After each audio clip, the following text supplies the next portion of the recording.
delegates, please. Thank you so much.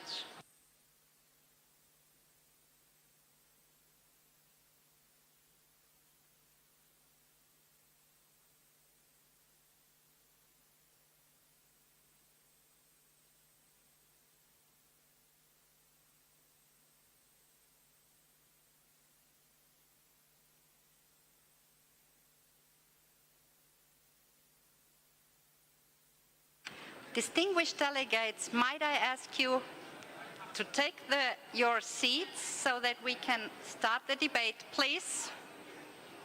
Thank you for following. Thank you.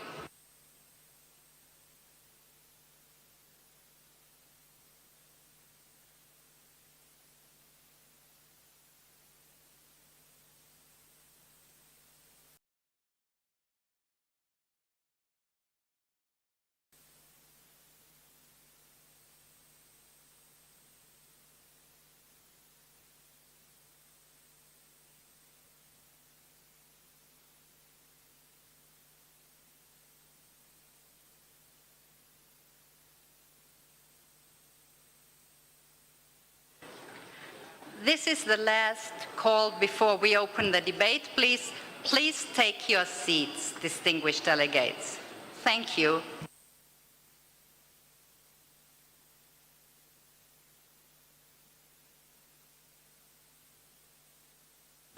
Good morning, honorable colleagues, the President of the IPU, Secretary General, all honorable speakers and members of Parliament present here. I now declare open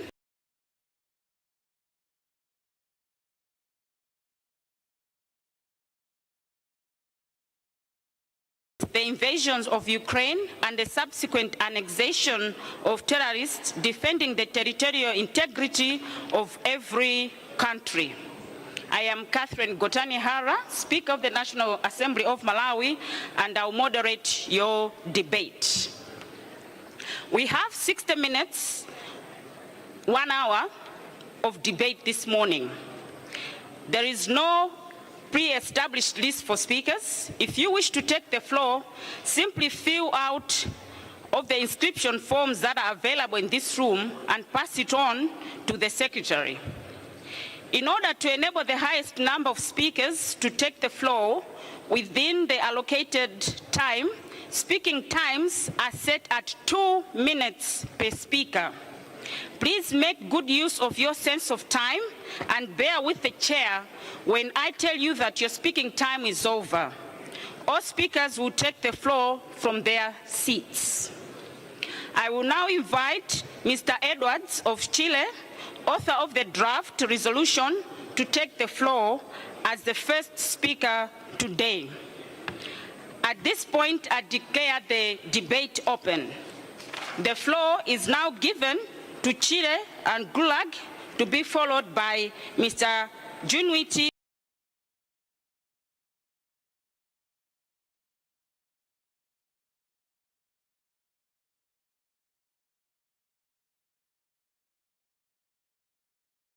Probably many of you realize that the Chile resolution had 3 votes abstained from the Chile delegation. And that happened because we have a large and diverse delegation from the Communist Party to the Republican Party. And I wanted to share this just to let you know that the text that we presented is a result of a long and hard internal negotiation, and everyone's opinion was considered at every turn, even from that MP that voted against. And our idea, Mr. President, is to accommodate as many countries' concerns as possible, because our goal is to get the broadest majority possible, hopefully larger than the one obtained at the UN, I understand, from a yesterday vote. During yesterday's vote here at the Assembly, many African countries, for example, many of you from all over the world can voice your concerns during this debate. I would like also to, in the drafting committee, of course, if it's agreed, to add a paragraph recognizing and encouraging the IPU task force work on Ukraine. I think we have to continue those efforts to bring the parties to the table for a peaceful resolution. Also, I have to say that, as we mentioned yesterday, in many countries, inflation has skyrocketed. And Chileans at least are sick about this. We're facing high unemployment rates, salaries are going down, and I suspect that many countries are in the same boat. So this war also has to be over because it's creating many problems in different parts of the world, for example, with inflation. I also would love to hear from, for example, our Somali friends. If my stats are correct, more than 90% Honourable of the wheat... member from Chile, please consider winding up. Okay. I understand that 90% of the wheat it comes or used to come from Russia and Ukraine, and we have to take the risk of famine very seriously. I want to tell my South African friends also that I took close notes about what you said. The idea is to accommodate as many people possible. To my Pakistani friends, whom I respect and I have deepest admiration for them,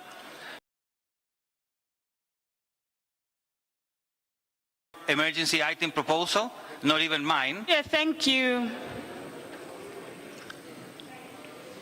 Mr. McGenty from Canada, followed by Poland, Mr. Forgev. Good morning, Madam Chairperson. Good morning, colleagues. Colleagues, the Canadian delegation wants to begin by reaffirming its unwavering support for Ukraine's territorial integrity,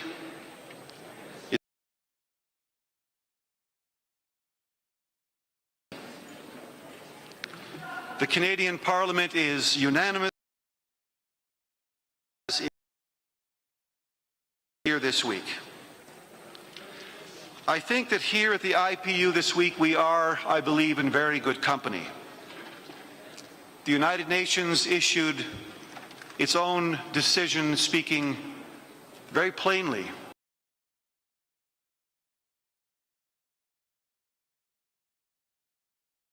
ago has clearly indicated that in terms of the G7, it has no intention of stopping.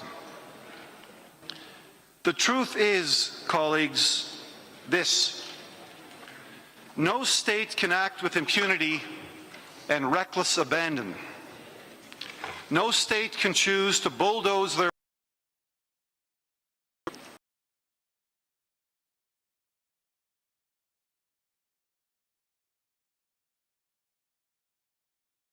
children's hospitals,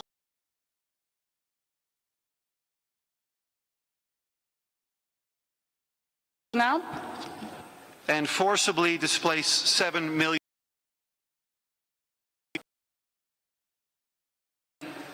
and not expect the world to react. And the IPU in this debate is reacting. So I implore all colleagues, let us redouble our efforts to hold the line on diplomatic and economic to an unjust and an unacceptable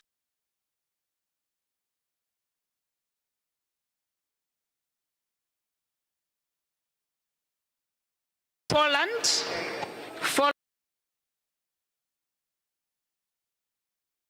sorry, Madam Leoton.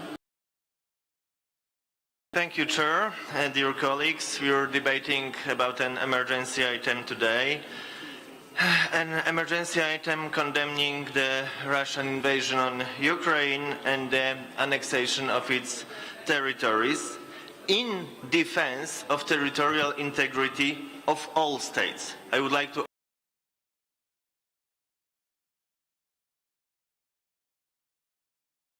us. Some of you may have been already approached by the members of the Russian delegation. They were probably saying the same old things as usual, something about NATO being the bad guy, something about spheres of influence, about Russophobia, etc. But the truth is crystal clear. Russia has attacked another country, unthreatened, unprovoked. Civilians, including women and children, are being killed. children are being deported to Russia just because of their nationality, Ukrainian in that case. This is genocide. This is the exact definition of genocide. And unfortunately, this is the Russian way. Some of you may think that this distant war doesn't concern you. But if it's not true, if not for the moral grounds, think of the threats to many countries concerning the food security. The aggressors are destroying Ukrainian crops. And consider one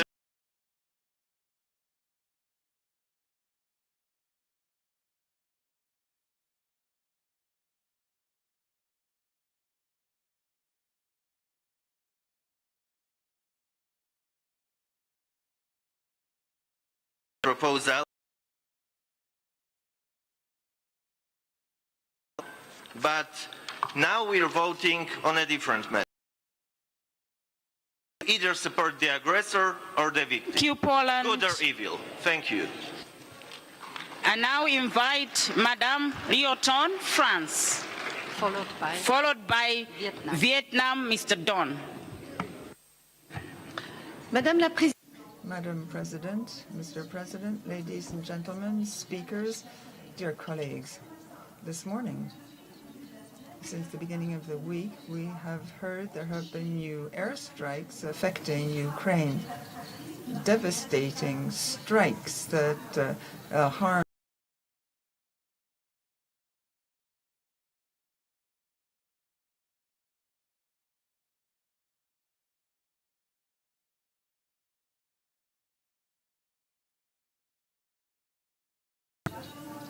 over 2 months of war, 7 months of war, the courage and determination of the army and the Ukrainian population gives rise to admiration around the world. We're thinking of these generations and its guards is going deeper and deeper into lies behind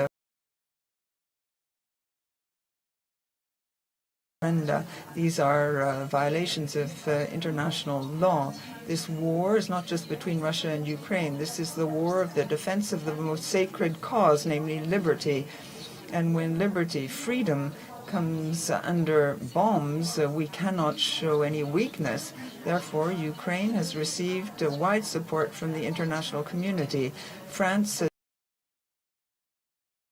of the conflict. This has been the case, and it will continue for so long as necessary. Last night, Emmanuel Macron, the President of the Republic, announced accelerated deliveries of Caesar cannons, weapons, and air defense systems. France stands alongside our Ukrainian friends, and we will continue to support Ukraine in the reconstruction of your country. Thank you very much. Thank you. And now invite Vietnam, Mr. Don, followed by Mr. Shivambo, South Africa. Thank you. Honorable Chair, distinguished parliamentarians, ladies and gentlemen. We have followed closely with great concern over the which may lead to the risk of escalating tensions, confrontation, and unpredictable consequences to peace, security, stability, cooperation, and development in the world. Vietnam has maintained a principled and steadfast position in support of resolving conflicts by peaceful means and with respect to the United Nations Charter and international law, including the principles of sovereign equality, respect for independence, territorial integrity, non-interference in the internal affairs of states, and refrainment from the threat or use of force. The ongoing conflict in Ukraine, if not resolved peacefully and expeditiously, will continue to affect the entire world, given the spillover effects now seen across regions. We are therefore convinced that the only way forward is to de-escalate tension, resume dialogue and negotiation through all channels, with a view to achieving long-term and comprehensive solutions that take into consideration the interests and concerns of all parties Consider winding in up, accordance please. with the international law. We support such efforts and remain ready to make positive contributions to the diplomatic process and, where appropriate, to reconstruction in Ukraine. It is our hope that the IPU and IPU member parliaments will work actively together toward this end. Thank you very much. Thank you, Vietnam. South Africa, Mr. Chuambo, Thank you very much. followed by Peru, Mr. Bostamau. Thank you very much, Speaker. I think despite the temptation to want to take a homogeneous approach to the Russia-Ukraine situation, I think we, as a multilateral body, the IPU, but also encouraging the United Nations to do the same thing, we should be able to sensibly listen as to some of the reasons and some of the contextual issues that are raised around the role of the North Atlantic Treaty Organization, NATO. Because speaking from the African continent, we have got a very horrible experience where they came to enforce a no-fly zone in Libya and ended up with a destroyed country and an assassinated head of state, Colonel Muammar Gaddafi. And we should be rightfully concerned by NATO's expansionist policies eastward and the reaction that is now defining the Russian Federation. And so this issue of trying to bulldoze everyone towards a singular and homogeneous perspective does not help. Despite these observations, I think that the IPU and the United Nations as well should position themselves to mediate for peace and have negotiations with all the parties that are involved. Instead of condemnation and just finding ourselves, I'm winding up, not just supplying arms to one of the warring partners. There has to be a relentless to try to achieve peace in Ukraine and Russia instead of supplying arms to one of the warring partners. Thank you very much. Thank you, South Africa. I now invite Peru, Mr. Bustamau, followed by Zambia, Mr. Gazimete. Thank you, Mr. President, Madam President. I believe the current problem, the war between Ukraine and Russia, should actually be focused from a different angle. I believe that the annexation of territories by force is wrong. This is not the time of human history to do that and to accept that. However, we have in place something worse, which is the possibility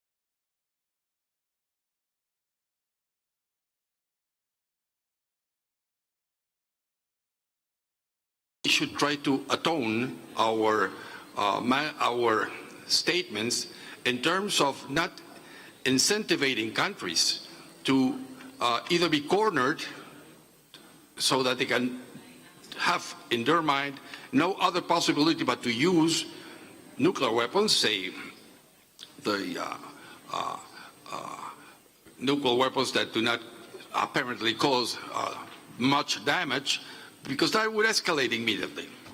So my point is that we should draft a resolution which is equilibrated, which has equity, that recognizes that each of those countries in right now fighting each other should not be encouraged to be cornered, because even a mouse, when cornered, can become a lion. Consider winding up Peru. And definitely, I believe that we should put in our statement something to the tone of neighboring countries of both countries should not encourage them to take extreme measures such as or other the problem with the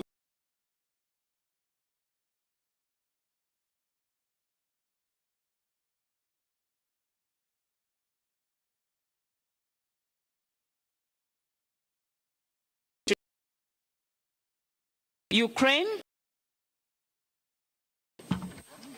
Thank you, Madam President.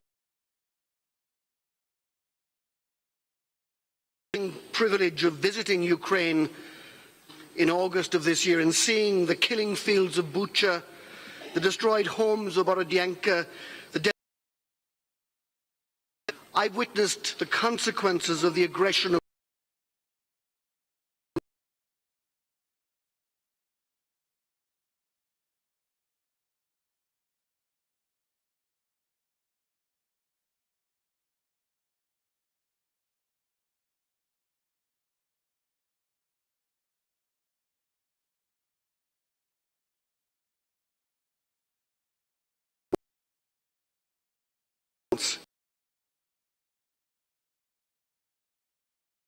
on now for 8 years.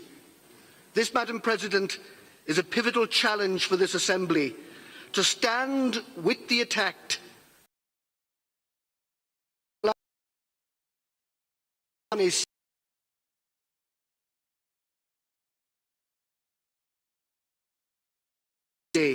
we parliamentarians joined together in this World Assembly must do the same. Thank you.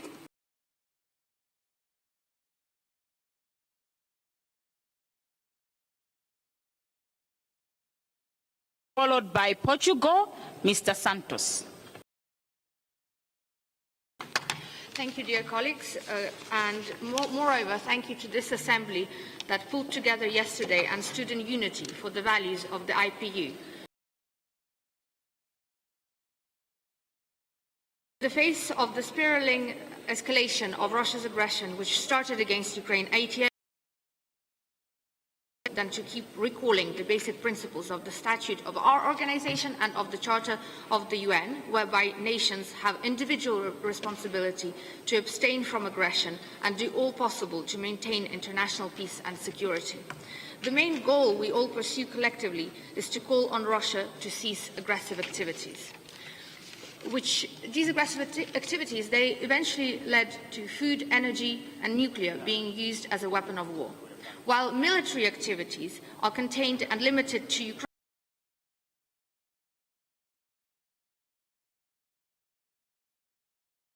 is about others as Russia lays landmines will lead to the aggravation of the migration crisis, which is already onsetting in the world. Is actually the first time we've had for decades and decades. Turning a blind humanity is something world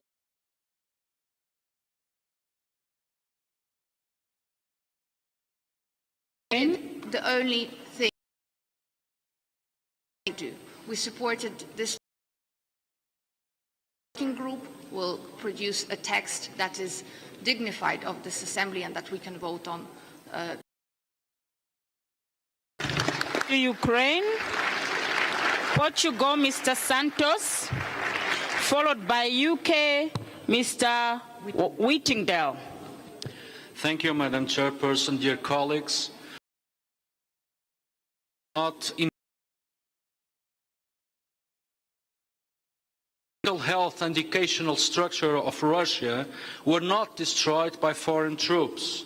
Fortunately, the Russian men and boys did not have to go to war.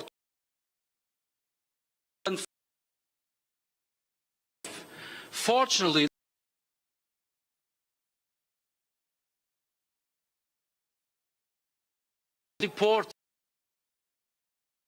Fortunately, the Russian women are not being abused and raped by foreign troops. Fortunately, the Russian elderly are not being killed or living in despair, kicked out of their homes without health care or food.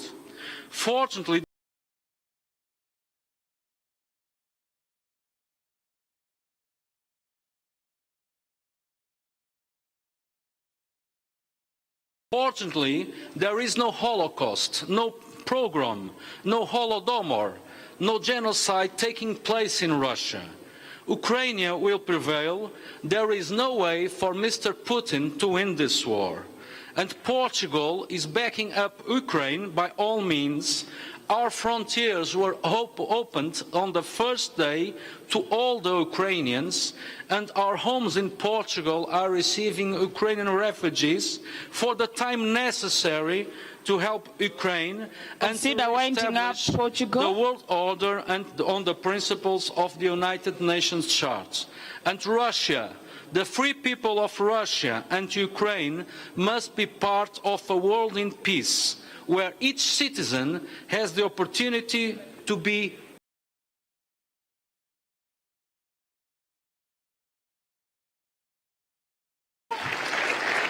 I now invite the United Kingdom, Mr. Whitingdale, followed by Turkey, Mr. Kavachi. Thank you, Madam Chairperson. As reaffirmed by the General Assembly of the United Nations yesterday, Russia's invasion of Ukraine is a clear violation of international law and a breach of the UN Charter, the Helsinki Final Act, and the founding principles of the IPU. If it is allowed to stand, then it will send a message to every authoritarian dictator or regime that violence pays and that international law can simply be ignored. Russia claims that they are defending Russian-speaking citizens in the east of Ukraine, yet it is those same citizens who are being killed daily by Russian bullets, bombs and shells. In 1994, at Budapest, Ukraine agreed to give up nuclear weapons on its soil, and in return Russia, along with the United Kingdom and the United States, guaranteed to respect the independence and sovereignty of Ukraine in existing borders. Yet it is Russia that has breached that and is now threatening the use of nuclear weapons on Ukrainian soil. 3 years ago, I was an official observer for the OSCE at both rounds of the presidential elections and the following elections for the Ukrainian parliament. I watched thousands of ordinary Ukrainians queuing to participate in those elections and showed their commitment to the process. That was real democracy, unlike the sham that took place in the so-called referendums at which people were forced to vote under the barrels of Russian guns. I am proud that Britain United Kingdom consider winding up. I am proud that Britain and France were the founding members of the IPU, which was established to promote democracy for everyone. If that principle means anything, then the UK delegation, together with the Netherlands, for whom I speak, would urge you to support this resolution. Thank you. Thank you, United Kingdom.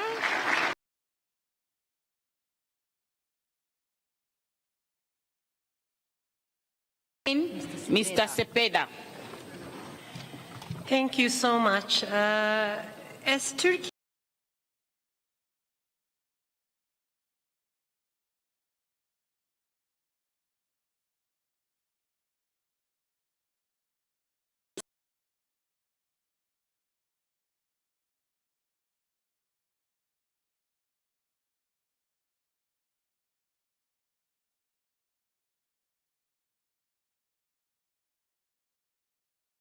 the support of the international community. There is need for political and technical assistance. There has to be some sort of dialogue. The international community needs to support that. There needs to be. We're honored that 3,700 Ukrainians came to Turkey. We enjoyed hosting them, but we shouldn't have to. They shouldn't have to leave their homes. A special group of 1,300 orphans with their companions are being hosted in Turkey. I know there is more elsewhere. The cost of war is increasing, but the winter is coming, but there is some chaos. On 22nd of July, together with the United Nations, Turkey sat together with Ukraine and Russia to put an end to the possible grain crisis that would globally affect all of us. So the grain shipments started to various global locations. And as of 1st of August, 6 million tons of grain has been shipped. On the 21st of October, there was a hostage crisis and hostage exchange. Consider winding up, Turkey. So I just wanted to share some good news, and I will conclude by saying that people of Turkey stand with the people of Ukraine.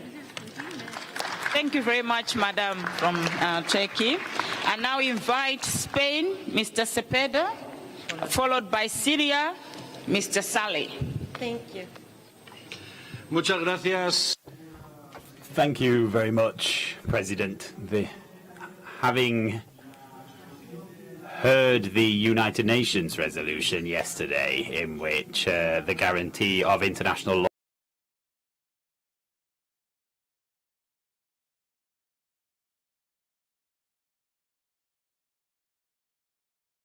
feel neutral about what's occurring in Ukraine. Of course, there's be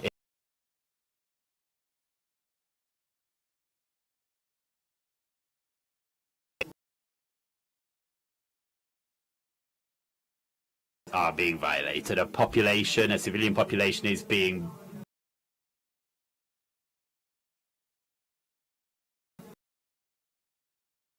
bystander to this. We can't speak about between two countries here. We're talking about a flagrant violation of human rights, a flagrant violation of international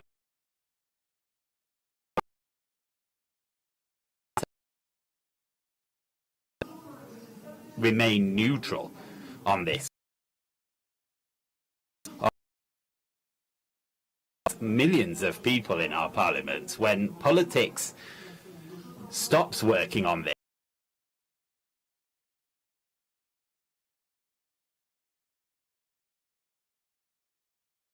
when an entity wishes to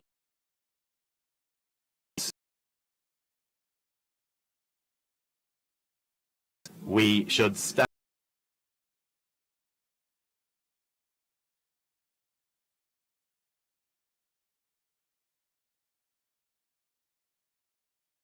that the delegation of the Russian Federation is not here to hear. Thank you. Syria, Mr. Saleh, followed by Reza Chak.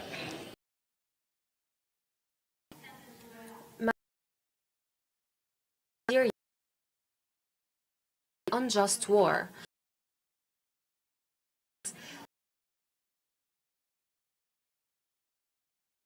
Blatant violation of international law. It was a massive and collective sanction imposed on the Syrian people, and the international community stood idle watching.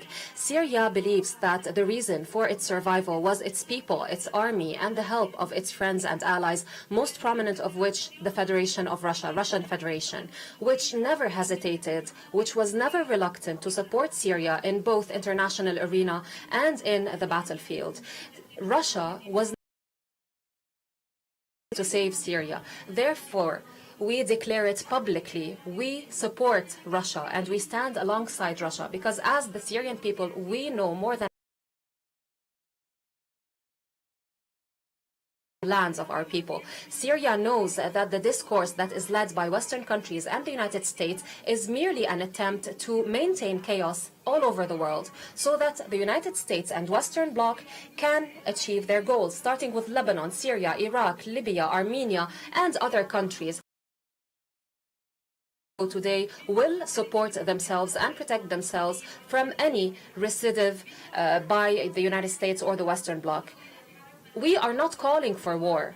We are calling for a constructive dialogue between the two parties with the participation of the international community. Thank you very much. Thank you very much, Madam from Syria. I now invite Iran, Mr. Reza Khan.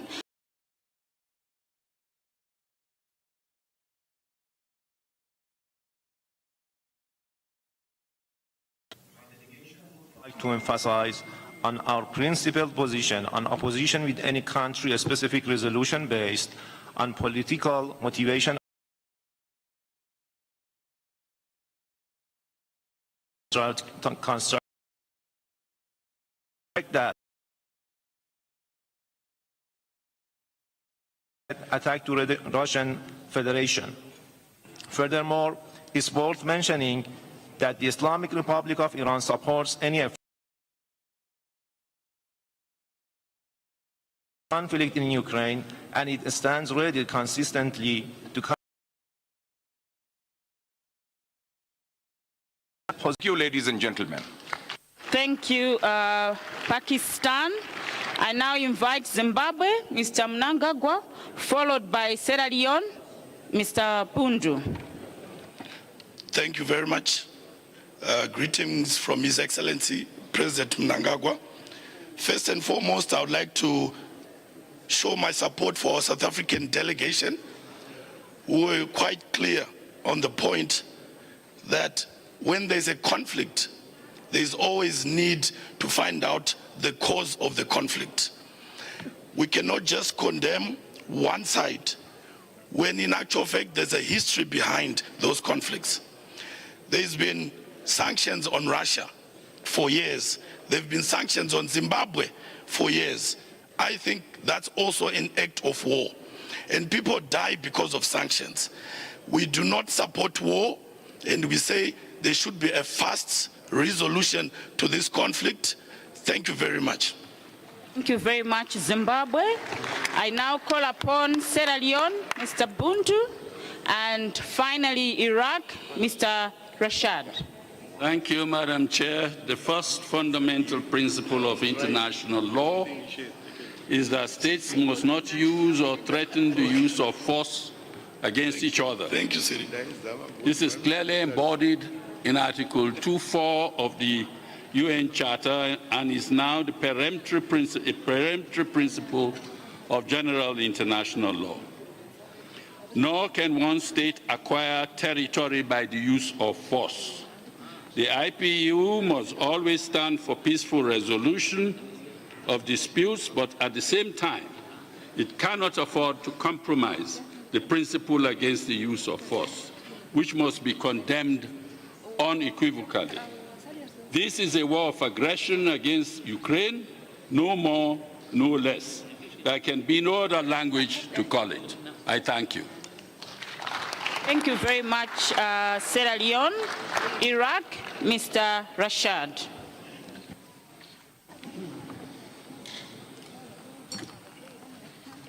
شكرا جزيلا. Thank you very much, Madam President.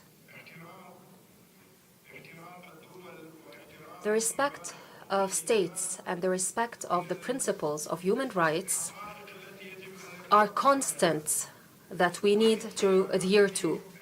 Any military invasion will definitely impact the entire region. International instruments, the United Nations Charter, the basic and fundamental principles of human rights, and conventions signed by countries all prohibit such actions.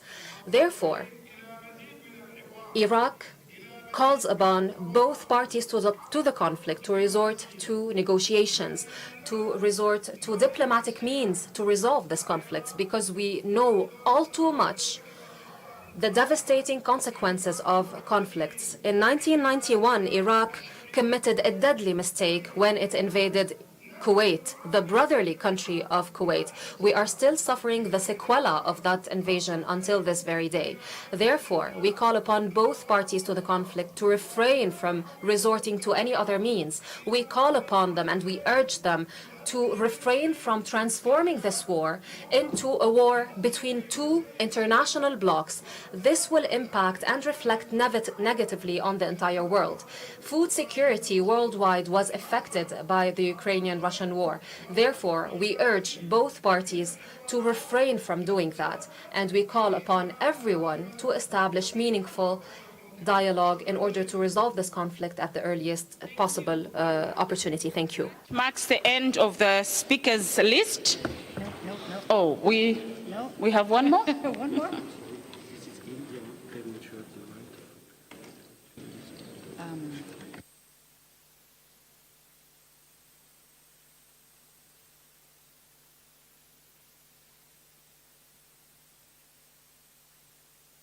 Thank you very much, Honorables. India will be given a chance because they want to have a right to reply.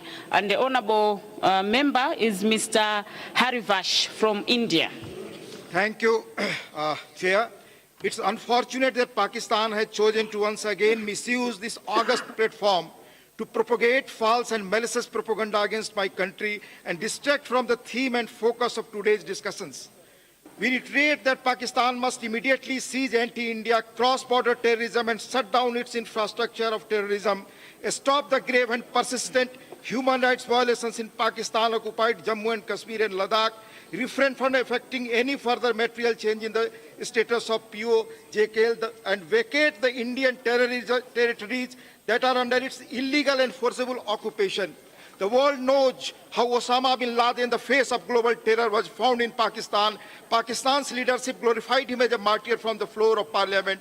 It's ironic to see that Pakistan claimed to be a victim of terrorism. This is a country which nurtures terrorists in their background in the hope that they will only harm their neighbors. Once again, in fact, the entire world has suffered because of their policies, while on the other hand, they are trying to cover up sectarian violence in their country and acts of terror. Jammu and Kashmir is an integral part of India. Thank you.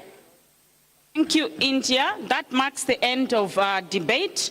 Honorable colleagues, let me thank you for participating in this emergency item, and thank you for keeping time.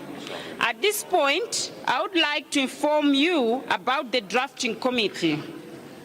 Let me remind you that Standing Committee Rule 16 stipulates that the composition of the drafting committee shall take into account equitable geographical distribution and political and gender balance, and that the number of its members shall normally not exceed 11. We have received preliminary indications of interest in participating in the drafting committee from a number of delegations and have also been informed of the decision taken by geographical groups. These initial proposals are as follows. African group, not yet received. Arab group, not yet received. Asia Pacific, Mr. Golo, Iran. Senator Kaut Al Marie, Pakistan. Eurasian, not yet received. Latin America, Mr. Edwards, Chile. Mr. Bosmant, Peru. 12 plus, Ms. Waters, New Zealand. Ms. Remeo, Ghana, Canada. I would invite those geographical groups who have not yet nominated members to the drafting committee to do so before 1 o'clock today. Members of the drafting committee are requested to note that they will meet today from 2:30 p.m. to 6:30 p.m. in MH1 on the ground floor of the Kigali Convention Center, KCC. At this point, I would like to adjourn this sitting. Thank you once again. Sitting adjourned.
I'll be chairing the debate. Can we please resume our seats? I will now call upon Tanzania, Madam T. Axon. You have 7 minutes.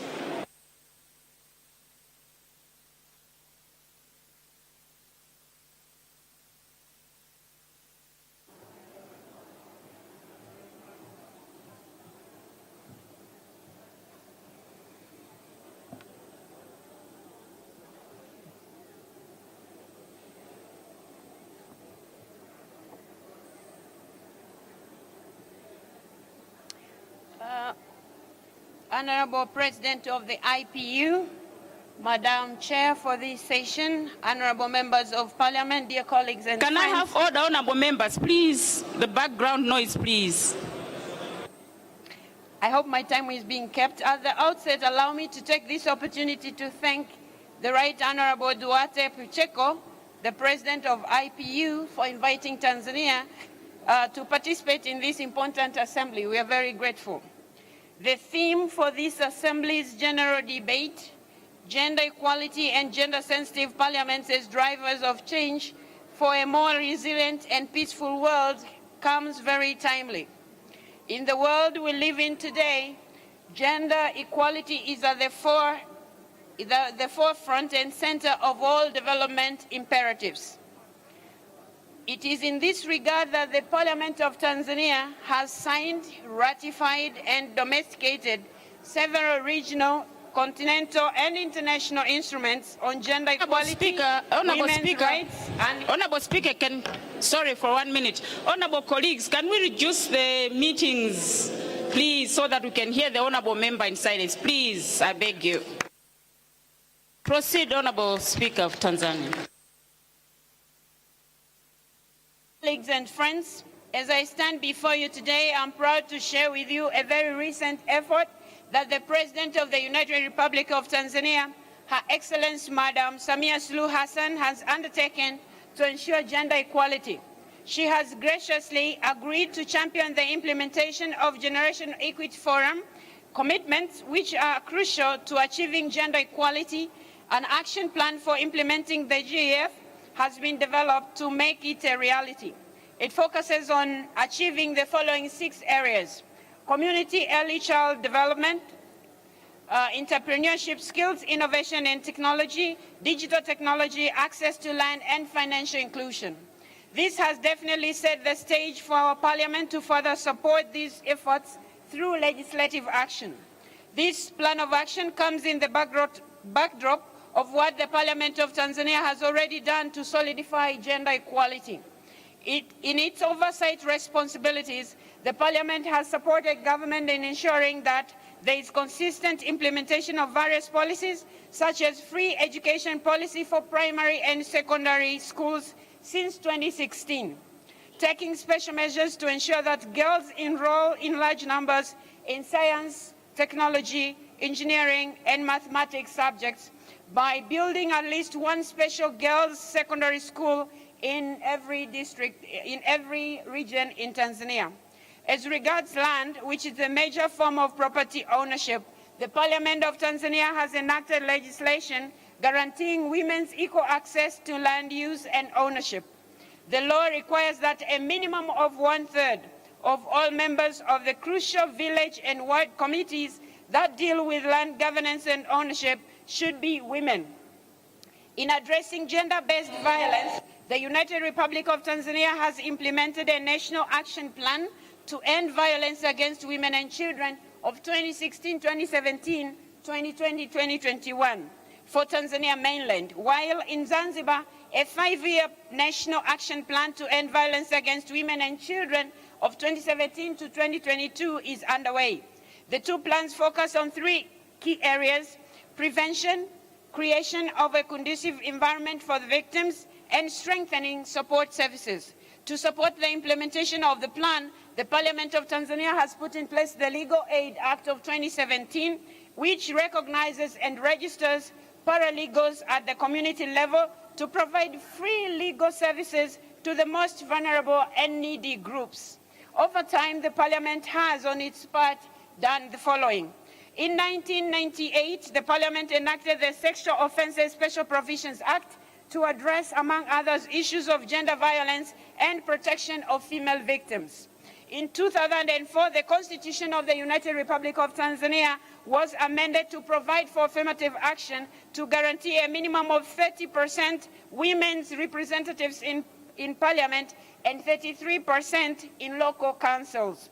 In the spirit of this amendment, today we have witnessed an increase of women members of Parliament from 21.5% in 2005 to 37% in 2020. The current Parliament has 146 members of Parliament who are female, out of a total of 393 members of Parliament. A good number of women MPs lead parliamentary standing committees. Out of 18 parliamentary committees, 6 are chaired by women, including the steering committee, which I chair as the Speaker. Also, 5 of the 11 commissioners of the Parliamentary Services Commission are women. In order to ensure girls remain in school, the Education Act was amended to establish a minimum penalty of 30 years in prison for a person found guilty of marrying or impregnating a schoolgirl. Dear colleagues, given this experience in Tanzania, I have no doubt in my mind that national parliaments have a significant role to play in their own countries in achieving gender equality. It is obvious in doing so, we shall need international partnership. We need to bring disjointed efforts together and form new partnerships. The IPU will be an important bridge in attaining this objective. The fact that we are meeting here today under the theme gender equality and the role of parliaments attests to this reality. I would therefore like to call on all parliaments to fully exercise our oversight role in ensuring that our governments meet their commitments to address gender inequality by providing sustainable solutions to make our institutions more gender sensitive. Tanzania stands ready and willing to work with other parliaments to exchange experiences and share best practices, including the good works done by the very able and capable women caucuses in our respective parliaments, exemplified by the Tanzania Women Parliamentarians group. Dear colleagues and friends, His Excellency Paul Kagame, President of Rwanda, said the day before yesterday when he was addressing this assembly, he said setting up quotas for women in parliament is not enough, and I agree. Nelson Mandela, the first president of the democratic South Africa, once said, it always seems impossible until it's done, and I agree. Julius Kambarage Nyerere, the father of the nation of Tanzania, once said, it can be done, play your part, and I agree. And I would also add my voice to theirs. Don't be a storyteller, be a story maker. Today is when family and IPU meeting in Kigali, Rwanda in 2022. Let us all pledge and say in unison, it can be done. Let us all play our part. Colleagues and friends, I thank you for your attention. Thank you very much, Tanzania. I now call upon Madam J. Kuma, South Sudan.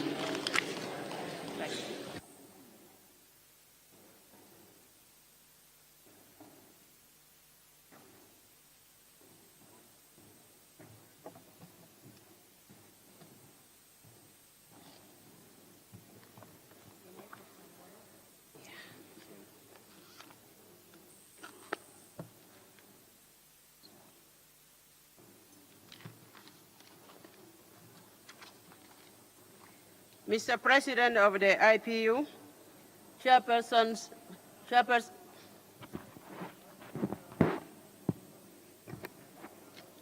Mr. President of IPU, the Chair of the 145th IPU Assembly, Secretary General, Speakers and Presidents of Parliament, Heads of Delegations, distinguished guests, ladies and gentlemen. Allow me to congratulate the Speaker of the House of Deputies of the Republic of Rwanda for hosting this assembly, and indeed the government of Rwanda under the able leadership of one of our visionary leaders of the African continent, His Excellency Paul Kagame, President of the Republic of Rwanda. There is no doubt that There is a general consensus that parliaments are fora where national and global issues are discussed, and the impact evaluated as they impinge on the world's global citizenry. Hence the need for inclusivity, particularly that women form majority of the world population.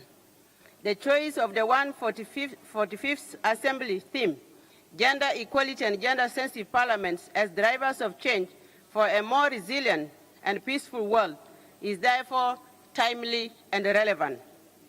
As global crises tend to take violent trends, women are increasingly becoming the main targets and victims, hence the need to be inclusive in all aspects of decision-making. Excellencies, distinguished delegates, the Republic of South Sudan, despite its long history of civil wars, is now one of the leading African countries in regard to gender equality. The independence of the Republic of South Sudan and the current peace agreement has ushered in tranquility and a conducive environment that promotes women empowerment. For a while, the proportion of MPs who are women globally stands at an average of 26.4%, while currently in South Sudan proportion of women MPs stands at 32.4%. These figures suggest that South Sudan decision-making process, whether in terms of legislation, constitution-making, and affirmative action-based policies, makes the role of women promising, though there are various challenges still prevailing in South Sudan that affect their women's full emancipation, especially in the area of education and health. South Sudan also has a good number of young people, which is 14% of parliamentarians under the age of 35. At this juncture, dear colleagues, join me to pay tribute to my country, being the youngest nation among the UN member states, which has acquired its independence recently and is able to recognize the need to have women at the top leadership position, such as the Speaker and the Vice President. As a female Speaker, dear colleagues, my colleagues and I will try our level best to make the Assembly gender sensitive in all aspects from local to national levels. In terms of decision making, women MPs have ascended to high echelons of power in Parliament, including the Speaker, chairpersons of specialized committees, that makes 34%, the Chief Whip, and also 60% of deputies of specialized committees are women. Similarly, 4 out of the 9 democratically elected members representing South Sudan at the East Africa Legislative Assembly are women. More so, of the 34% of ministers in the executive are also women.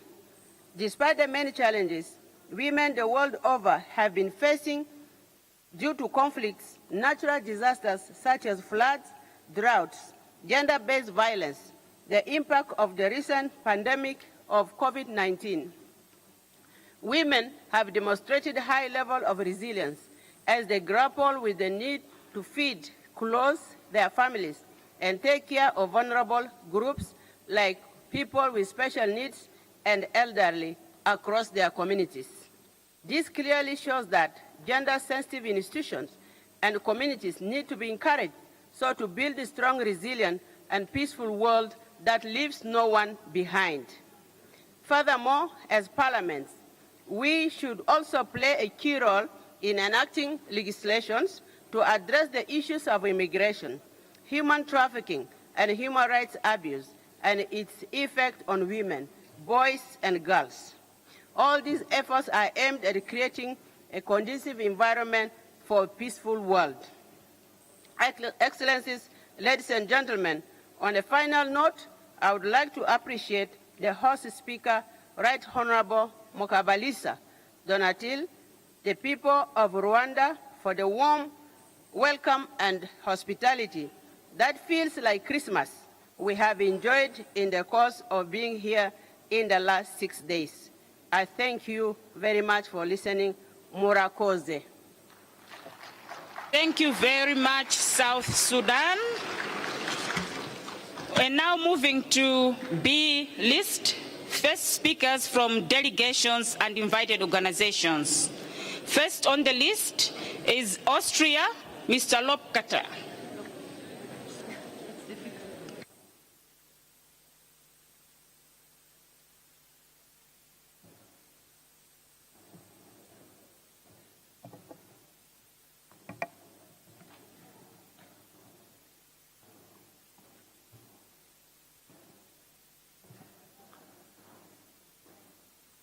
Honorable speakers, dear colleagues and friends, I can start where my colleague from South Sudan ended, to say thank you to the Rwandan hosts for the hospitality, and I have to congratulate Rwanda for all its achievements.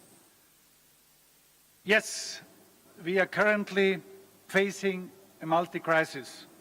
War in Europe with Russia's nuclear threat, which is new, which never happened after the Second World War, and countless other armed worldwide conflicts prevent our peaceful coexistence.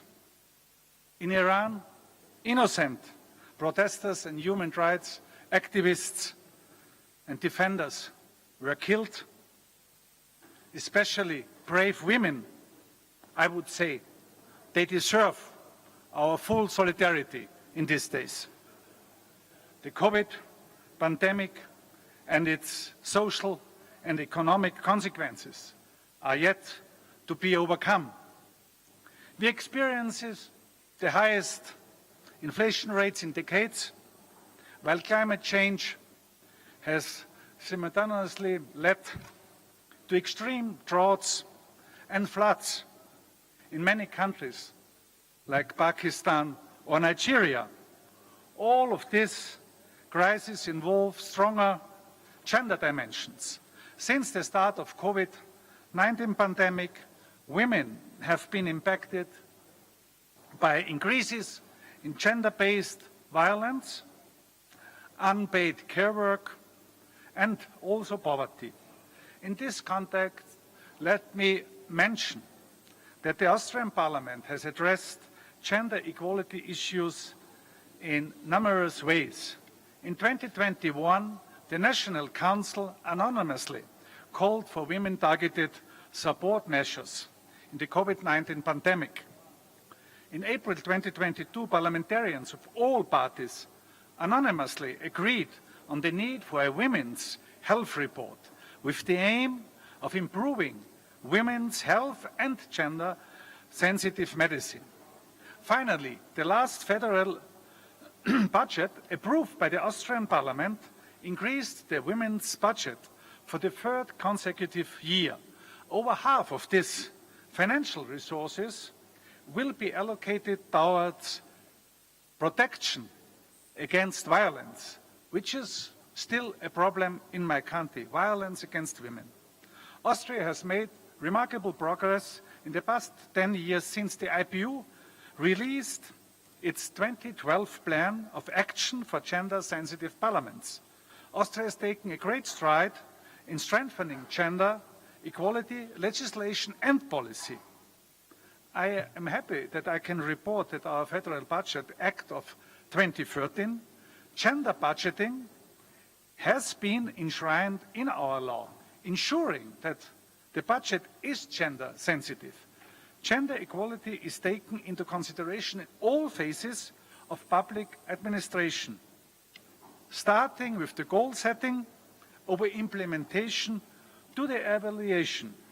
In practice, this means that all ministries and sovereign bodies, including the Constitutional Court and the Parliament, must set gender equality as one of their 5 outcome goals. Austria has also tackled gender-sensitive infrastructure and parliamentary culture with success. Firstly, the parliamentary administration has been following a comprehensive women's advancement plan since 2015. It covers gender-sensitive language, training, career planning, and measures to facilitate work-family balance.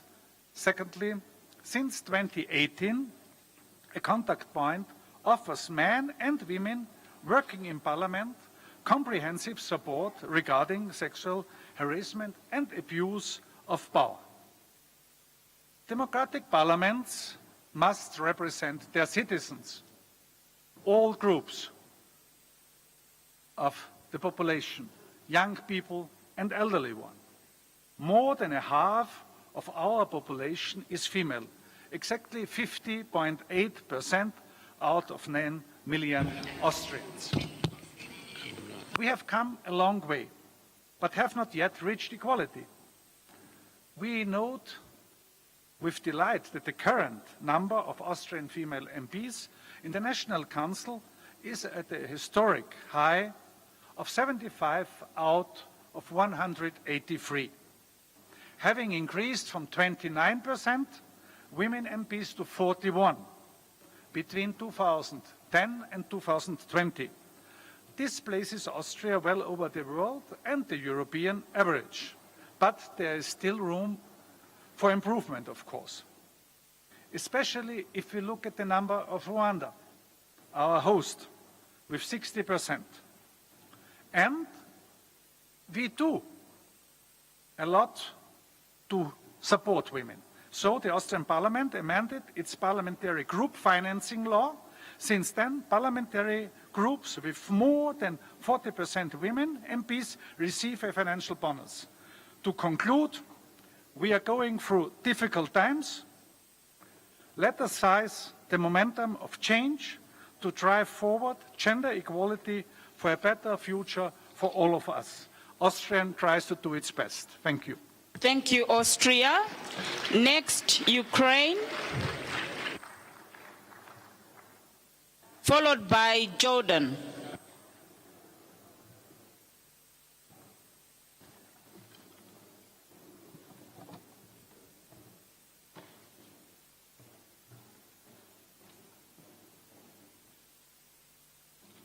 Madam President, honourable members of Parliament, ladies and gentlemen.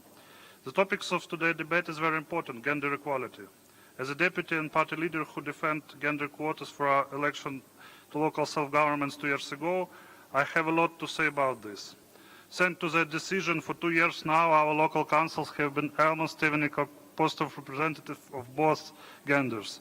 That makes local politics less corrupt and more people-oriented. There are 20% of women in the 9th convocation of our parliament, still a long way to achieve gender parity. But there were only 2 and 5% of women in the first convocation of our parliament.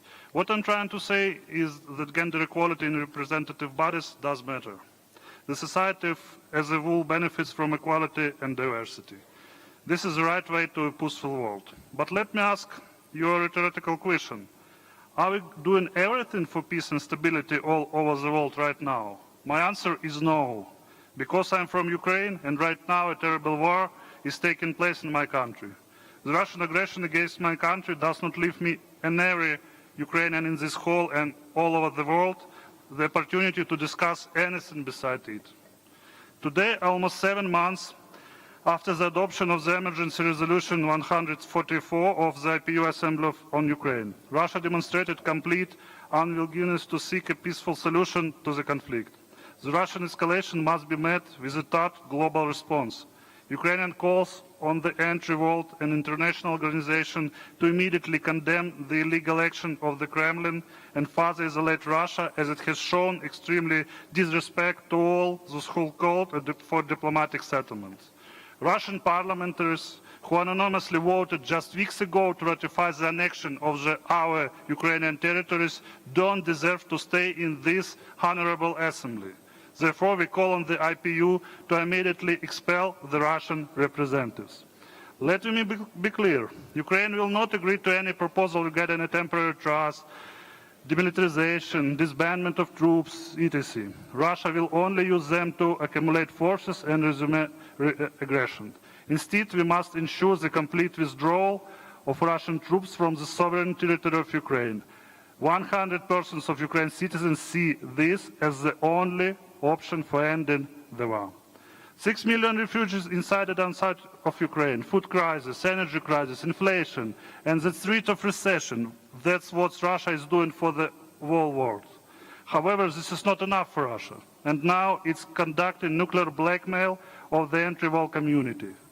They have long used irresponsible nuclear rhetoric as a means to blackmail and scare partners away from supporting Ukraine. The world should not succumb to Russian blackmail. On the contrary, it's necessary to strengthen support for Ukraine. The Kremlin must understand that its nuclear blackmail is not working. Today, in these difficult moments for Ukraine and the world, each country has a clear choice: to join the support of Ukraine, so supporting the forces of good and light, or remaining indifferent to our misfortune, continue to throw firewood in the fire of terrible crimes that are going on right now in Ukraine. We are grateful to every country that supports us for every second, every cent, and every word of your support. And we ask to increase the cycle of Ukrainian friends. Now, before parliamentarians of more than 100 countries, I want to say in conclusion only one: we can peace and develop only together. We can win peace and develop only together. Thank you for your time and attention. Thank you very much, Ukraine. I now call upon Bangladesh.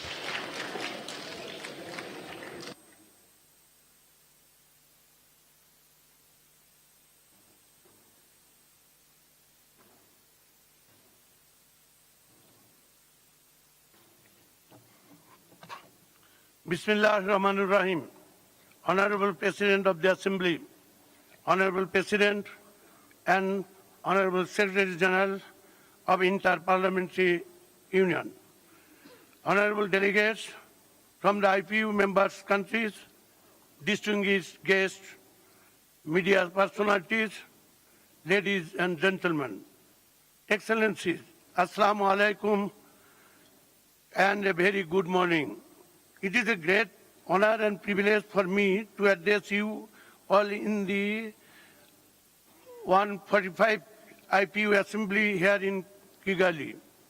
The theme of the general debate, gender equality and gender-sensitive parliaments as drivers of change for a more resilient and peaceful world, is very relevant at the present context. Mr. President, gender equality is the state in which access to rights or opportunities is unaffected by gender. That means responsibilities and opportunities should not be dependent on their assigned gender at birth. Human political participation is a fundamental prerequisite for gender equality and meaningful democracy. It facilitates women's direct engagement in public decision making and ensures better accountability. Ladies and gentlemen, Bangladesh Constitution ensures quality of opportunity to all citizens.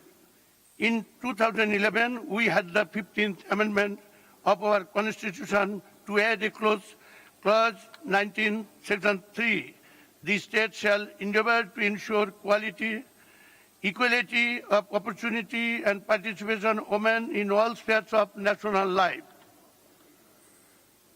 Moreover, Article 10, 19, 28 of our Constitution ensures several other rights of women, such as to ensure participation of women in all spheres of national life, to have equal rights with men in all spheres of state and of public life. Distinguished guests, Bangladesh achieved independence in 1971 under visionary leadership of our father of the nation, Bangabandhu Sheikh Mujibur Rahman. Soon after the independence, Bangladesh gave the nation constitution. Now daughter of Bangabandhu, daughter of democracy, and herald of change, our leader of the House, Honorable Prime Minister, Her Excellency Sheikh Hasina, has transformed Bangladesh into a middle-income country with her prudent leadership. Her visionary approaches to women empowerment and gender equality earned her global acclamation. Women empowerment is one of the 10 special initiatives of Prime Minister Sheikh Hasina as recognition of her outstanding performances. Prime Minister Sheikh Hasina has been awarded with prestigious international awards such as South-South Award, Tree of Peace Award, and Planet 50-50 champion by UN Women, Global Women's Leadership Award by Global Women Summit, lifetime contribution for women empowerment by Institute of South Asian Women in recognition of her leadership in the field of women education and women entrepreneurs promotion in Bangladesh and in Asia and the specific region as well. Excellencies, Bangladesh Parliament has passed several important acts. In accordance with these acts, Bangladesh government has adopted important policies which are directly gender responsive, such as Women and Children Repression Prevention Act 2000, DNA Act 2014, Child Marriage Restraint Act 2018, the Dowry Prohibition Act 2018, National Women Development Policy 2011. The policy set 20 goals to empower women in all respects of life, socially, legally, commercially, economically, and politically in Bangladesh. There are reserved seats for women at different tiers of local government, such as Union Parishad, Upazila Parishad, Jila Parishad, as well as at Paur Sabha and City Corporation. Mr. President, Bangladesh Parliament reflects a good sign of women representation. In Bangladesh Parliament, our leader of the House and Prime Minister, Speaker, leader of the opposition, all are women. At the current Parliament, there are 23 directly elected women MPs. As per our Constitution, there are reserved 50 seats exclusively for women members on the basis of proportional representation in the Parliament. But there is no barrier for the participation of women to be elected in any of the 300 general seats of the National Parliament. Total number of women members of Parliament is now 73, which represents about 21% in the National Parliament. These women MPs are playing active roles at Parliament as the chairman and members of different standing committees of Bangladesh Parliament. Our Parliamentary Standing Committee on Ministry of Women and Children Affairs oversees the function of the executive and makes needful recommendations to ensure women empowerment, gender responsive budget and gender equality. Ladies and gentlemen, ending violence against women requires the full engagement of all sectors of society.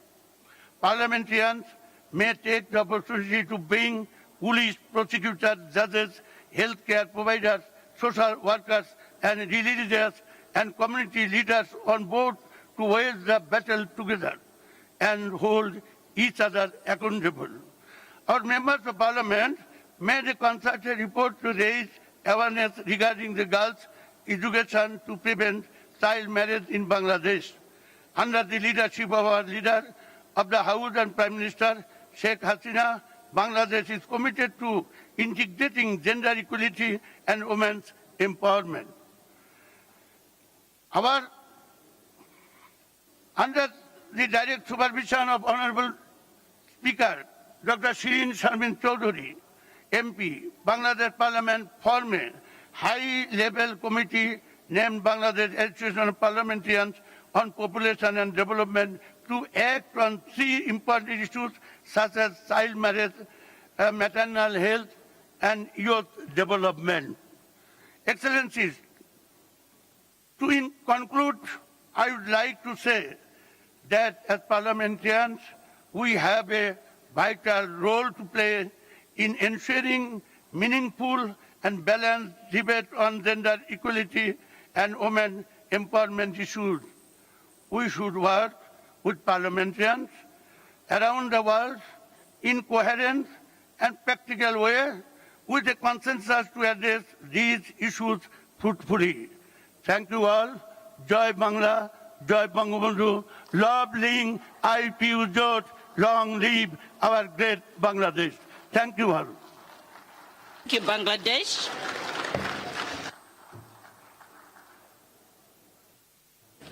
I now call upon Yemen, followed by Nigeria.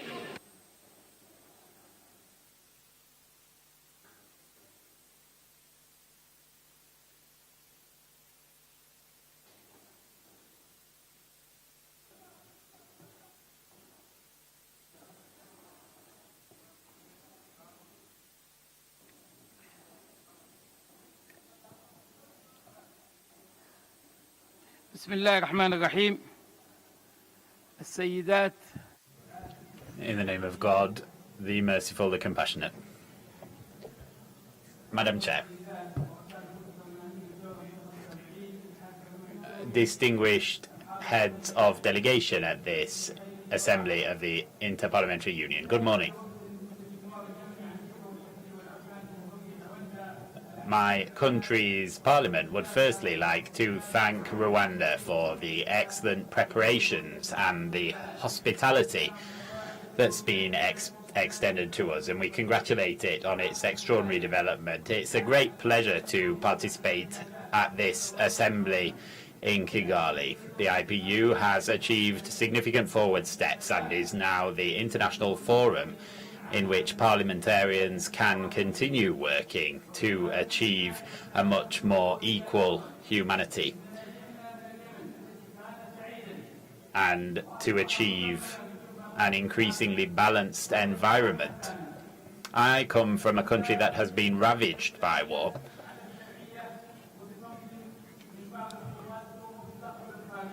Due to the Houthi attacks on the legal regime, which is supported by many of your countries. We are here to paint a picture, a precise picture of the situation that my country is currently experiencing, as well as the situation of women in my country.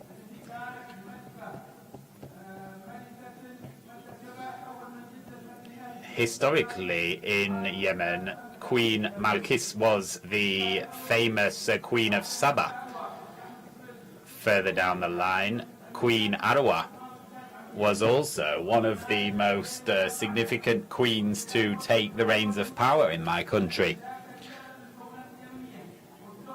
Through national dialogue, we managed to set up a battery of legislation that enabled women to perform an increasingly pivotal role in public life. Women have also been able to occupy ministerial positions and significant parliamentary roles. They've also served as governors of several of our provinces. Women have also made significant contributions to stability in our country, but following the coup that was executed 8 years ago, women began to suffer increasingly from inequality. Their rights are being undermined as a result of this.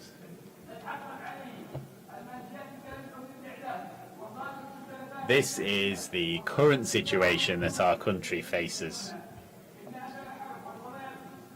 My country is experiencing a situation in which all the rights and fundamental principles of equality of women are being destroyed. Women have been forced to leave their homes.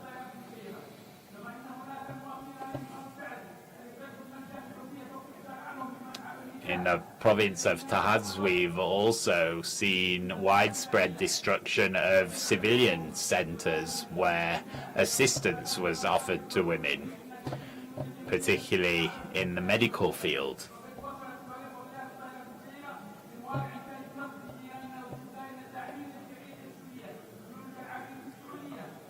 Houthi rebel attacks have not only attacked civilian infrastructure and services that are provided to women and girls, but also other key services.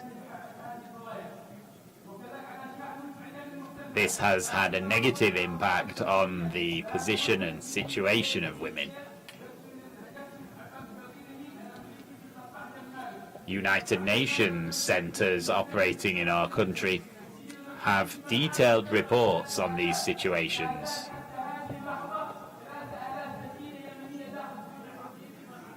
To date,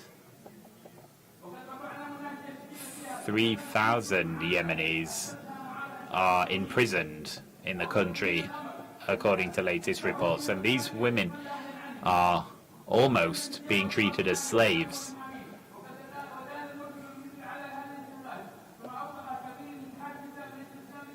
international organisations have condemned these practices in the strongest terms. And we issue a call today to all of you to intervene wherever you see fit to do so, to assist these women.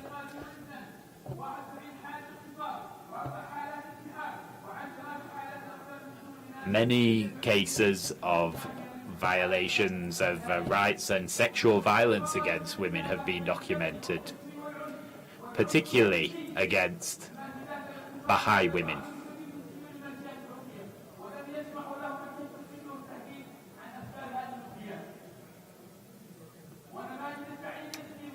Those prison officers in Houthi prisons have also been documenting acts of sexual violence against detainees.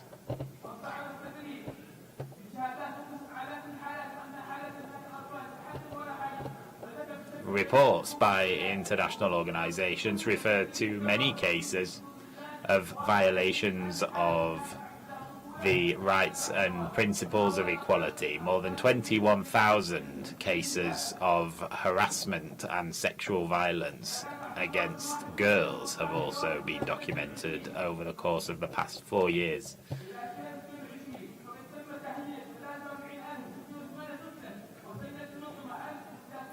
"43,000 children have been forced to abandon their homes without an accompanying adult. And in many cases, nothing is known about their current whereabouts or destination.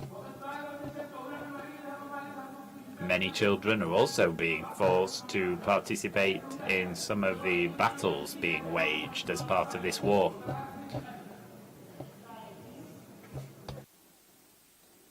واخيرا نقول بصوت عالي وقد طرحنا ذلك مرة وتكرارا في أكثر من محفل دولي إن كثيرا من مساعدات شعوبكم عبر الأمم المتحدة لا Many of the forms of help that you offer to women and girls in my country don't reach their destination. And for that reason, we would ask for a change in the way that aid is provided so that it can truly reach its beneficiaries.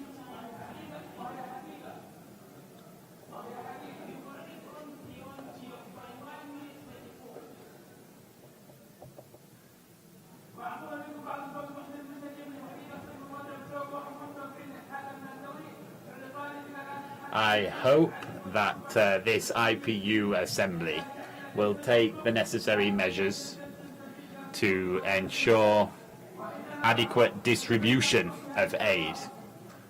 Let's also hope that this assembly will result in the decisions that we all hope will be taken to improve the situation of women. Thank you. I now call upon Nigeria, and next to be Saudi Arabia.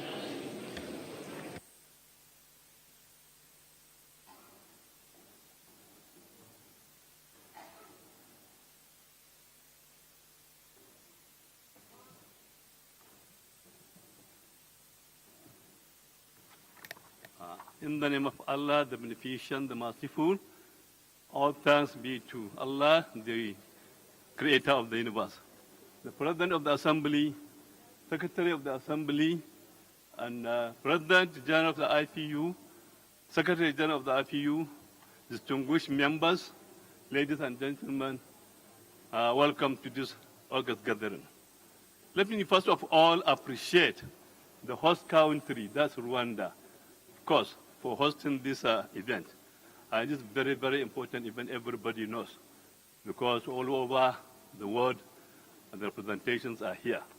So I am now presenting this intervention paper for the 145th Inter-Parliamentary Union IPU Assembly.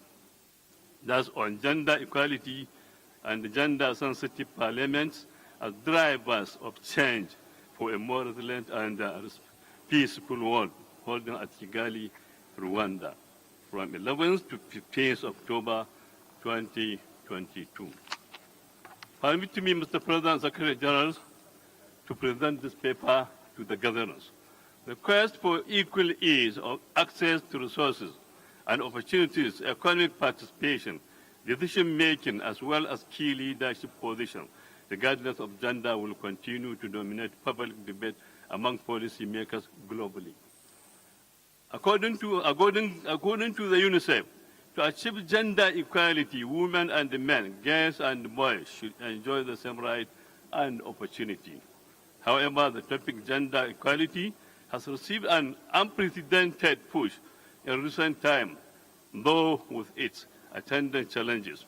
These challenges are clogging the wheel of achieving desired results. They include sex trafficking, organ harvesting, sexual violence. Others are rape, child labor, forced prostitution, societal discrimination. Some of the greater issues are the religious and ethnic practices that are inimical to the well-being of women or girl child in some places. These factors are some of the negative biases orchestrated against women that hinder their growth and overall safety. Some of these inhuman treatments have existed over a long period of time. Understandably, some of these issues, gender equality, historically propagated based on the ideology of one-size-fits-all approach. Approach does not take into account similarities that existed among different religious and ethnic practices which may work in one culture but not in another. Gender-sensitive parliament is another avenue where issues affecting or concerning women are critically looked into and addressed by the parliament. Parliament is the true representation of the people in the democratic government. I therefore call on members of the parliament to ensure their parliaments comply with gender-sensitive parliament. In composition and in operation, therefore, parliament should ensure that the committee that oversees gender issues is adequately empowered to carry out its legislative duties, i.e. legislation oversight function on the executive. To ensure issues related to gender are handled with utmost diligence. The Nigerian Parliament and indeed the federal government are conscious of the important role played by women in any same society. Some of these measures designed to ensure adequate representation of women in governance, as well as protection of their civil rights and privileges are highlighted below. 1. The legal framework for the prosecution of offenders, the government has adopted the Child Rights Law, the Criminal Code, Penal Code. All these are done to provide enabling laws for prompt dispensation of justice. 2. In the health sector, the government has provided primary health care centers across the country. They provide health services to pregnant women and children. About 33,000 health care centers were established. And in 2017, about 10,000 of these centers were revitalized, especially in the rural areas. In the democratic process, the federal government has appointed women in various key positions in government ministries, departments, and agencies, as well as the passage of Not Too Young to Run bill to provide framework for youth, both men and women, to actively participate in politics and take up elective positions. 3. In terms of education, the establishment of federal government girls' colleges across the country has offered near-free education for girls from primary to secondary levels, and some governments have borrowed the initiative with some effective up to university. Sustainable advocacy by the federal government utilizing available channels via print and electronic media, traditional and religious leaders, as well as various women groups, on the need to allow women to benefit and actively participate in politics and the governance. The Parliament, on its part, has continued to enact laws and make policies that enhance the overall well-being of women and the child care. Inversely, high numbers of women and girls adversely fall victims of human trafficking, either for domestic work, sexual exploitation, and the treacherous effect on the victims for far-reaching outcomes on humanity and society.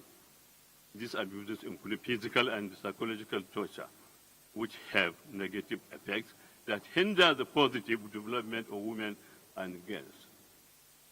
It is based on Nigeria, this reason that your the time, federal please. government of Nigeria took the following step. 1. Created National Agency for Prevention of Trafficking and Imprisonment with the mandate to arrest and prosecute offenders of human rights abuses as it concerns human trafficking. 2. Created the Ministry of Humanitarian and Women Affairs to train, empower, enlighten, as well as prosecute violators of women's rights in collaboration with other security agencies.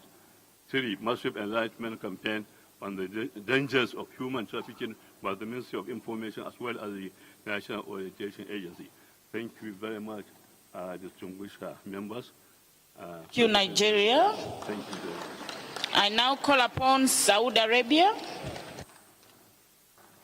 followed by Malaysia.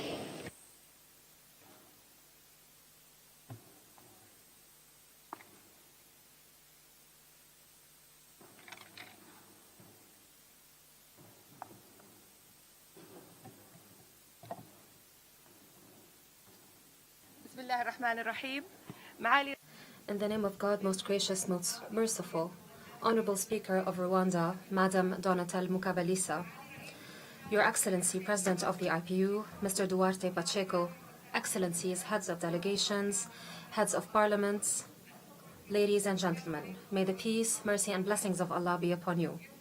It is my pleasure to be with you today in this very important meeting, through which we hope to be able to enhance cooperation, joint action, and constructive dialogue to enact the roles of parliaments and legislative councils in facing the major challenges that lie ahead of our world today. On this occasion, on behalf of the delegation of the Saudi Shura Council, I should like to thank the Republic of Rwanda, its government, its people, and its parliament for hosting so generously this major parliamentary meeting. I should also like to thank the IPU for all its efforts in this regard. Ladies and gentlemen, this meeting of ours coincides with the 10th anniversary of the IPU Action Plan for Gender-Sensitive Parliaments in order to promote the role of parliaments in legislating laws that support equality of gender and women empowerment. The Kingdom of Saudi Arabia is also commemorating the 10th anniversary of one of its most important decisions in its women empowerment journey. I'm referring to the royal decision to amend the Shura Council statute so as to grant women full membership in its Shura Council. This historic step was a quantum leap in the participation of women in decision-making circles. It also paved the way ahead for more steps to empower women. So much so that women nowadays practice very influential actions and activities, whether in legislation, oversight, parliamentary work within our council, but also on the international parliamentary arena. Ladies and gentlemen, in April of 2016, KSA launched its 2030 vision. It is basically a national plan to build an ambitious nation, a vibrant society, and a prosperous economy. This vision of the kingdom has enabled a major shift socially, economically, and culturally. My country, thanks to this plan of action, was capable of making notable advances according to international indexes, most important of which the Index of Wage Equality and Equal Pay, according to the World Bank Report on Women, Law, and Businesses of 2021. According to this report, the Kingdom of Saudi Arabia was fully compliant with the standards of the index. The Kingdom of Saudi Arabia has centered its strategic plans around women because the leadership of my country firmly believes in the importance of harnessing all the potential of our society to have a balanced and equal society. We also firmly believe in the importance of investing in education, training, and expert missions, so much so that we were capable of bridging the gap between the two genders. The concept or the principle of justice and equality between men and women in the Kingdom of Saudi Arabia is deeply rooted in our Islamic Sharia, known as the Islamic law as well. This is deeply rooted also in our basic law. The Kingdom of Saudi Arabia was keen to establish a solid legislative foundation based on the clement precepts of Islam, the Saudi culture, its noble values, and its long-standing identity. Women participation also increased in leadership positions in governmental sectors, in the private sector, and in the Shura Council. It was not merely a symbolic or formal participation, but this was the result of merit and qualifications among women, and it is also stemming from our country's firm belief in the importance of women participation in shaping our future. Ladies and gentlemen, based on our major international responsibility and our Islamic, Arab, political and economic weight, the Kingdom of Saudi Arabia, under the leadership of the custodian of the two holy mosques, His Royal Majesty King Salman, King Abdullah bin Abdulaziz, and His Royal Highness Crown Prince and Prime Minister, His Royal Highness Prince Mohammed bin Salman bin Abdulaziz, may God protect them, is keen to converge international efforts and partake in international efforts so as to face the threats that lie in front of our health, in front of our world today. The Kingdom of Saudi Arabia launched a number of initiatives, most recent of which the success of our efforts of mediation launched by His Royal Highness the Crown Prince, may God protect him, to release 10 prisoners from various nationalities in the framework of a prisoner exchange deal between Russia and Ukraine. Ladies and gentlemen, economically speaking, the Kingdom of Saudi Arabia looks to support a balanced economy worldwide and strengthening the stability of energy markets because the world is currently undergoing major effects and impacts of climate change. We have also supported the goals of the Paris Climate Change Deal in order to protect the environment, most important of which the Green Saudi Initiative, the Middle East, the Green Middle East Initiative, and the Carbon Circular Economy.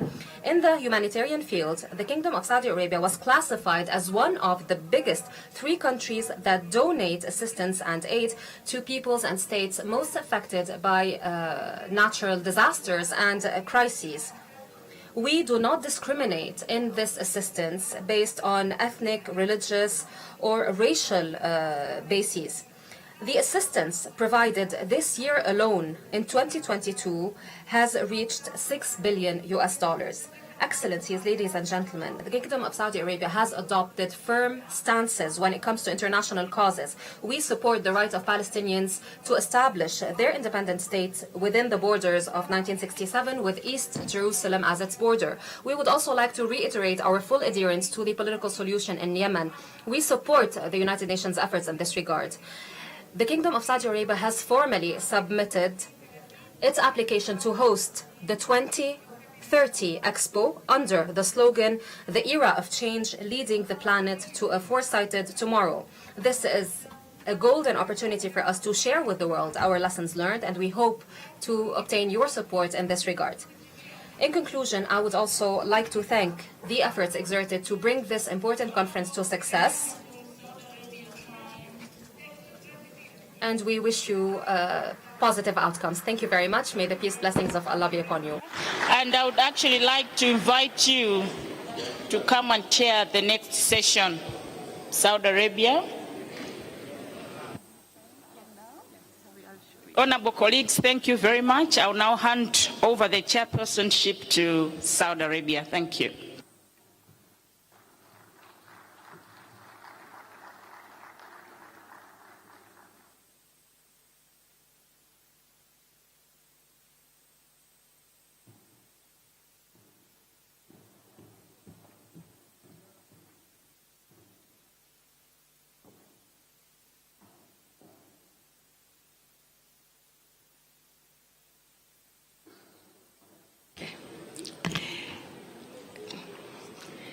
Honorable members of the IPU, Dear colleagues, good morning. It's a great honor to be chairing this part of the General Assembly.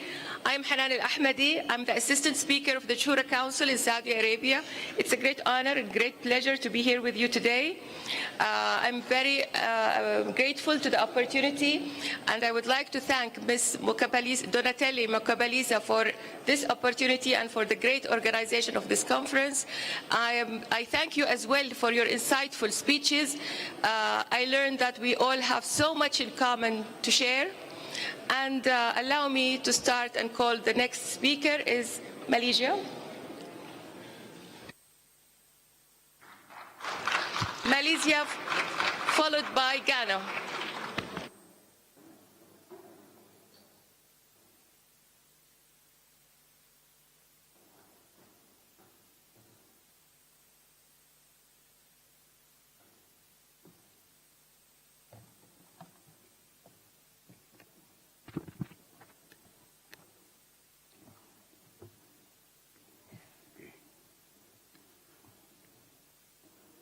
Bismillahirrahmanirrahim. Allahumma salli ala Sayyidina Muhammad wa ala ali Sayyidina Muhammad. Assalamualaikum warahmatullahi wabarakatuh. And very good morning to the Honorable Chairperson, Secretary, ladies and gentlemen. I'm Senator Muhammad Zahid Manarib, the one and only Member of Parliament from Malaysia for this Assembly. Firstly, I would like to take this opportunity to thank the organizer for giving me the honor to represent Malaysia in this 145th IPU Assembly on the theme Gender Equality and Gender Sensitive Parliament as drivers of change for a more resilient and peaceful world. May I also congratulate the Parliament of Republic of Rwanda for its huge efforts in hosting this assembly.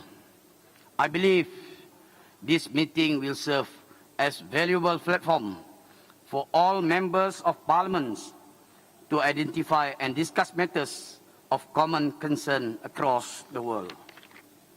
Ladies and gentlemen, Malaysia is committed and empowering women and achievement gender equality at both national and international levels.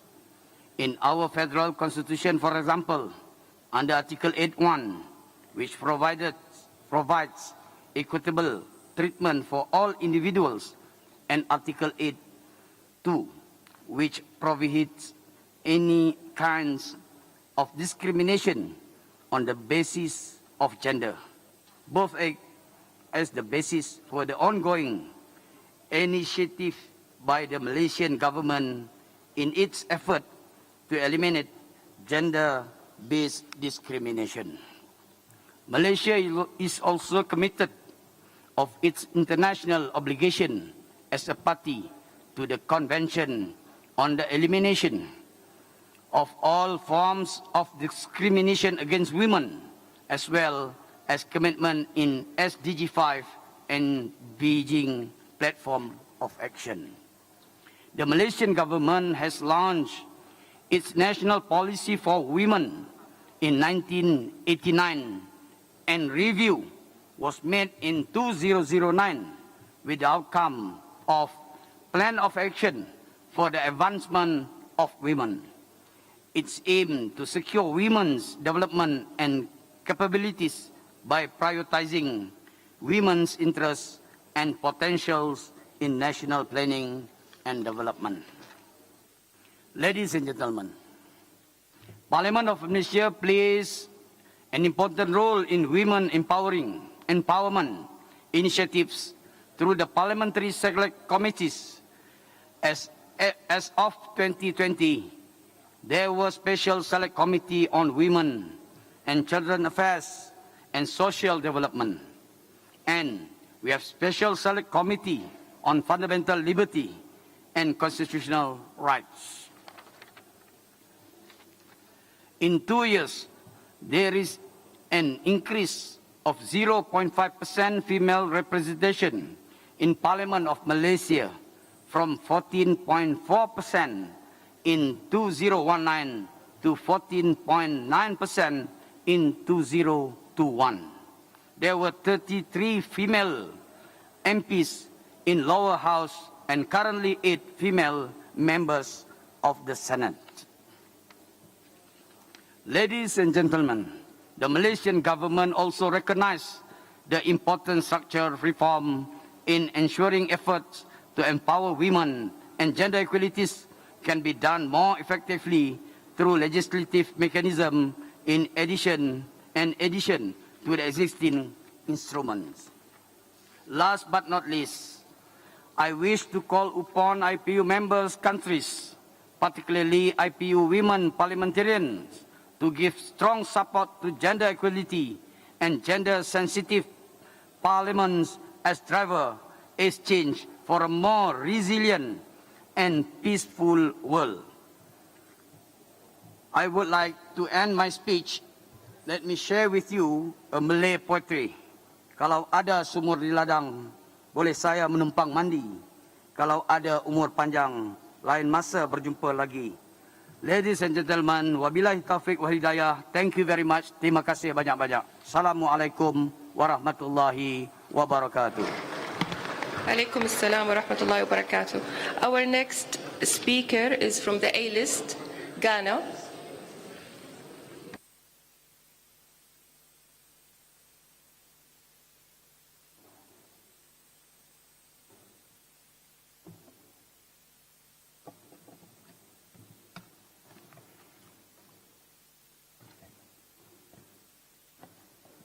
The Right Honorable Speaker of the Parliament of Saudi Arabia, the chairperson in situ, all other protocols observed. Gender equality has been and continues to be a fundamental developmental and sustainability imperative, and not just a human rights concern. Given the current demographics of more than 50% of the global population being females, the equal participation of women in whatever society does is an imperative to ensure inclusive and responsive governance. Gender equality, when promoted through gender-sensitive parliaments, will be one of the surest and most reliable and effective drivers of change for a more resilient and peaceful world. It is against this background that Goal 5 of the Sustainable Development Goals target seeks to ensure women's full and effective participation and equal opportunities for leadership at all levels of decision-making in political, economic, and public life. There is clear evidence of global efforts to achieve gender equality, albeit at an epileptic and snail pace. The call in this assembly for us to cure the epilepsy and to speed up the pace is the right call, and Ghana fully supports it. The day when women and men would enjoy the same rights and opportunities across all sectors of society, including cultural, social, political, economic participation and decision-making, a just and peaceful world would have been in sight. For there can be no peace without justice. The much talked about peace, prosperity, and sustainable development will continue to elude the world without gender equality. Consequently, all of us must act collectively to ensure that no one is left behind in any aspect of our lives. The legislature is the heart and lifeblood of democracy and good governance. It is the house, in fact, the home of the governed, and that is the people. And as such, its composition ought to be a true reflection, a mirror of the people it represents. This means that All the people must be equally represented, heard, and given equal opportunities. Gender-sensitive parliaments are therefore not about equality in numbers alone, but a healthy parity in all aspects and perspectives of gender. All the various and varied gender traits must find expression in the products and outcomes of society's deliberations and efforts. Parliament can play a very important role in this matter. Parliament itself can play a significant role in the creation of a gender-sensitive institution. Through legislation, regulation, and policy adaptation mechanisms, parliaments could remove barriers to the full participation of all sections of society, such as women, the youth, physically disabled, and minorities. In executing its mandate, a gender-sensitive parliament ought to ensure that policies and legislations are well scrutinized and subjected to gender analysis to include the articulation of the interests of all groups. This is to ascertain whether the gender differentiated outcomes put women, girls, the youth, physically disabled on equal footing with boys and girls. The case of Ghana definitely has been part of this global effort. Ghana has been conscious of the imperative of gender equality since 1958. The Parliament of Ghana has been and is responding and working to ensure the realization of this goal. The need to be a driver of change through a number of policy measures has therefore not been lost on Ghana's Parliament. The efforts of Ghana towards the emancipation of women and the girl child started from the creation of a desk in the office of the President to the setting up of a secretariat, and from the creation of a National Commission on Women and Development to the establishment of a full-blown Ministry of Gender and Children. In addition, the following steps and measures are being taken by the Parliament of Ghana. For example, in 1958, Parliament passed the Representation of People's Amendment Act to permit the selection of 10 women into the first Parliament of independent Ghana.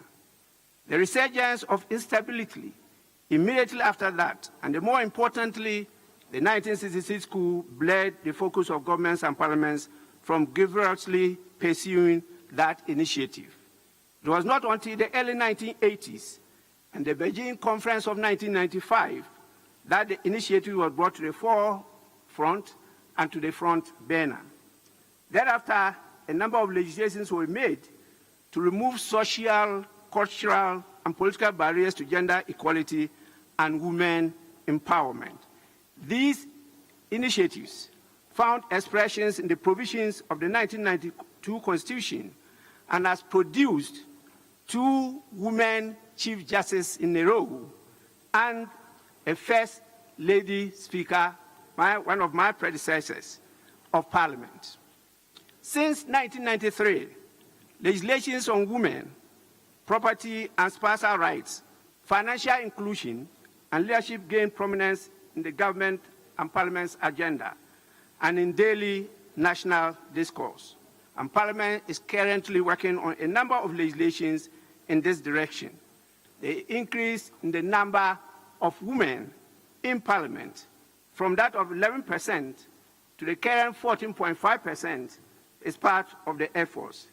This is definitely not much progress, and it is unacceptable. As a result, leadership of Parliament is rekindling the internal organization of Parliament to expedite an increase in the representation of women in key leadership positions of the House. My delegation showcases this with 4 women and 4 men as part of the delegation. Staff composition has also recognized this and have moved from 37% to currently at the decision level of 58% of total membership. Additionally, the ways to promote gender sensitivity is one of the key cardinals and features of the Parliament of Ghana today. In conclusion, since women constitute the majority of the world's population, their interests must equally find expression in whatever we do. This is a sine qua non to ensuring a more resilient and peaceful world. The reverse produces an antithesis, a polarized, divisive, bitter, poor, unjust, undeveloped, and war-prone world. The evidence in today's world speaks volumes for itself. In this wise, parliamentarians, who are the representatives of the people and are the architects of the global political economic order, have a very important role to play and must stand up and be counted. With this, Madam Speaker, I'm grateful for your grace and opportunity. Thanks so much. Thank you, Ghana. Our next speaker is Uzbekistan, and it's followed by Poland, so please get ready.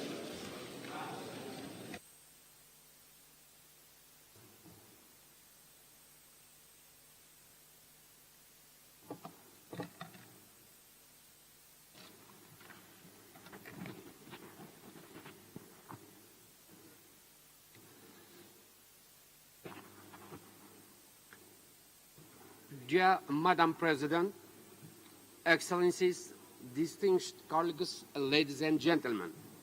First of all, I would like to express my deep appreciation to the Parliament and Government of Uganda for the great organization of this event and your warm hospitality. I am delighted to see many old colleagues and new members of IPU. We talk a lot about the gender-sensitive parliament, but what does the gender-sensitive parliament really mean? For us, I mean to Uzbekistan, a gender-sensitive parliament is a parliament that, firstly, actively participates in the development and implementation of the state gender policy. Secondly, encourages and ensures the equality of the number of women and men in all its bodies and structures. Thirdly, adopts gender-sensitive laws that promote and protect gender equality, provides gender expertise of adopted laws. Fourthly, contributes to the formation in a society a culture that respects women's rights and gender equality. Gender-sensitive parliament is involved in the implementation of the IPU Action Plan for a Gender-Responsive Parliament adopted 10 years ago in Quebec, Canada. Now, ladies and gentlemen, let me inform you briefly about the experience of Uzbekistan in the subject of topic. Comprehensive measures being taken to Uzbekistan to strengthen the legislative and institutional foundations of gender policy. In Uzbekistan, special attention is paid to the development of gender-oriented legislation, the improvement of the legal foundation for enhancing the role and active participation of women in the public, political, social, cultural, and business life of the country. In recent years, more than 50 legislative acts have been adopted in our country to ensure of women's rights. We are developing a gender-sensitive constitution. The draft of the constitutional law of Uzbekistan is a gender-sensitive constitution.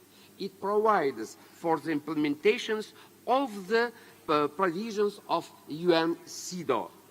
4 institutional bodies were established in Uzbekistan in recent years: National Commission on Ensuring Gender Equality, the Committee of Women and Gender Equality in the Senate of Uzbekistan, the Republican Public Women's Council, the State Committee of Family and Women.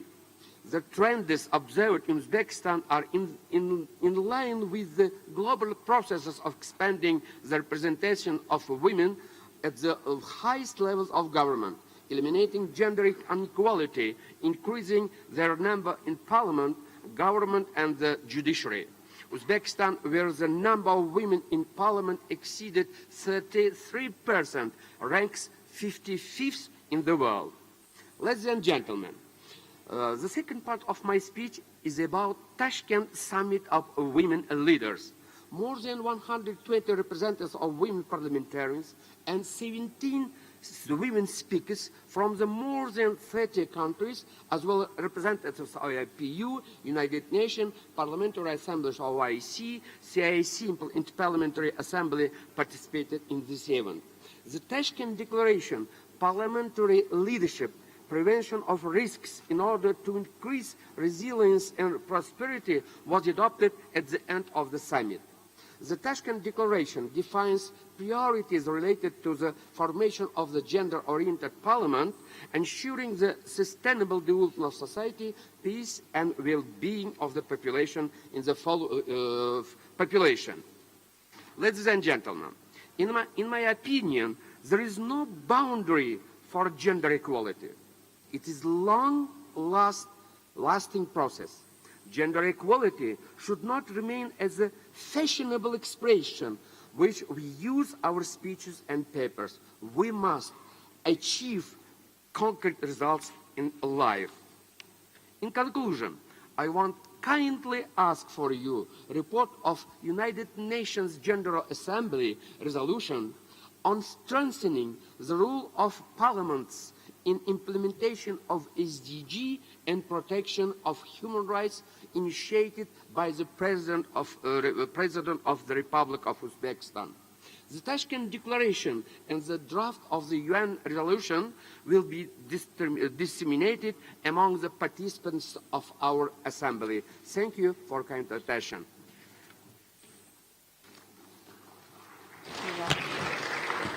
Thank you, Uzbekistan. Our next speaker is Poland, and after Poland is Ireland. Please get ready. Thank you.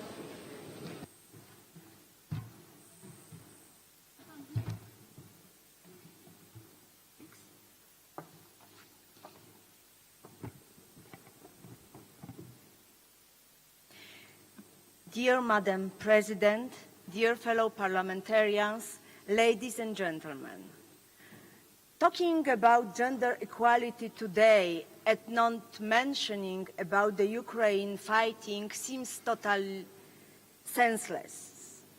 The war in Ukraine has showed us that the most affected are civilians, especially women and girls, even small girls, who are victims of abuse, rapes, and murders, who suffer because they lose their lives, their dignity, their families.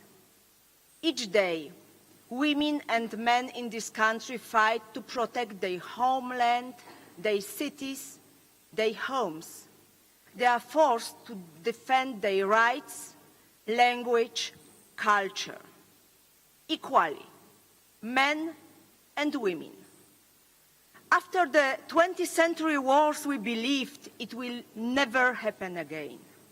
And yet, Russian Federation, a permanent member of the Security Council of United Nations, elected to ensure the world peace, decided to attack and destroy its neighbor, a sovereign and independent country. Imagine that Russia sends troops to, for example, South Africa or any other country. They bomb your cities, destroy your infrastructure, and they want to remove you from the map. Would you be so eager to accept? Russia is treating Ukraine the way former empires treated their colonies. It wants to subject the now independent country that was once within its borders. We strongly condemn and oppose this kind of post-colonial thinking. Russian troops are committing war crimes against the civilian population.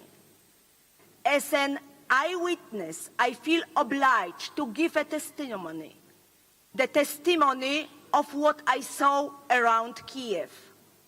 Destroyed, robbed homes, destroyed infrastructure, dead bodies of brutally murdered men, women, and children, gender equality. With my own eyes, I saw corpses of civilian victims in Bucha. This is something I will never forget. I see it in my nightmares all the time. Thousands of people have been killed. This is genocide. It's even harder to talk about it here in Rwanda, a country who experienced such a tragedy. We commemorate the victims every year.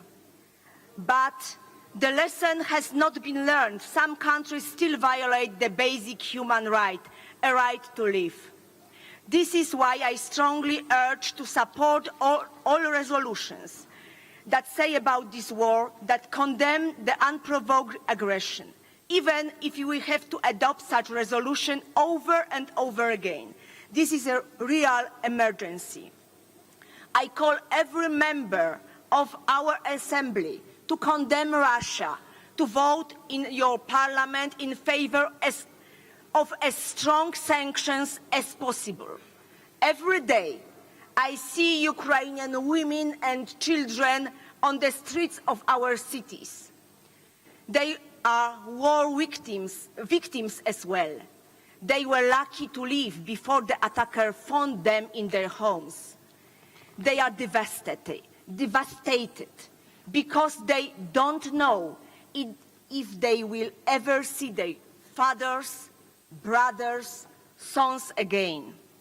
Imagine how hard it is to talk to them and explain why so many countries doesn't not condemn the Russian aggression. The position of Poland in this regard is simple. The Russian troops should be immediately withdrawn from Ukraine. War should be over, and those guilty of war crimes must be brought to justice. We condemn in the strongest possible terms the illegal acts of recognizing independence and annexation by the Russian Federation of the occupied Ukraine region, Kherson, Donetsk, Lugansk, and Zaporozhye, which remain part of Ukraine under international law. Dear colleagues, the topic of the general debate is very important. Gender sensitivity in Parliament is crucial in nowadays world, but either or not gender balanced, first of all, we must be human sensitive. Thank you.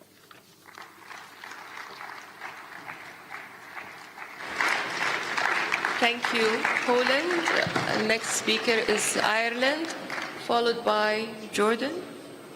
Yes, so please get ready, Jordan.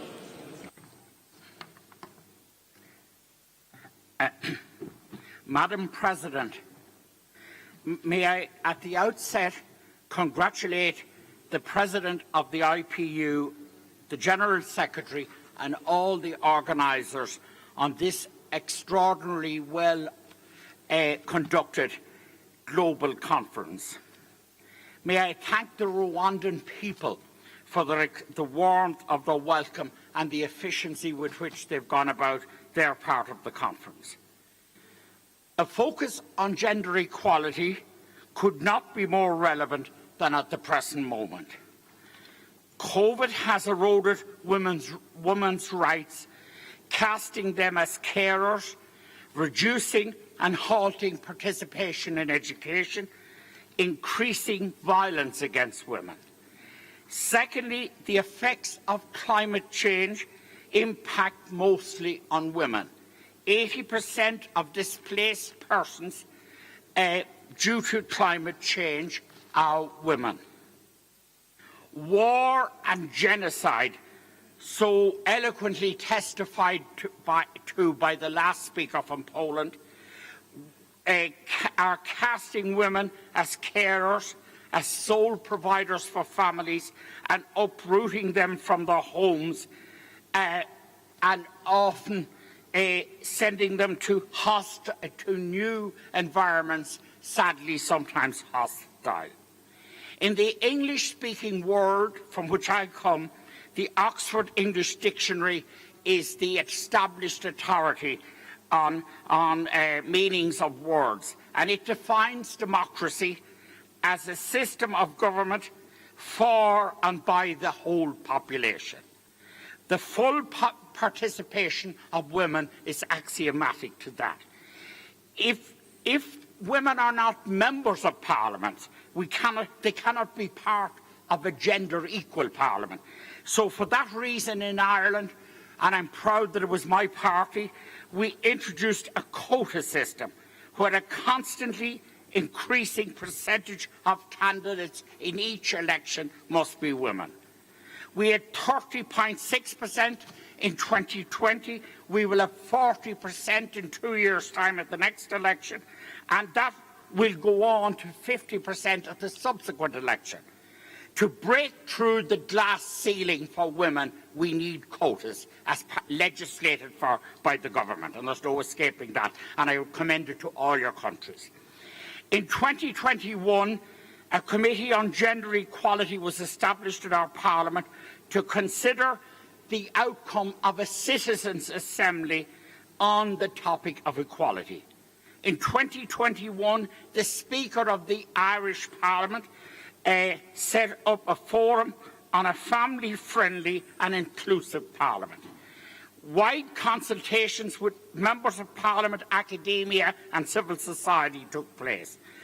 It looked specifically at the composition of committees, at structures, at operations and methods, and at the creation of a safe and respectful workplace. 51 recommendations emerged, and prioritised among them will be and is remote working, proxy voting during yet to be established maternity and paternity leave, increased representation of women on committees and in position of authorities on those committees, hybrid meetings, as we've all become used to throughout COVID. Constitutional change will be needed for some of these, but we're going to do it. We have in our Parliament a dignity and respect statement, and we also are going to establish more family rooms, facilities for breastfeeding. Childcare facilities are there and will be enhanced. In Ireland, we have an active and well-functioning, well-resourced Women's Parliamentary Caucus, and they do great work. Members of Parliament from around the globe, can I say this to you? Gender equality is also a man's issue. It is at the heart of a civilised society. We will not have further progress. We cannot enhance further progress in society without equality. So let's all unite at this great global international conference of parliamentarians to create gender-equal parliaments that will lead to a gender-equal society. Thank you very much. Thank you, Ireland. Now the next speaker is Jordan, followed by Switzerland.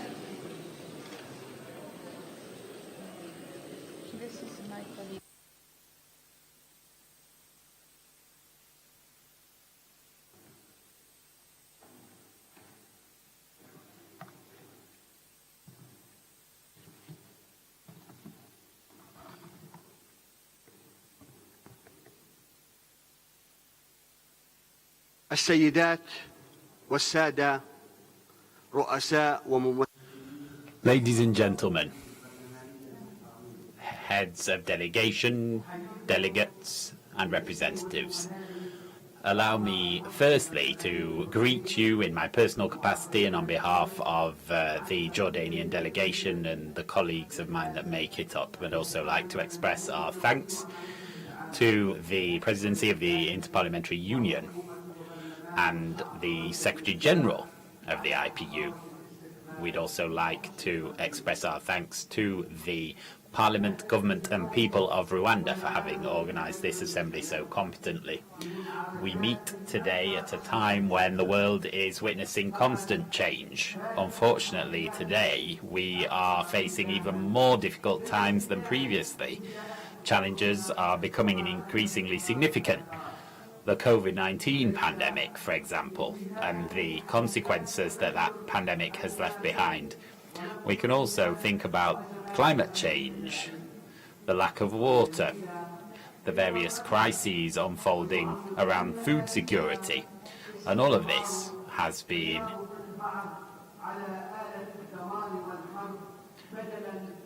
exacerbated by war, which some countries are waging rather than working together to achieve food security. Ladies and gentlemen, allow me firstly to quote a conversation that I had with our King, His Majesty. God rest him. He mentioned international cooperation as a response to various international crises. His Majesty Abdallah II said that we shouldn't forget that millions of people are living each day with empty stomachs. They are hungry. We should wonder why around 7 million people are suffering from malnutrition and undernutrition, even though we're in the 21st century. Why are 9 million people today dying of malnutrition? These are figures that we unfortunately see being published every year, and that's why we should continue our efforts to find a solution to the food security crisis. In Jordan, we are deeply convinced of an idea that was raised by His Majesty Abdallah II a while ago. We need to bolster international cooperation to benefit all societies. Ladies and gentlemen, I wanted to refer to these crises at the beginning of my statement today to state most sincerely that these crises are very complex and no country today can rise to these challenges alone. The COVID-19 pandemic has had extremely negative consequences for our societies. Climate change is also a major scourge, and we must remember the wars that are being waged in various countries and on various continents in the world, particularly in the Middle East. All of these factors are creating an environment that enables the propagation of tensions, and conflicts are providing fertile ground for extremism. In all the countries of the world, we must face extremism, and we know that extremism knows neither religion nor race. That bitter reality is one that has brought countries such as Jordan to make concerted efforts and to build bridges of cooperation with various partners in our region and around the world. King Abdullah has hosted meetings in the Jordanian town of Aqaba, and they aim to increase international efforts to combat extremism. You may know that Jordan has faced a number of crises in recent times. Our country has been a shelter for a number of peoples who had been expelled from their original territories due to war. Ladies and gentlemen, we're here today at the 145th IPU Assembly to debate the issue of gender equality and gender-sensitive parliaments. This is a driver for a more resilient and peaceful world. That's the topic of this general debate today. From this podium, I would like to reiterate Jordan's position on this. We have an action plan and we fully support the efforts being made. We need to make progress to empower women and to increase their participation in political, economic and social life. We are firmly convinced in Jordan of the need for gender equality. This is a fundamental human right. We need this to achieve justice in our societies. And that will enable us to achieve a very clear goal, namely political participation of women in decision-making. In Jordan, we've reviewed our legislation with this aim in mind, so that legislation can be brought into a situation in which it empowers women. I'd like to state that the Jordanian Parliament has adopted a new electoral law which has earmarked 18 seats in Parliament for women. Women are also now able to run for election to the other seats in Parliament. This new electoral law has also compelled political parties to include at least 2 candidates in the top 6 candidates that they put forward for election, and this has increased female participation in Parliament.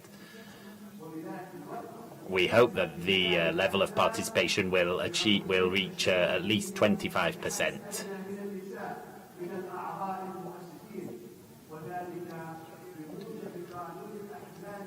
There are also quotas in other aspects of Jordanian life following other legislative moves, and we've taken further steps to increase women's participation in the political sphere so that they can truly become partners in decision-making. In conclusion, allow me to express my thanks and recognition to all the women of the world. Women have made significant achievements despite the many hurdles that they face. I'd also like to pay tribute to Jordanian women working in the home, women working elsewhere, women operating in all aspects of life. We would like to express our pride. We are proud of Palestinian women who are fighting to defend human dignity and also to defend the sacrosanct nature of Christian and Muslim holy sites in Jerusalem.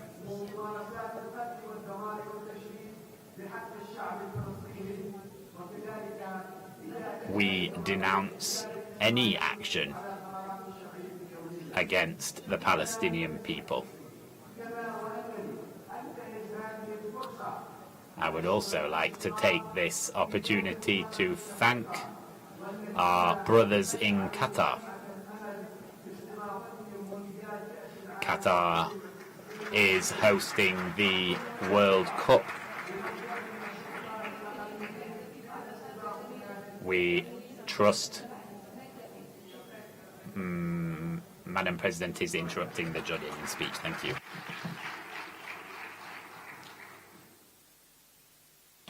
Thank you, Jordan. Our next speaker is Switzerland, followed by Qatar.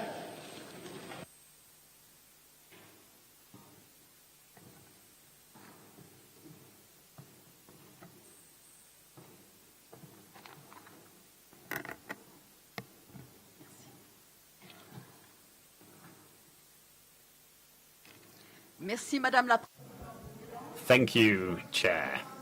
Colleagues, parliamentarians, ladies and gentlemen. Firstly, as others have done, I would like to thank the Republic of Rwanda for the warm welcome that we have received as delegates of the IPU Assembly. As an introductory remark, I'd also like to say that a number of men have opted to take the floor on this subject of gender equality. I hope that that's a good sign and that will enable us more quickly to achieve this much desired gender equality around the world. I say that because the fight for women's emancipation is one of the major fights of the 20th century, and it's not over yet because nothing's yet been achieved permanently. The right to vote was one of the most significant fights that's affected all continents. In several European countries, we had to wait for the end of the Second World War for women to be able to vote. In my country, Switzerland, which is often described as the oldest democracy in the world, we had to wait for 1971 to come along before women were finally allowed to vote and run for election at the federal level. Without women, however old a democracy may be, it remains awkward and incomplete. Switzerland is trying to catch up, however, because in the latest elections to take place in 2019, women represented 42% in our assembly. However, we don't just need equal rights, we need true equality. Women need still to achieve the legitimacy that they deserve to perform their role in full. They often earn less than men for the same work, and that affects their retirement. In certain key professions, women are underrepresented. They often have to deal still with household tasks and education and raising children, even though young couples have bucked these trends. The right to abortion is not guaranteed everywhere, and it's unequally applied around the world. The backward steps that are being taken in the US at the moment are of concern. Control over women's bodies has always been an issue and is one of the most flagrant manifestations of patriarchy. The right of women to decide what to do with their bodies is unfortunately not yet a reality. Strangely, conservative forces feel that the state should have a say in abortion, and yet they don't feel the same way about social rights and childcare, for example. Once the child is born, it suddenly becomes a very private issue, and families are left to fend for themselves. The fact that we've not yet achieved equality is perhaps partly because we felt that everything had been solved too soon. In the 1990s, feminism almost became a swear word. Young women felt that equality had already been achieved, and although a great deal of progress has been made, there is still work to be done. We have made forward steps in some areas, however, and yet a great deal has yet to be done. We need to eradicate violence against women and domestic violence, and that's why we all need to foster the adoption of the Istanbul Convention and its implementation. Violence against women, which also sometimes affects children, is a terrible scourge. Switzerland has also faced that problem. That's unfortunately a reality in Switzerland as well, and we now have an action plan to prevent that unacceptable type of violence. Obviously, parliaments have a significant role to play in promoting gender equality, and we should applaud what the IPU's been doing to bring this key issue to the floor. If we wish to achieve gender parity in parliaments, in my opinion, we need to establish electoral quotas. We must fight against the idea that women elected due to quotas are mere window dressing. On the contrary, once they're elected, women perform their roles very skillfully, and political parties have a pivotal role to play in that regard. We also need to fight harassment and sexism in parliaments and put women forward at all political levels. A number of parliaments have taken measures to achieve that, and the Swiss parliament has contributed to that fight as well. In conclusion, I'd like to underscore the fact that women have a significant role to play in promoting peace. That is all the more obvious at a time when too many countries are being battered by internal conflicts, and of course also at the time when Russia is waging a war against Ukraine. Gender equality is a human right. Those rights will never be achieved without women's full contribution. Men should participate in this movement towards emancipation, because the freedom of all of us depends on all of us. Thank you.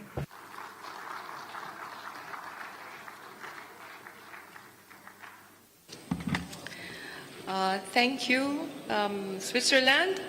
And now we have Qatar, followed by Denmark, or not Israel? Qatar, followed by Israel.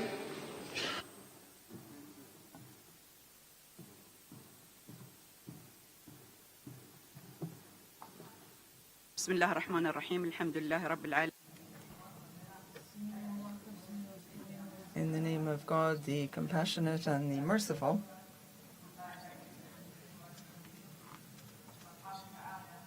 President,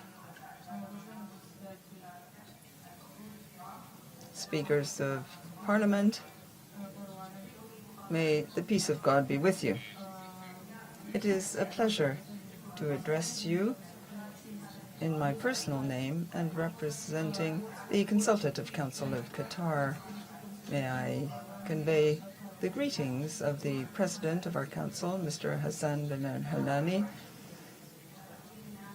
and we wish you great success in your work. I would like to say to the government and people and Parliament of Rwanda that we are grateful for the invitation to participate in the work of this Assembly. We would also like to thank the IPU for the excellent organization of the Assembly. Dear colleagues, we are meeting today to discuss a very important topic: to attain peace, security, and stability and development for all around the world. I'm referring, of course, to gender equality. We need to strengthen the role of women in society. Some 10 years ago, on a day like today,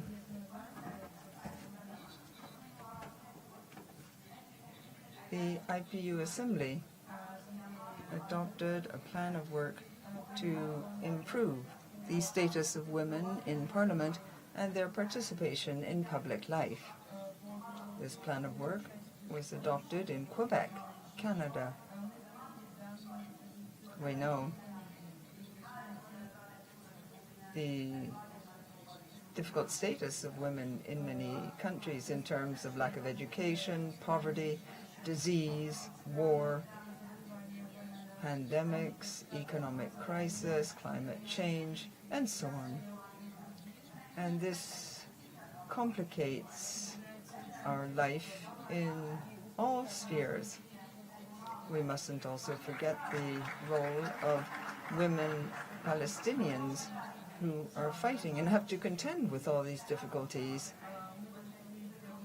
And they share with Palestinian men the difficulty of their lives and apartheid, and in particular the crime of occupation, which deprives women of education and work,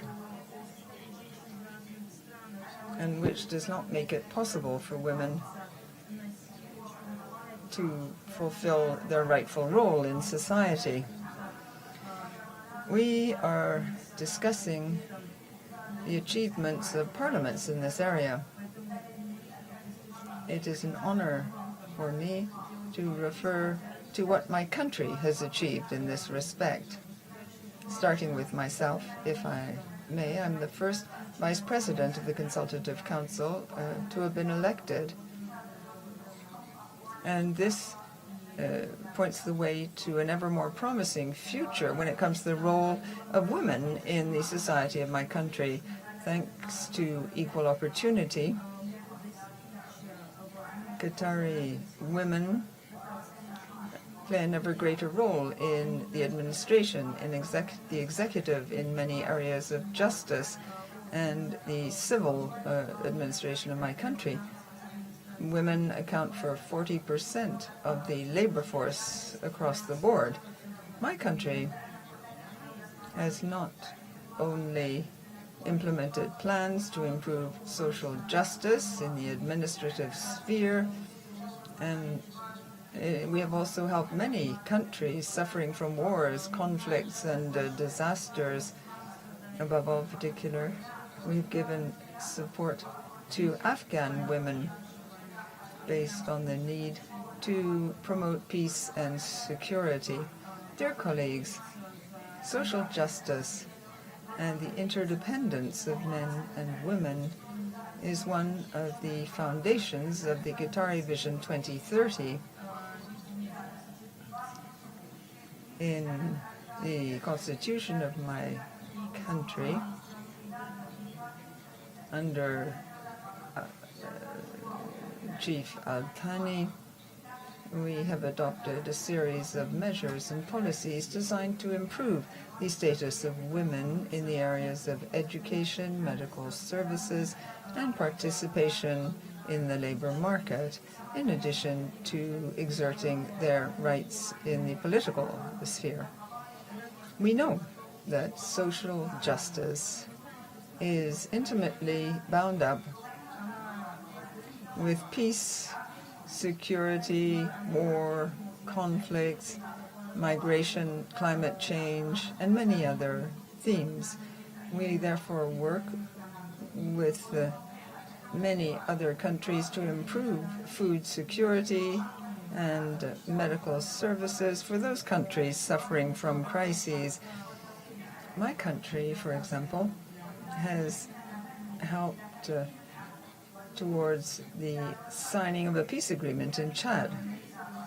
And we firmly believe that conflicts must be resolved always in the most peaceful way possible. To this end, the Emir in my country is conducting various activities with a view to acting as intermediary to bring about a regional and international peace. We have prepared carefully to host the World Football Championships 2022, and we hope this will be a platform of love, peace, and moderation and reconciliation. We hope that you will all attend this major sporting event. Thank you, Qatar. Our next speaker is Denmark, followed by Israel.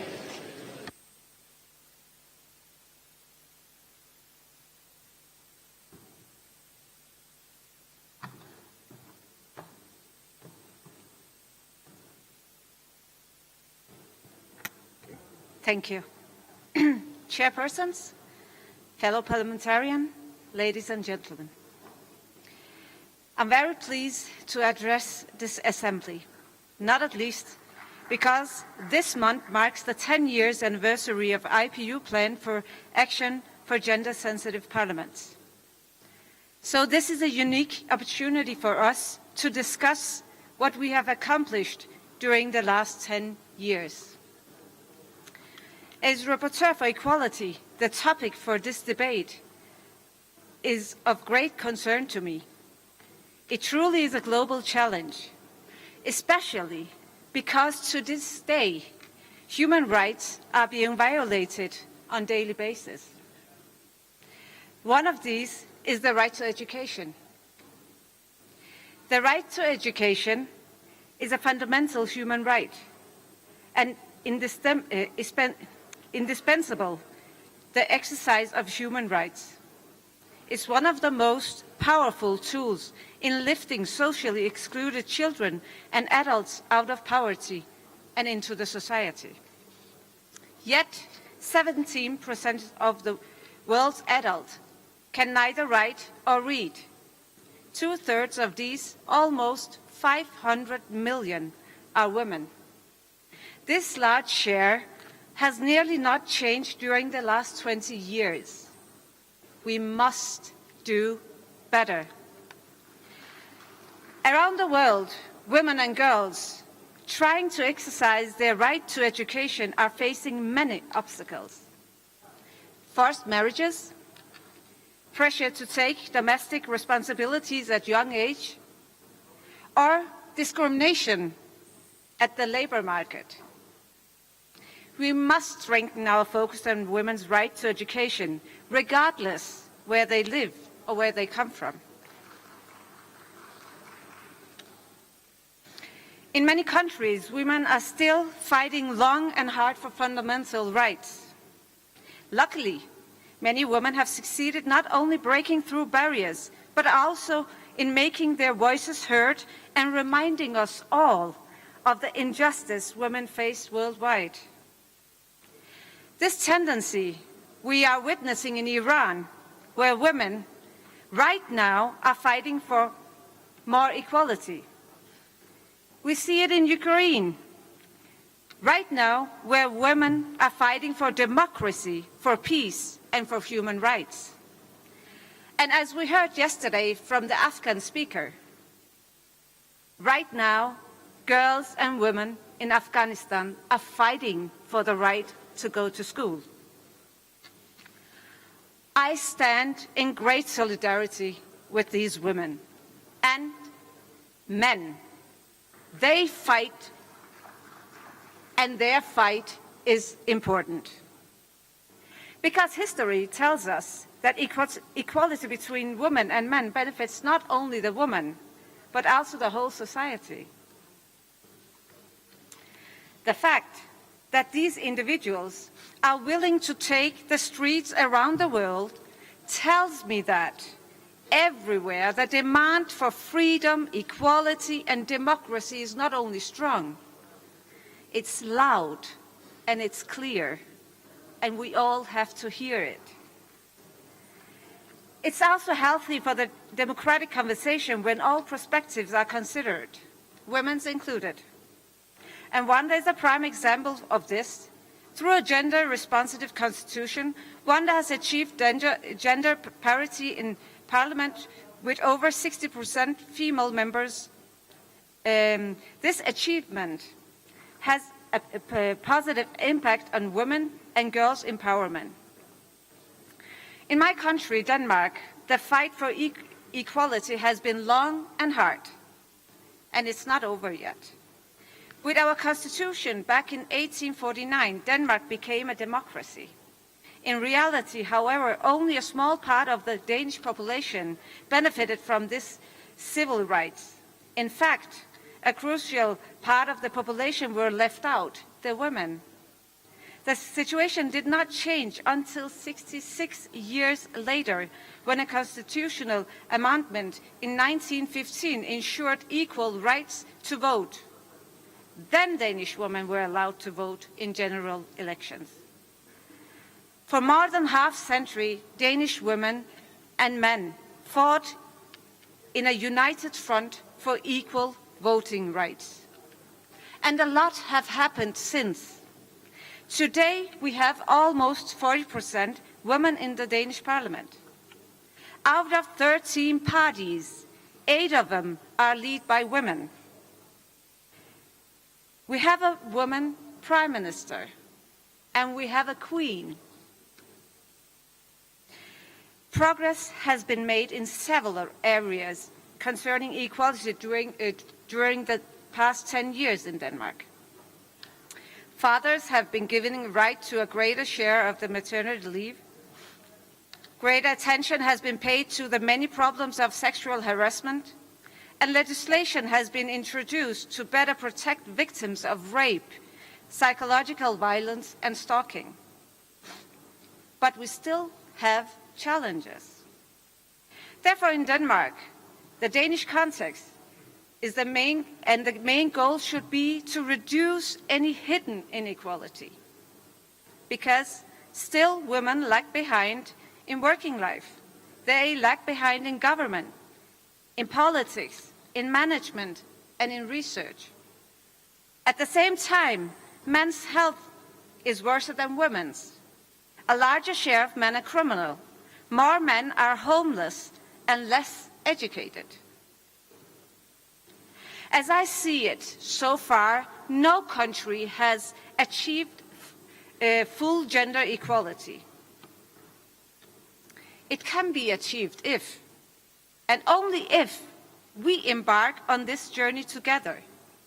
Dear colleagues, our challenges might be different from each other, but our goals should be common and the same. A more peaceful, resilient, and a gender-equal world. Dear colleagues, let's take it from hope to action. Thank you all.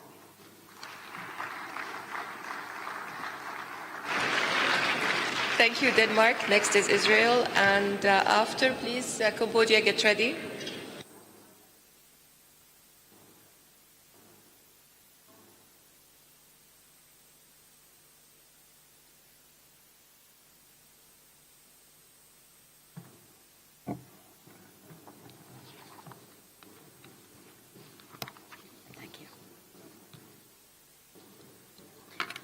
Dear colleagues, I stand here today on behalf of the Israeli women that want to change and make an impact. My name is Nior Shpak, and I'm proud to stand here today as a politician, a member of the Knesset, the Israeli parliament, a colonel in reserve who served 26 years in the Israeli Defense Forces. I'm a career woman, social activist, and I'm also a wife, mother, and a grandmother. I'm proud to stand here today and say, yes, we can.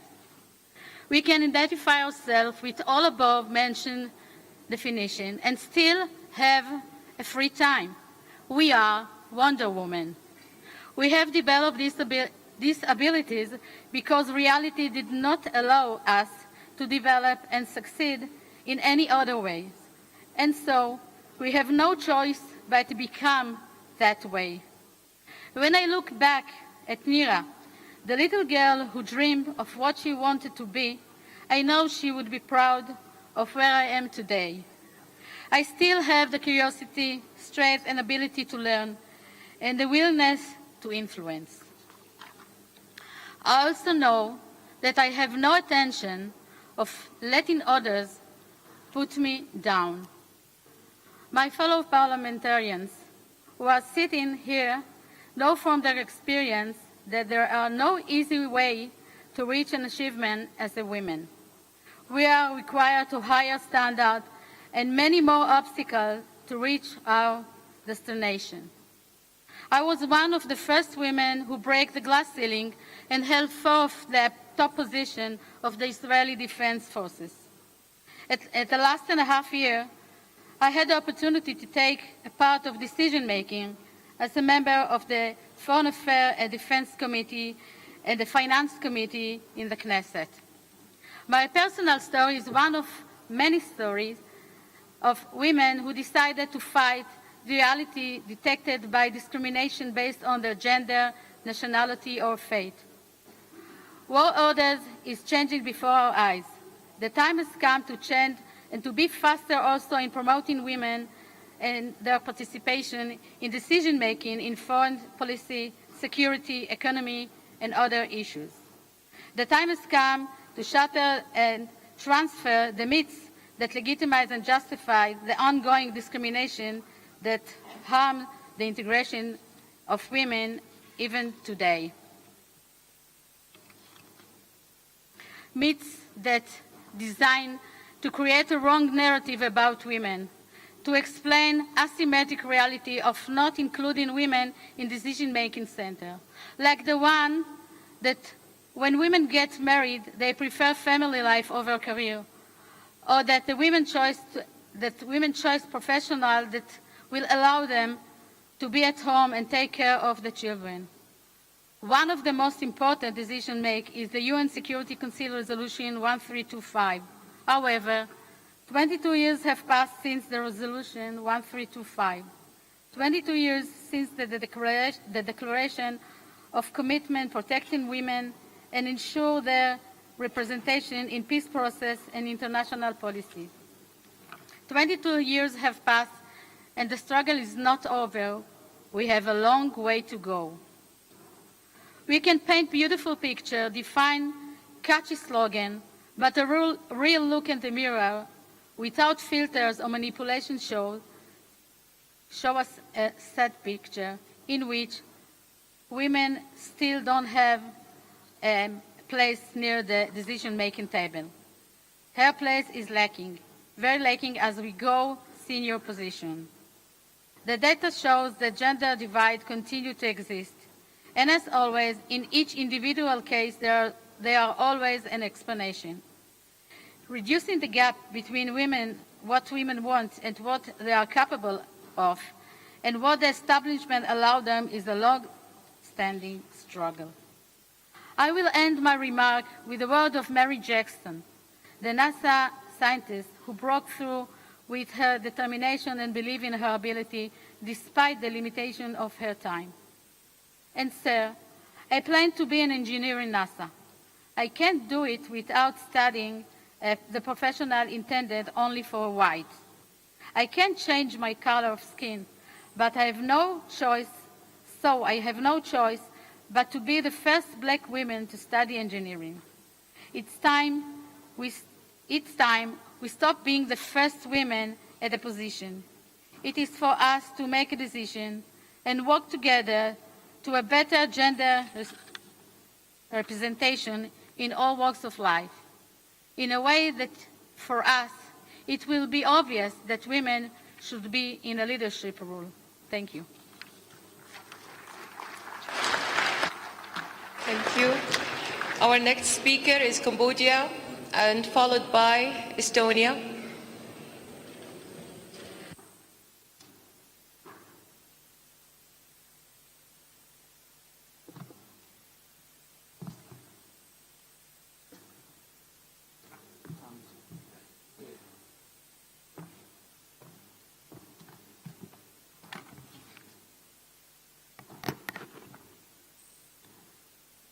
Madam Chair, distinguished delegates, excellencies, ladies and gentlemen.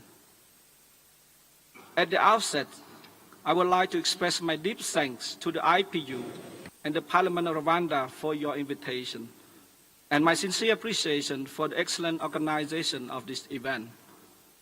The theme of the 145th IPU Assembly is a high relevance and important to the promotion of peace, stability, social inclusion, and good governance among the key agenda of the IPU, the international community, and our respective country. Last week, I just attended the Parliamentary Forum and the 8th G20 Parliamentary Speaker Summit, P20 in Indonesia, as part of Indonesia G20 presidency. At the closing session, there was a strong commitment of the G20 nation and beyond to promote women empowerment and assurance of opportunity for women and girls to exercise their role in politics, economy, society, and the area of their interest without restriction of their freedom and potential. As for Cambodia, we are strong matrimonial society since the dawn of the civilization. Historically, women leadership has been embraced in the Cambodian society since the 1st century AD. As a woman in our society have been the backbone of the nation building. In the 13th century, our queen, Indra Devi, was the scholar and the dean of the university, known to be by the historian as the only and the first woman as a dean of the university in the Asia Pacific. Like Rwanda, Cambodia in the 1970s went through a dark period of genocide, as what Rwanda experienced in the 90s.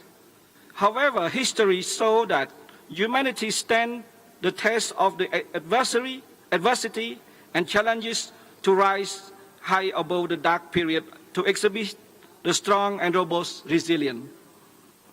In the case of Cambodia, it was because of the great leadership of the late King Fathers Norodom Sihanouk and Samdech Prime Minister Hun Sen through his national reconciliation and win-win policy that we could achieve peace, national reconciliation and development. Rwanda and Cambodia are the example of a successful country transforming themselves exceptionally after achieving total peace in the post-conflict and reconstruction. Today, Cambodia and Rwanda are advancing their development agenda vigorously and are promoting gender mainstreaming in the government, the parliament, and the peacekeeping effort. Cambodia's search for criminal justice for the victim of the genocidal regime of the Khmer Rouge has been very successful, conducted through the 16-year undertaking by the Extraordinary Chamber in the Court of Cambodia, a hybrid judicial system under the auspices of the United Nations and the Cambodia Court of Justice, and under the sovereign law of the Kingdom of Cambodia. Justice has been delivered, preventing the risk of the return of the genocidal regime, ending forced child and women labor observed under the civil war and the unrest, and developing our legal and institutional instrument to empower women, girls, and promote social inclusion. Despite the progress in women empowerment in the world, there is still room to improve, and the opportunity is so vast for politicians as well as the lawmaker to envision. Therefore, we must act swiftly and in concerted manner through our parliamentary platform and in cooperation with the government, the private sector, civil society organizations to uphold the status of the girl and woman in all spheres, such as education, employment, politics, environment, and decision and policy making in the field of importance to them and their society. Taking this opportunity, I wish to inform that Cambodia, as a chair of ASEAN 2022, will be hosting in November 2022 the 40th and the 41st ASEAN Summit and related summit, as well as the 43rd General Assembly of ASEAN Inter-Parliamentary IPA, a regional parliamentary platform that focuses on peace building, green and sustainable development in line with the UN SDG, among others. At this summit, we aim to further push for enactment of deeper and more comprehensive engagement of women and young parliamentarians, as well as the promotion of their other proactive role in democratic electoral process, lawmaking and policy making to strengthen their pivotal role in contributing to peace, stability, social harmony, and social progress. To conclude my remark, I just remember one word from my mothers during the war that we suffer. Mom, we want peace. Mom, we want food. So women is very strong in our society. Thank you very much. Thank you. The next speaker is Estonia and followed by Viro. Thank you.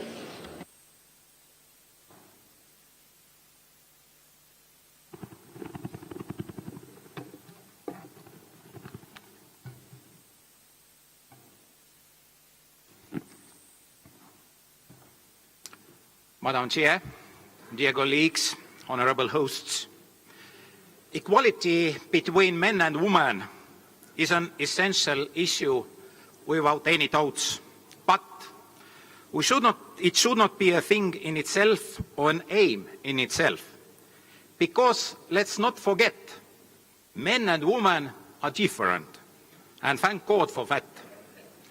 As a result of that, men and women behave differently in different situations, like crises or conflicts, for example.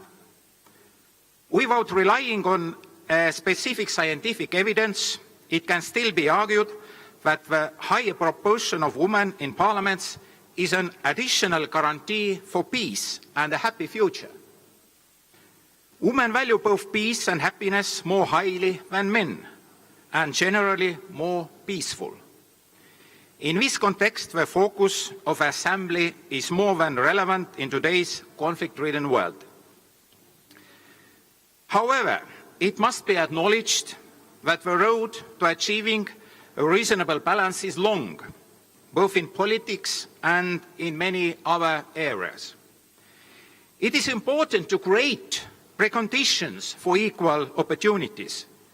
It is important to remove obstacles, including both administrative and material, that create conditions for unequal treatments in politics, employment, and social life.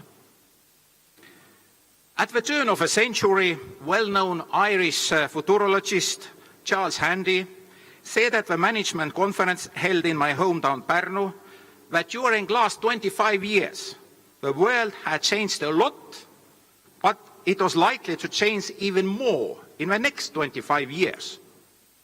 The last 22 years have repeatedly confirmed this.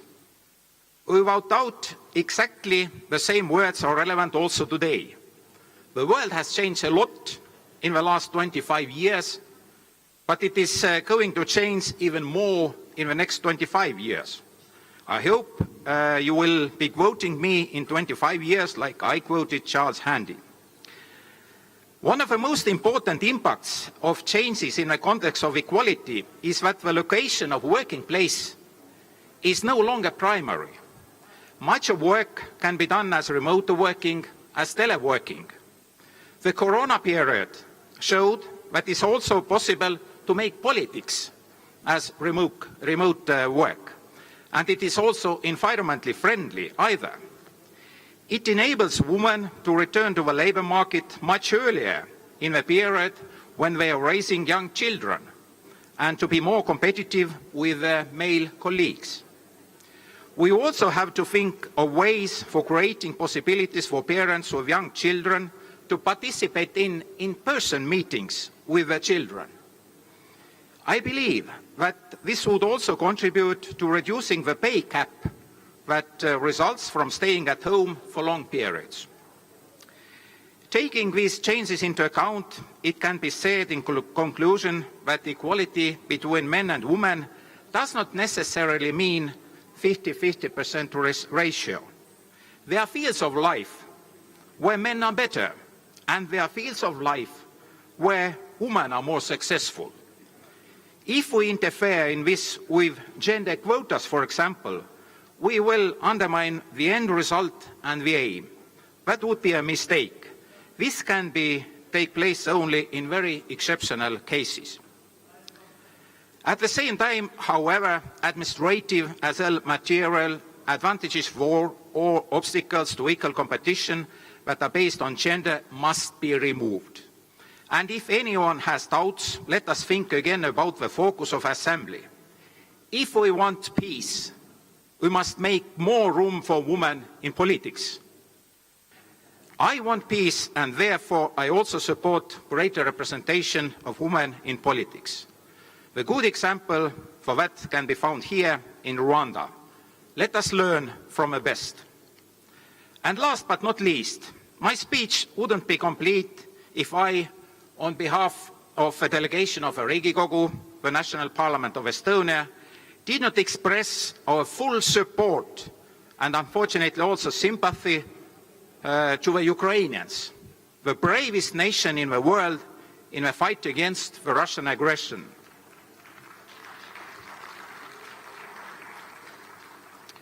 Let's never forget that Ukrainians are fighting for a peace in the whole world. Thank you. Murakazi. Thank you. Thank you, Estonia. Our next speaker is Peru, followed by Uruguay. And I would like to thank you, ladies and gentlemen, for this opportunity. And I would like to hand over to my colleague, Mr. Josic, from the head of the delegation, the Swiss delegation, Switzerland. Thank you very much. Thank you, Andrea. Buenas tardes, Presidenta. Good afternoon, Chair of the Assembly, representatives of parliaments and speakers. Well, I did have a speech prepared, but having heard everybody speak, I think what we need to do is think and share experiences, the experiences I've had in my country. Obviously, we're all here because we want equal opportunities for men and women, but unfortunately,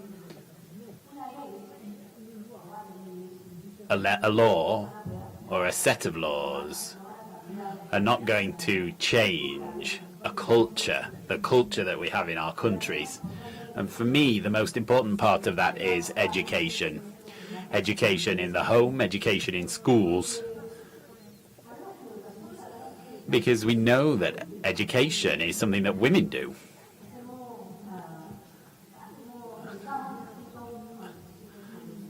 And we sometimes bring our sons up differently from our daughters. That's the reality. For example, in the political party that I represent, there have always been male representatives. There hadn't been women for years. And when we did an internal election to look at our preferential voting system, we had a campaign to encourage women to vote for women, because often women don't vote for women. We don't support one another on many occasions. There is no solidarity amongst us. It's not just on the side of the men. We ourselves, as women, don't help one another. And at that election that I'm talking about, I received the highest number of votes of all women, but there were 7 men with more votes than me. And the new law that's been applied for the current Congress to achieve parity resulted in the top position being given to a man, and I was number 2. Thanks to that law, we were able to bring many more women in from many different political parties, and it's the first time that in our Congress we have 50 women out of 130 members of Parliament in total, so nearly 40%. That law was brought in 2019.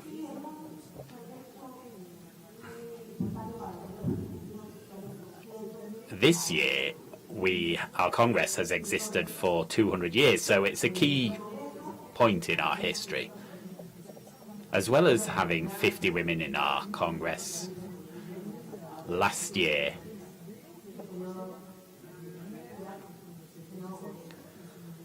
a new period of parliamentary sessions began, and 2 vice presidents of the Congress were women.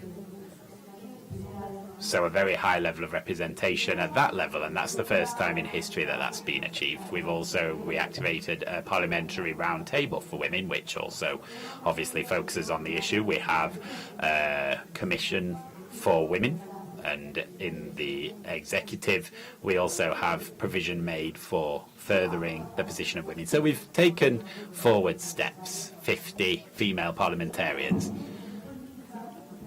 But we also know that often for women it's much more difficult to be a politician around the world than for men, because we have to look after our children, we have other responsibilities, we have to divide ourselves between those responsibilities, and that detracts from the time we have available.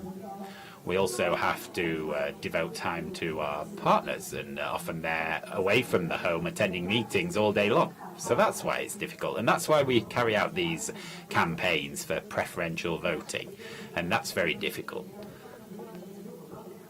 Women have to have economic independence, however, to be able to wage those campaigns.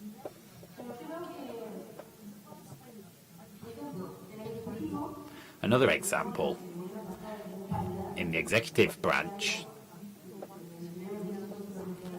we were close to parity in the past session, but in this government we only have 2 female ministers out of 19. So things continue to be difficult. And we have to observe that women in politics are constantly exposed to harassment from the press, harassment from the political establishment. I wanted to share my experience. Last year I was in Madrid, and I mentioned that I was the Speaker of Congress, and that we'd recently begun that session last July, and that we'd had a difficult year. We'd been suffering at the hands of the press and the social networks.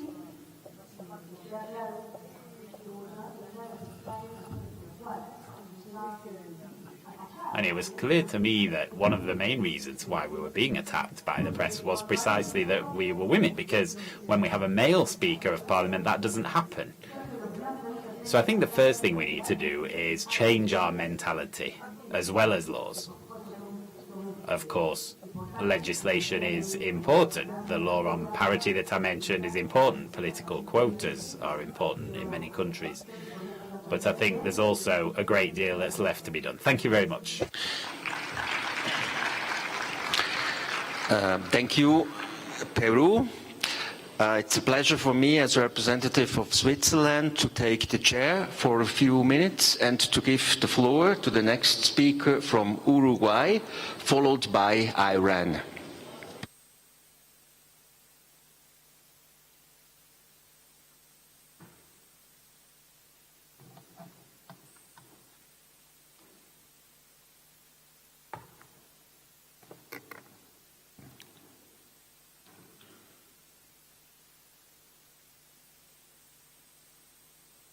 Thank you, Mr. President. Good morning, everybody. En la nota conceptual para el debate general. In the concept note for this debate, gender equality and gender-sensitive parliaments as drivers for a more resilient and peaceful world, it said that history has shown that when we face a crisis, societies are better off if they invest in gender equality as a sustainable, effective and inclusive response. Further down, it said that gender-sensitive parliaments that have mechanisms and structures for gender equality and that invest in capacity to bring gender equality into their work are in a better position to take advantage of the circumstances when they face crises and so on. It's important to bring in equity and equality to overcome the personal difficulties that often are in place and to achieve full equality in society. In the history of Uruguay, we've had a number of great women that have taken us forward in various spheres, politics and others. In the past and today, they are tireless workers. They're committed mothers, children, grandmothers, colleagues, and they're able to give of themselves in many different roles. In Uruguay, in 1927, the first woman voted in our country in a secret ballot. That made Uruguay a pioneer in Latin America in enshrining the political rights of women in a historic step within a democratic framework. From that event, which was the fruit of tenacity on the part of women wanting to participate in political life and a firm decision and support from a government to approve the vote for women, we managed to consolidate full participation of all citizens, which led to the first woman in Parliament 80 years ago. A few years after that, the law on the civic rights of the woman was approved. That ensured that they had equal rights. One effect was that they were able to manage their own property, which had previously been in the hands of their fathers or husbands. From that point, progress was made in participation and representation of women in Uruguayan politics. However, although we've been recognized as a full democracy, we are still far from achieving the level of parity we'd like. To reduce the gap in political representation of women, we've brought in mechanisms to facilitate access and development of women in those positions. In 2009 and then in 2017, we established laws to ensure equal participation of both sexes in a number of different bodies. That was called the law on quotas.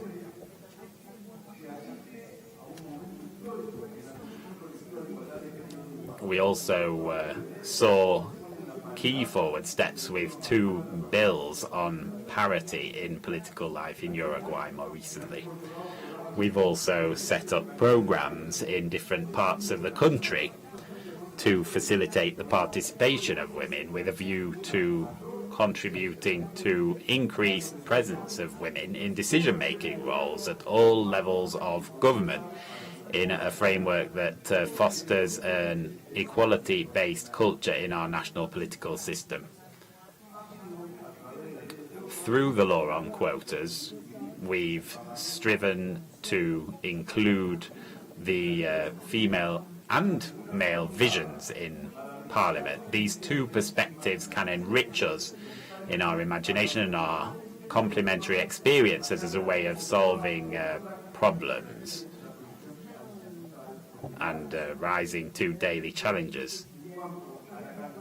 Concerning the number of roles, political participation of women in Uruguay wasn't significantly affected with the implementation of the law on quotas or with the debate on parity that stemmed from the bills that I mentioned.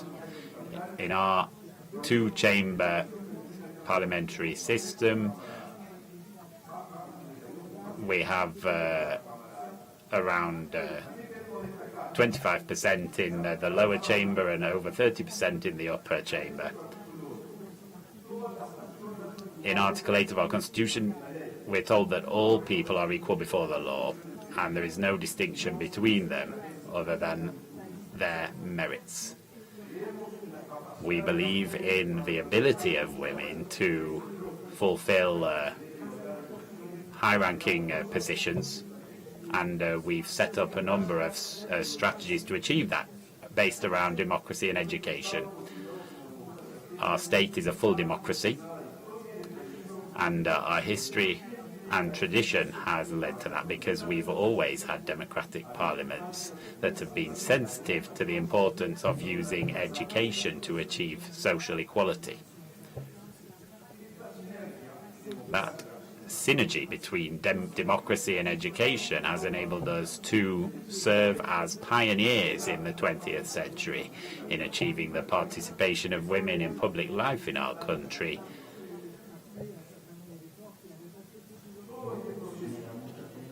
I'm terribly sorry, but your time is coming to an end, sir. At the beginning of the 20th century, our education reform brought about major change, which made primary education free of charge. It's difficult to believe that after all the time that's elapsed since then, we are still calling for the natural state of affairs to become a reality.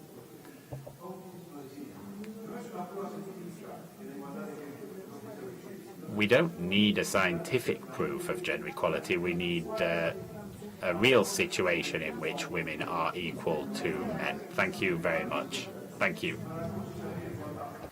Muchas gracias, Uruguay. Thank you very much, Uruguay. Is Iran, followed by Gambia.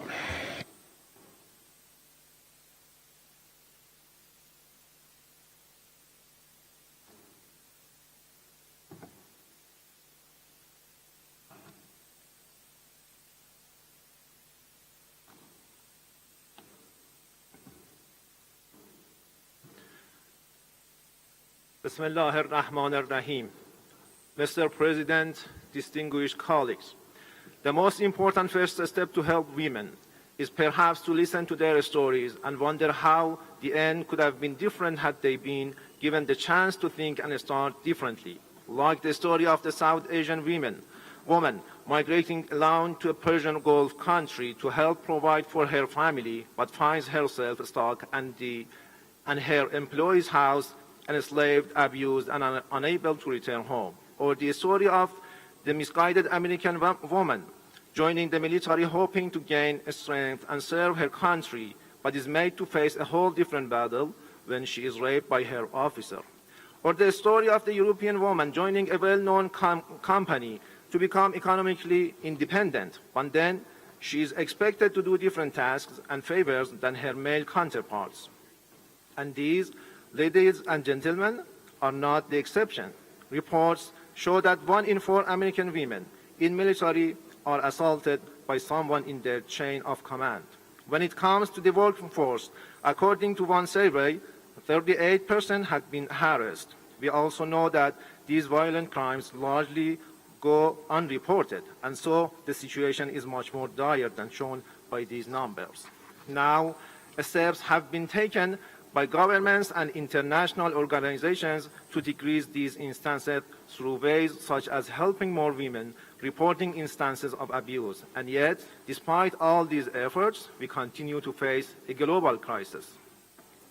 So, perhaps it's time we wondered if the reason we don't seem to be able to put an end to most of these tragic stories is that we haven't been reading them right, that we haven't started in the middle, that we have started in the middle and not from the start, because every one of those women who we talked about was one day born in a family and raised with a set of teachings.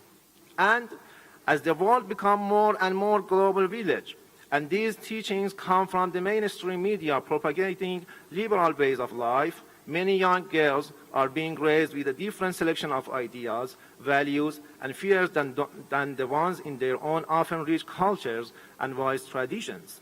The fairly recent idea, for instance, that in order to be strong, a woman must serve in all same ways as do men. The value that is doing any job, regardless of their vulnerable to the specific risk as the form of their fathers as women. And the fear that if they are not economically independent from their fathers and husbands, they will be subjected to oppression and abuse. In my country, the Islamic Republic of Iran, we listened to women's story from the start. And so we realized that in order to empower them, we need to organize our efforts in a way that creates more possibilities for them since birth.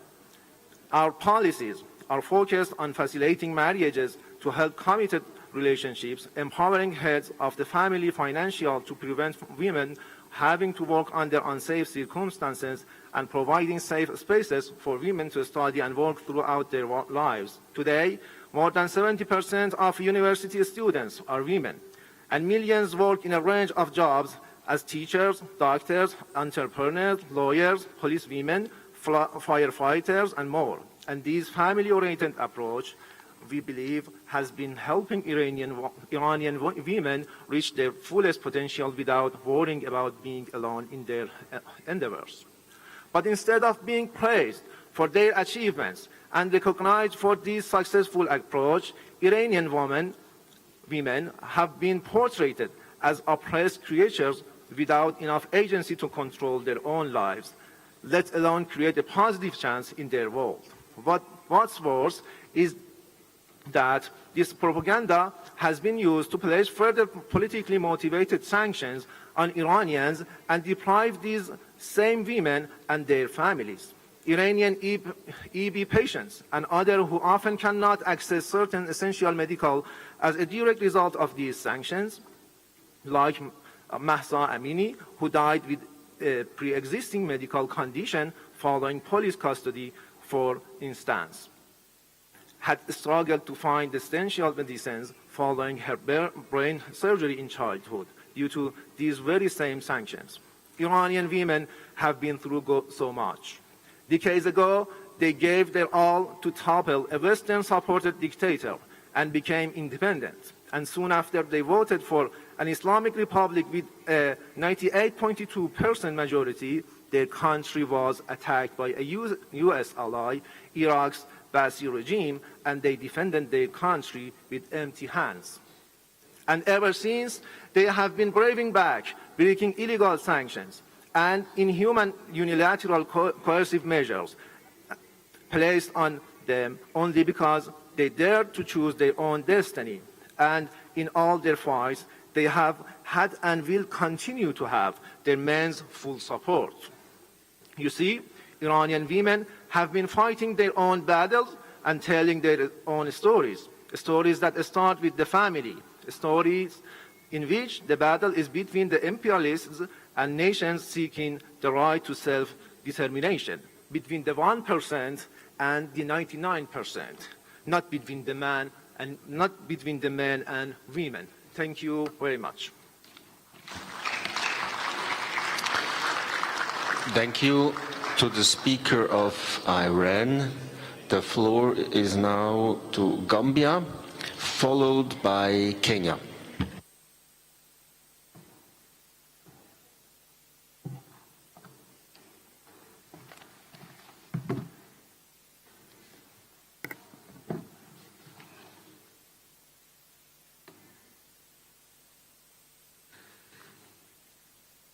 Madam President, distinguished delegate, I bring you warm greetings from the smiling coast of Africa, the Gambia.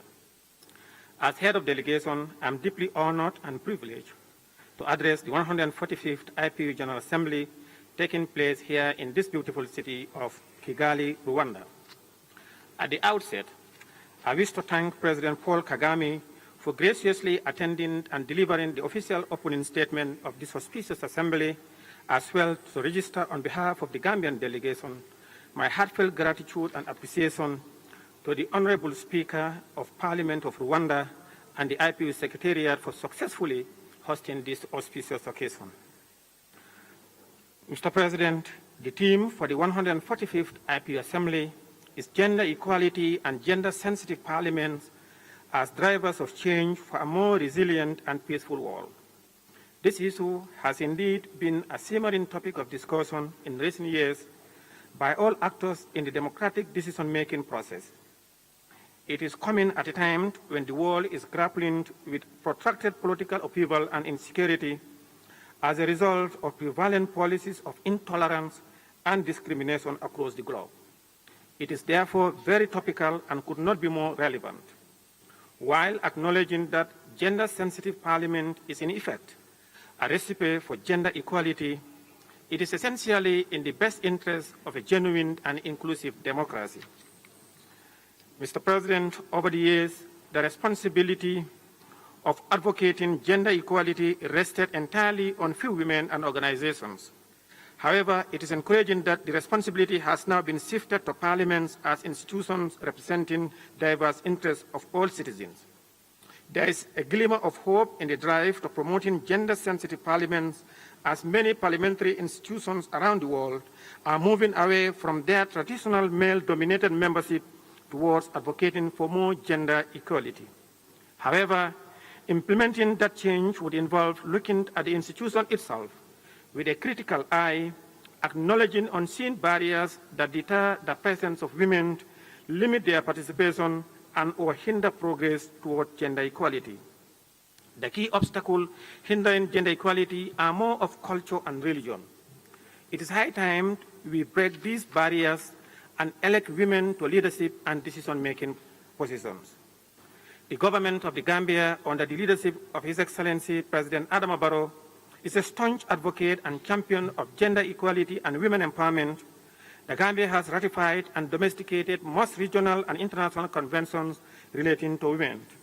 At the National Forum, the Gambia also passed into law a Women's Act in 2010 and its amendment 2015, the Domestic Violence Act 2013 and the Sexual Offences Act 2013, the National Women Enterprise Fund Act as part of efforts to promote equal opportunity for women, and the long-term objective of this act is to create a women's bank to provide women entrepreneurs and organizations access to funds. A new gender policy 2023-2033 is being formulated to succeed the 2010-2020 policy on gender and women empowerment by the government through the Ministry of Gender in consultation with relevant stakeholders with aims at ensuring inclusion of women and demystifying the negative perceptions against them. Mr. President, furthermore, the government for the first time established a Directorate of Gender and Equality and Women Empowerment under the newly established Ministry of Gender as an additional testimony of its commitment to gender mainstreaming. Recently, the said Directorate reviewed and validated the final report on the list of issues and questions in relation to the 6th periodic report of the Gambia to the Committee on the Elimination of All Forms of Discrimination Against Women, the CEDAW. As we speak, a new national gender streaming strategy bill has been formulated and will be tabled before the National Assembly for enactment. However, despite these advances, there is still room for improvement, more specifically on the participation and representation of women in governance. Notwithstanding, we would not rest on our laurels. We will continue to champion gender and women empowerment at the level of Parliament. I therefore urge the IPU, being the sole global parliamentary body, to provide the necessary tools to support parliaments in assessing and monitoring gender sensitive in terms of their organizations and working procedures. It is also worth noting that gender-sensitive parliaments are not a simple and static phenomenon, but display a level of complexity and change across countries and time. There is not a single path that leads to gender sensitivity. One country may start from increasing the number of women MPs, while another may focus on creating more gender-sensitive governance and political parties. What is common for all is that gender-sensitive parliamentary institutions are more efficient and able to better respond to the needs of women and men. In conclusion, I would like to encourage all member parliaments of the IPU to make the most of the 145th Assembly by joining voices and efforts to making significant global impacts in the promotion of peace, gender equality, and sustainable development for the benefit of our people. I thank you all. Thank you, Gambia. Now the floor is yours, Kenya, followed by Niger.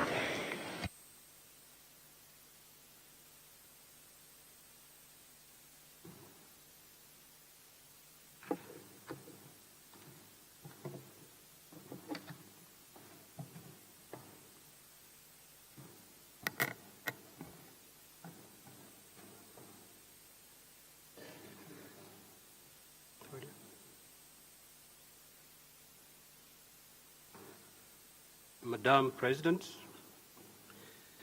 honorable speakers of member parliaments and heads of delegations, honorable delegates, invited guests, ladies and gentlemen. On behalf of the Parliament of Kenya delegation, I'd wish to register my thanks to the people, government and the Parliament of the Republic of Rwanda for hosting the 145th Inter-Parliamentary Union Assembly. Honorable delegates, SDG number 5 proposes the achievement of gender equality and empower all women and girls, with target 5.1 speaking to ending all forms of discrimination against all women and girls everywhere. If we are to reduce the imbalance that disproportionately affects women and girls, we need to take up our role as champions for gender equality at national, regional, and global level.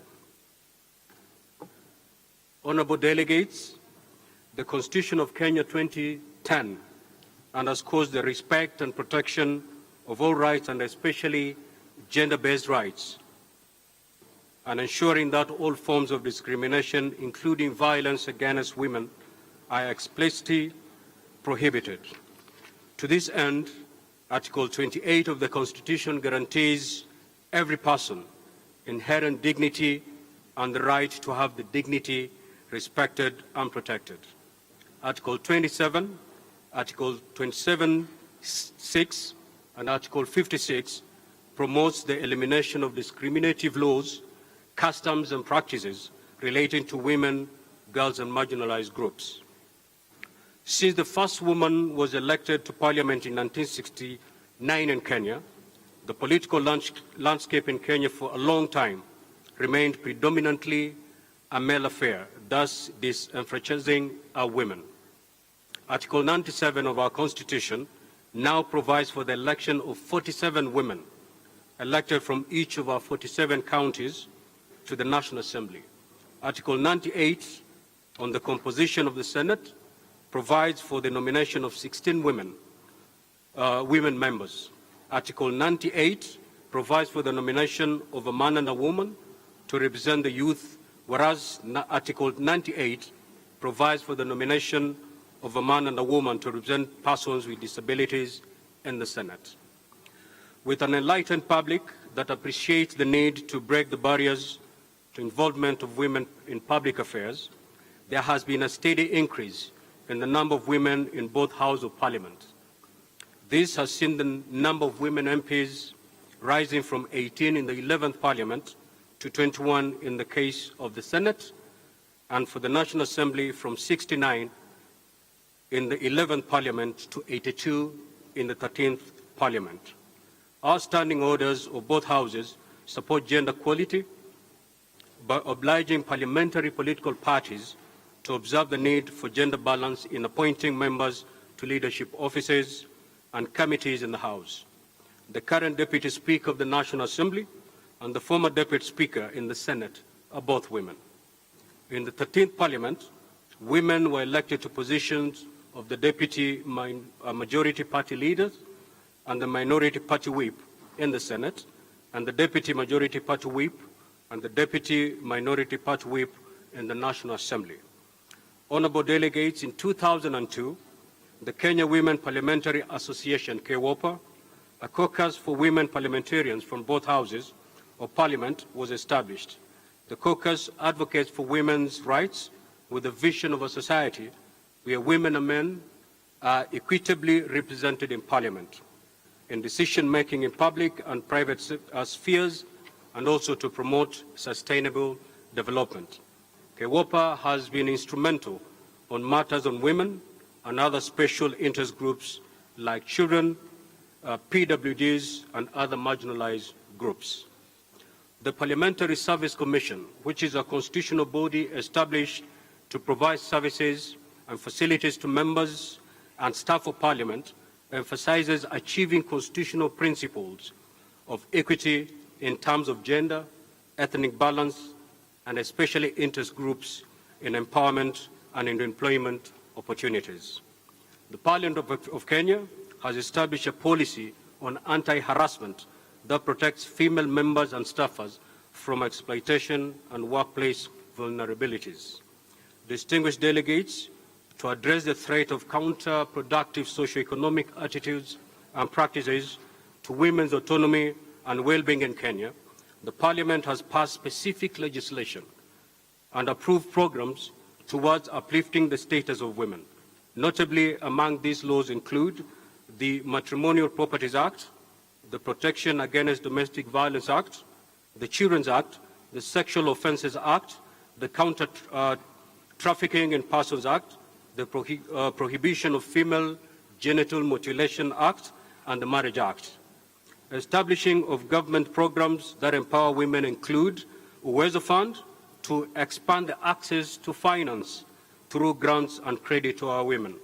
Women Enterprise Fund, which has benefited over 800,000 women groups and resulted in the growth of women-owned enterprise. 3, the National Government Affirmative Action Fund, NGAF, that has improved the livelihoods of vulnerable women, youth and persons with disabilities, children and the elderly. Honourable delegates, the following actions may be considered by parliaments in devising ingenious ways to address the gender inequality. 1, gender quotas, through which the gender gap can be bridged, especially at the level of political parties. B, elimination of all obstacles to gender equality by making deliberate efforts to identify and address the root causes of gender inequalities and not just the symptoms. C, legislation that promotes equal access for women and men to elective positions. D, mainstreaming gender in parliamentary work and enduring the rule of procedure. C, enhancing participation of women in parliament by ensuring that political conversations are inclusive, accommodative, and accommodate the view and position of both gender. And F, to address the information gap regarding the processes of participation of women in legislative work, and continuous and structured capacity building that enhance capacity of women parliamentarians on House procedure and rules, legislative development and policy analysis. Honourable delegates, the pursuit of gender equality. Your time is over. Where governance and social justice are shared value by both men and women. In the words of the late Kofi Annan, and I quote, "There is no tool for development more effective than the empowerment of our women." I thank you.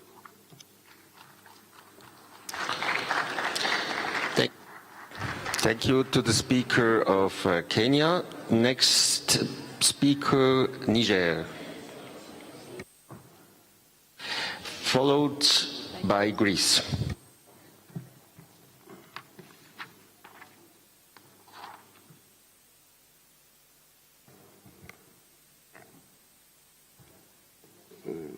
Monsieur le Président,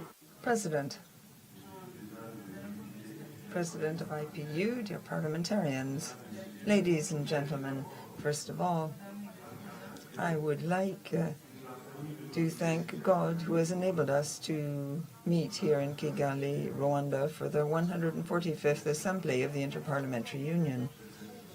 This institution represents all countries of the world. I would also like to say to the Rwandan government and people on behalf of my delegation and in my own personal capacity that we're deeply grateful for the very warm welcome and authentically African hospitality that we enjoy. Sir, The theme of the general debate is gender equality and gender-sensitive parliaments as drivers of change for a more resilient and peaceful world. This is a very relevant theme indeed. Following various crises around the world, in world inequalities, and particularly those linked to gender, have unfortunately been accentuated. This is due to the socio-cultural factors which in many countries, in many of our countries, hamper efforts to eliminate or at least reduce these inequalities. And all this has compounded the effect of terrorism, climate change, and other more temporary crises. A deterioration in the situation has fostered terrorism in the Sahelian region, particularly in the area of the three borders. And that is by far the subject of greatest concern to my country, Niger, and I have the honor of heading its delegation here. It is therefore important to draw the attention of the international community to the drama experienced by some of our countries owing to insecurity resulting from the dislocation of Libya in 2011 following a foreign intervention in the country. In fact, foreign countries didn't take account of the warnings issued, mindful of the situation, by African countries, including Niger, which has a long border with Libya. In Niger, we pay a heavy price for insecurity with the tragedy we have experienced in terms of loss of human life, internal displacement. Millions of people have fled parts of the country. A lot of arable land cannot be cultivated. A lot of schools have been closed, together with medical clinics, which are the privileged target of terrorists.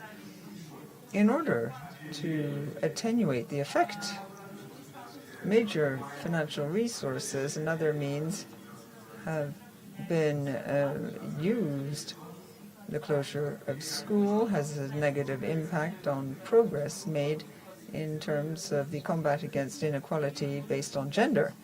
Indeed, women and children, unfortunately, are the bulk of the victims of insecurity.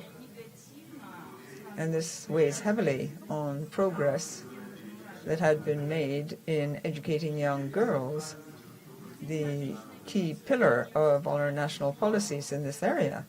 However, despite all these difficulties, Niger has made appreciable progress when it comes to combating gender-based inequality. The National Assembly of Niger has not twiddled its thumbs. It has effectively helped the government in action designed to take account of the needs and interests of both men and women. You can see this in our different national policies, some of which call for approval by the National Assembly.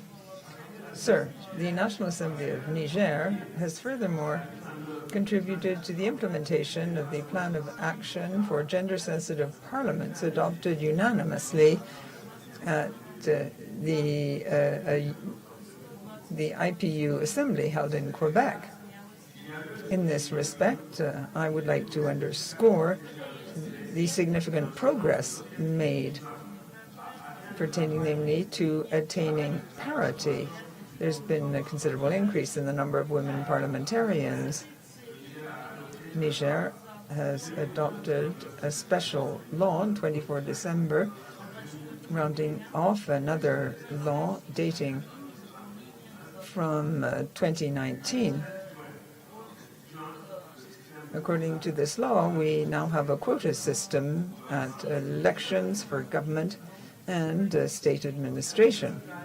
Under Article 3, Paragraph 2 of this law, any list submitted by a political party or a group of political parties or a grouping of independent candidates must comprise at least 25% of men and women. This 25% quota has to be respected when proclaiming the results of the elections.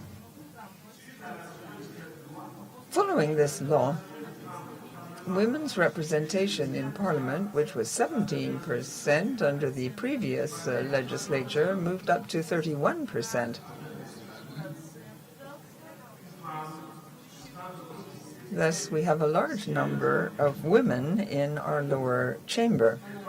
Furthermore, these women are represented in all the decision-making bodies of the national government and standing committees. In the Bureau of the National Assembly, women often chair debates. Women often head various services. Women account for about 31% of members. I should also like to underscore the fact that the President of the Supreme Court of Justice is a woman.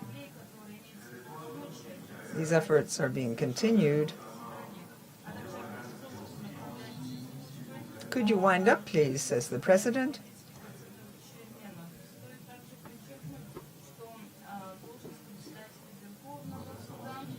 Your time is up. Thank you very much. Thank you very much, Niger. Next speaker, Greece. Next and last speaker, Greece.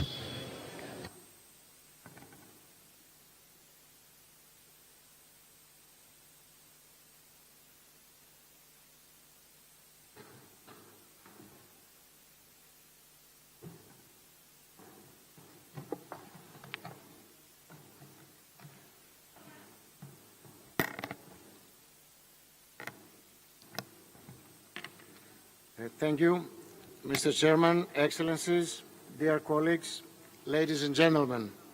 Allow me to begin by condemning the new Russian attacks on Ukraine and the illegal annexation of the Ukrainian provinces by Russia.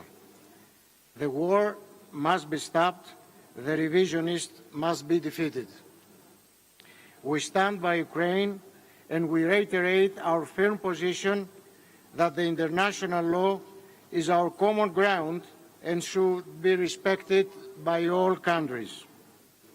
And allow me to add that unilateral actions or even memorandums between countries that clearly violate international law are illegal and inadmissible, and therefore does not produce legal substance. Coming to our subject, gender equality touches many aspects of our lives, and although most of the societies have been working for decades to achieve gender equality, we are not there yet. One question should be answered: to what degree gender equality exists, and which are the necessary policies to be imposed in order to reassure gender equality? For example, in my country, in Greece, a national plan 2021 to 2025 on gender equality has elaborated and structured in 4 axes. First, the prevention and combating of violence against women and domestic violence. Secondly, comprising actions for the implementation of the Istanbul Convention. Third, the equal participation of women in decision-making processes, and fourth, the equal participation of women in the labour market. In this context, the new labour law includes provisions which aim at the empowerment of gender equality in the workplace and the elimination of sexual harassment. Furthermore, particular emphasis was given to initiatives and projects which promote the balance between work and family life, support working mothers, and support the creation of childcare units within large companies.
and that's a big motivation. The 145th Assembly of the IPU and its related meetings will be held in Kigali, Rwanda, at the invitation of the Parliament of the Republic of Rwanda, under the theme Gender Equality and Gender-Sensitive Parliaments as Drivers of Change for a More Resilient and Peaceful World.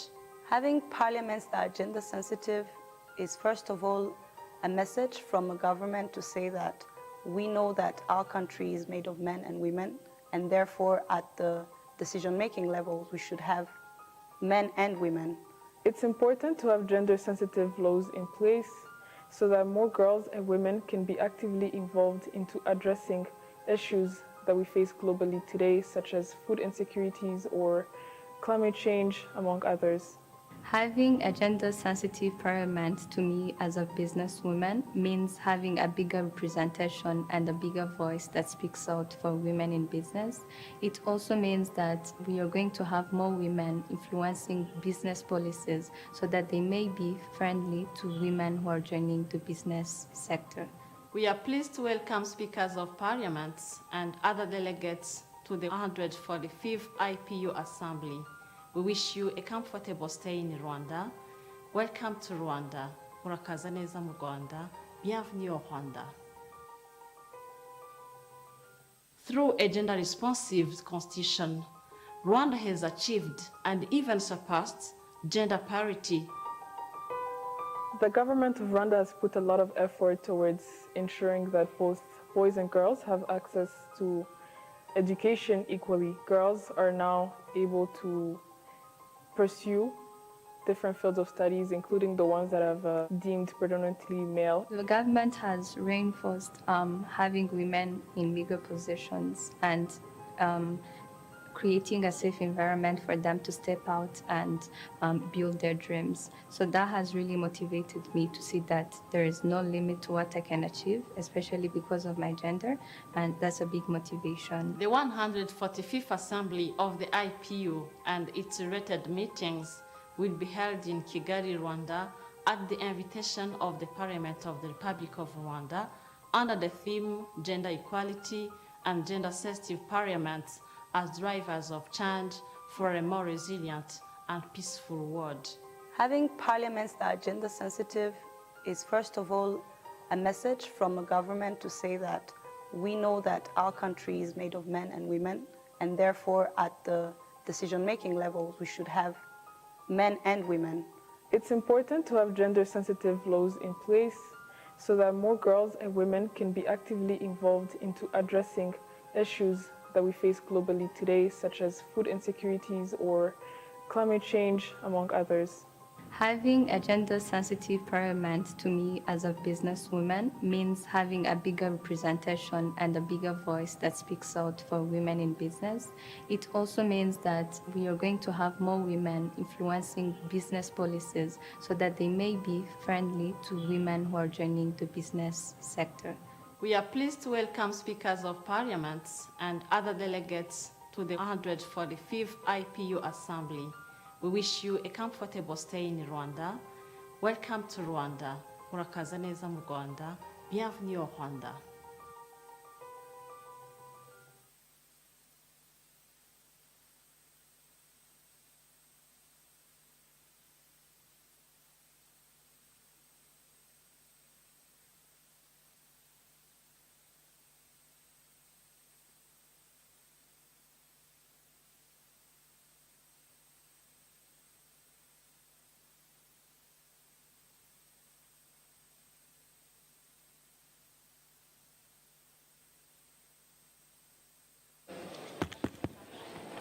Your attention, please.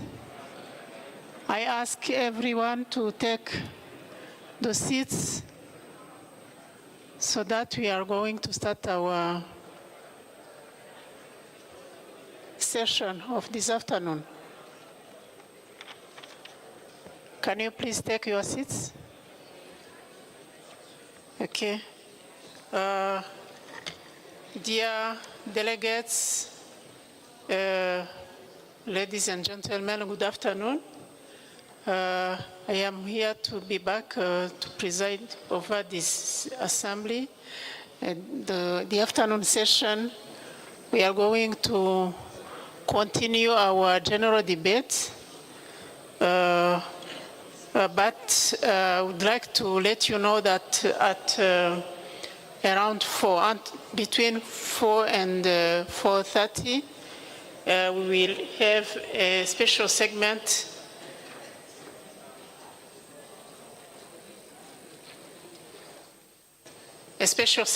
on gender-sensitive parliaments. We'll have 3 speakers, and then we'll resume the general debate.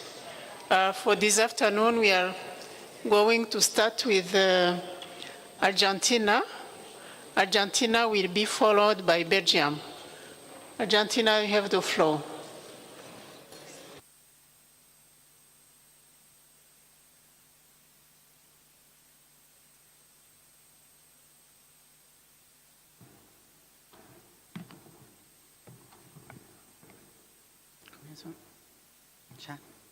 Muy buenas tardes. A very good afternoon to you. I'd like to begin by thanking the Rwandan Parliament and people for being such warm hosts. For societies to be fairer, governing institutions must foster gender equality. They should ensure that all individuals, regardless of their gender, their sexual identity, their religion, the colour of their skin, or their ethnic origin, be listened to equally and enjoy full participation in the most pressing debates in each country. We say this very often, but we don't often put it into practice, or at least we don't respond to it with the necessary force when we see acts of violence or discrimination occurring around us. I invite everyone here to renew their commitment to eradicating these scourges. Let us make equality a collective construct that is ever more robust and real. As legislators, we're responsible for leading by example. There is no democracy if there's no respect for diversity, dialogue and tolerance. Because when violence makes its presence known, the rule of law evaporates, and along with it, our freedoms and opportunities to develop evaporate too. I'd like to tell you that the Republic of Argentina has changed a great deal since the 1st of September. On that date, a man attempted to assassinate the President of the Senate and the Vice President of the nation of Argentina, Dr. Cristina Fernández de Kirchner. At that time, we felt the fragility of the democratic system in the face of hate crimes. The debate here is dedicated to peace and gender equality, and I'm convinced that we cannot remain silent before such acts of aggression and political violence towards women. On the 10th of October, we met as GRULAC, the geopolitical group of Latin America and the Caribbean of this Inter-Parliamentary Union, and at that session we unanimously approved a declaration that fully condemned that attempted assassination. I'll read that now.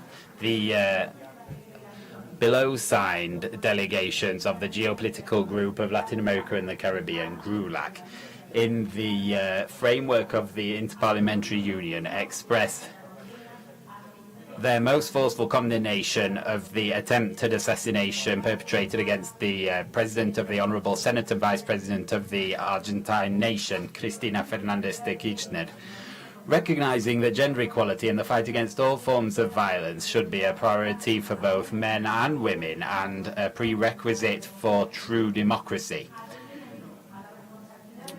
Responding to the responsibility to defend women who fall victim to political violence as parliaments. Looking to the safeguarding of inclusive and democratic institutions.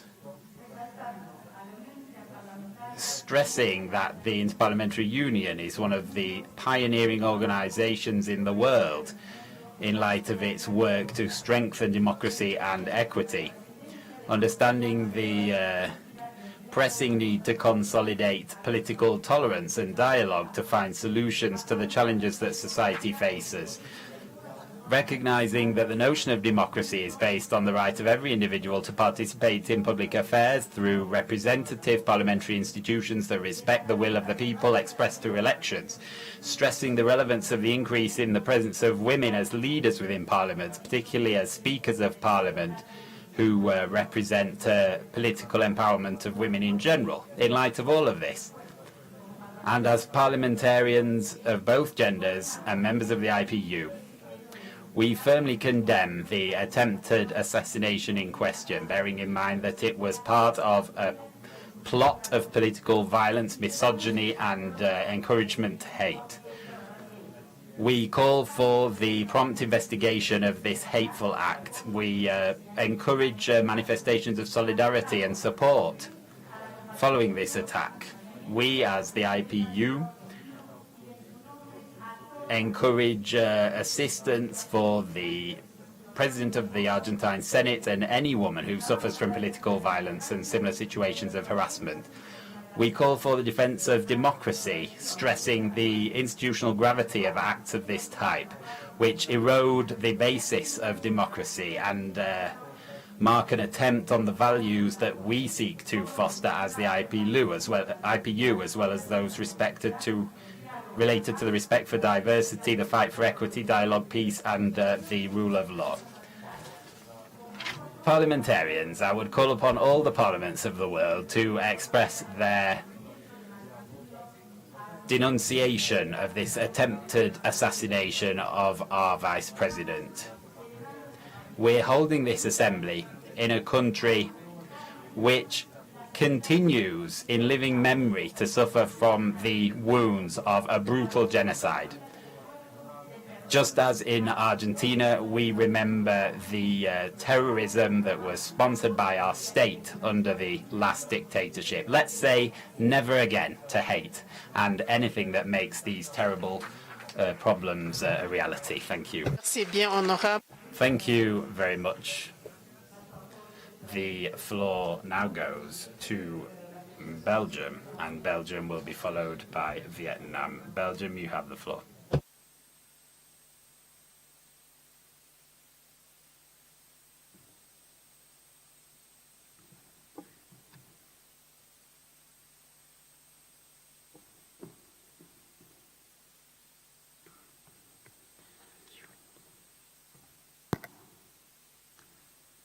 Madam Chair, dear colleagues, it is once again a great honor to be here with all of you today and to represent my country, Belgium, in this distinguished assembly. I feel particularly privileged and humbled as young MP to have the right to address today's general debate on gender equality in front of all of you. Indeed, many women in the world don't enjoy the same freedom.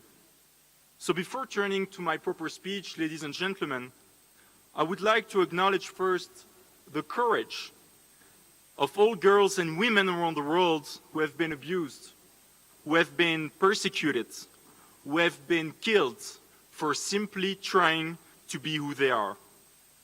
I am today thinking of the death of Mahsa Amini while in the custody of Iran's morality police. I am thinking of Anna, who was 50 when she was raped by Russian soldier 70 kilometers west of Kiev in Ukraine. I am thinking of women's rights activists in Afghanistan who dare to face the brutality of the Taliban to defend the right to go to school. Even in times of peace, the overturning by the US Supreme Court of the long-standing constitutional right to abortion demonstrates how quickly the gender equality achievements can be destroyed. Chers collègues, dear colleagues, in this fight for equality, our parliaments have a crucial role to play. And with your permission, I would like today to underscore some of the progress that we've made in my country, Belgium. We are the second country in the world to have made same-sex marriage possible in 2003, and we are particularly proud of that. We're also proud as right-wing centre and left-wing parties to have voted in a law against discrimination in the same year, which also enabled homosexual couples to adopt in 2006 and to enable lesbian women to undertake medically assisted procreation. And we've also enabled our citizens to modify their gender and their name very easily in their municipality. We also have a federal plan for an LGBTQI+ friendly Belgium, which contains a number of measures that have been put forward by various ministries, and this includes, amongst other things, a ban on conversion therapy. I'm also thinking about free access to contraception for women under 25 and other measures that have been taken beyond Belgium's borders. For example, in Ukraine, we help all victims of sexual violence. In Poland, we've been assisting women who want to abort but are currently in danger as a result of that. As a parliamentarian, I'd also like to underscore the importance of representation of women in the political sphere. The number of women elected in Belgium is constantly increasing, but we should mention that, and a man should be able to say that we can do a great deal more. The figure currently stands at 43.8%, but we can and should achieve parity, as is the case here in Rwanda, by 2030, and I fervently hope that that will be the case. We have two women here in Belgium, I beg your pardon, who preside over our two chambers, and that's first in a period of 200 years. However, not everything is rosy. As I stand here speaking to you, we're deploring 70 murders of women in Belgium, and the creation of centres of political action for victims of gender-based violence is more essential than ever. Finally, to conclude my statement, I would like to stress the need for men as well to speak out and really wage this fight for gender equality. We really can't just state that equality is a matter for women. No, men need to engage with this with conviction and with political will, because otherwise there will be no true emancipation, there will be no true equality. I would like, dear colleagues, ladies and gentlemen, to underline the importance of intersectionality. The fight towards inequality cannot be separated from the fight against other discriminations, such as racism. In order to fight gender equality and defend the rights of the LGBTQI community, it is crucial not to work in silo, but to realize that discriminations are multiple and overlapping. And that is my conclusion. Gender equality is for all people from all religious beliefs, from all origins, including people with a handicap, with a migration background, and so on. Equality is a promise for everyone in the world. Thank you very much. Thank you, Honorable. The floor is now to Vietnam. Vietnam will be followed by Armenia. Vietnam, the floor is yours.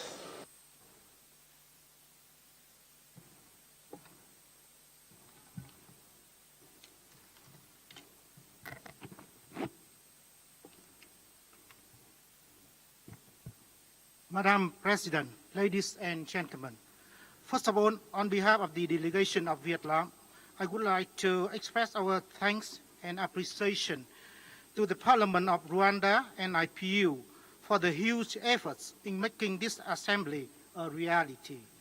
It is indeed a privilege and to be in a beautiful country of Africa with a very special history. Ladies and gentlemen, gender equality is a basic human right and a goal of countries and an important measure to access the progress and development of society, of which gender equality in parliaments is considered one of the most important agenda, creating opportunities for women to speak, to promote their talents, to express their view in the process of policy making, and at the same time to serve as the drivers for change for the more resilient and peaceful world. We highly appreciate the active role of IPU over the years in protecting and promoting human rights, assisting member parliaments in enhancing cooperation, exchanging experiences, and offering solutions to promote gender equality and put an end to violence against women. Vietnam attaches great importance to gender equality and the advancement of women. The National Assembly of Vietnam has actively promoted legislation related to gender in order to ensure and promote gender equality and women empowerment. Review and eliminate gender bias stipulation, ensure gender mainstreaming in law and ordinance drafting program. The number of legal documents which are examined to incorporate gender equality and increase over the years. Gender equality is also mainstream in the process of oversight and decision-making on the important national issues, especially in budget allocation. On another aspect, the current proportion of women in our National Assembly is 30.26%. The Women Parliamentarian Group was established in the 12th legislature and has continued to operate in the 13, 14, and 15 legislature. This group was established with the goal to creating a forum for female deputies to meet, exchange, and share experiences, creating a common voice on the issues related to gender equality in the National Assembly activities, and at the same time to support to their function better and perform more effectively. In order to contribute to ensuring gender equality towards a more peaceful and resilient world, the Vietnamese delegation would like to propose. Firstly, it is necessary to improve the system of national policy to create an enabling legal corridor for promoting gender equality, as well as the implementation of such policies. Secondly, more work should be done to strengthen the voice and participation of women in the process of policy making and implementation. Thirdly, cooperation should be further promoted between IPU, member parliaments, United Nations bodies, and international forum on women to better ensure women's rights and women empowerment. Thank you very much for your kind attention. Thank you, Honorable. The next speaker will be Morocco, and Morocco will be followed by Armenia. Honorable, the floor is yours.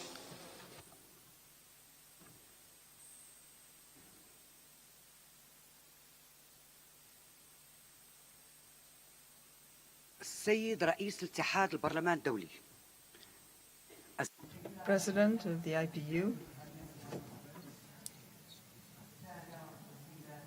Speaker of the Rwanda, dear parliamentarians, ladies and gentlemen, I would like first of all to warmly thank Rwanda, its government and its people for having hosted the work of this assembly. Ladies and gentlemen, the question we have decided to discuss at this assembly, namely gender equality and gender-sensitive parliaments as drivers of change for a more resilient and peaceful world, this theme is of paramount importance. It is a very opportune topic, which is a keen concern of the Kingdom of Morocco, which is following up and evaluating the situation on a permanent basis, both from a legal, cultural, and economic stance, and with a view to the development of our country. The idea is not just to give women a quota, foster more women in high-ranking positions. What we need to do is to create a culture based on effective participation, equality between men and women, both in public and private life. So in Morocco, we have adopted the recommendations of the 127th session of the IPU, the conference held in Quebec in 2012, which adopted the Plan of Action for Gender-Sensitive Parliaments. This Plan of Action is compatible with the transition already underway in Morocco at the time since 2002. The Moroccan Parliament, when it comes to women's representation, has made great progress. In 1993, we had 2 women parliamentarians. In 2021, we had 96.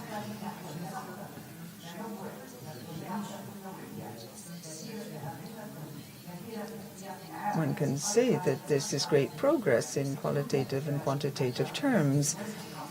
Currently, we are overcoming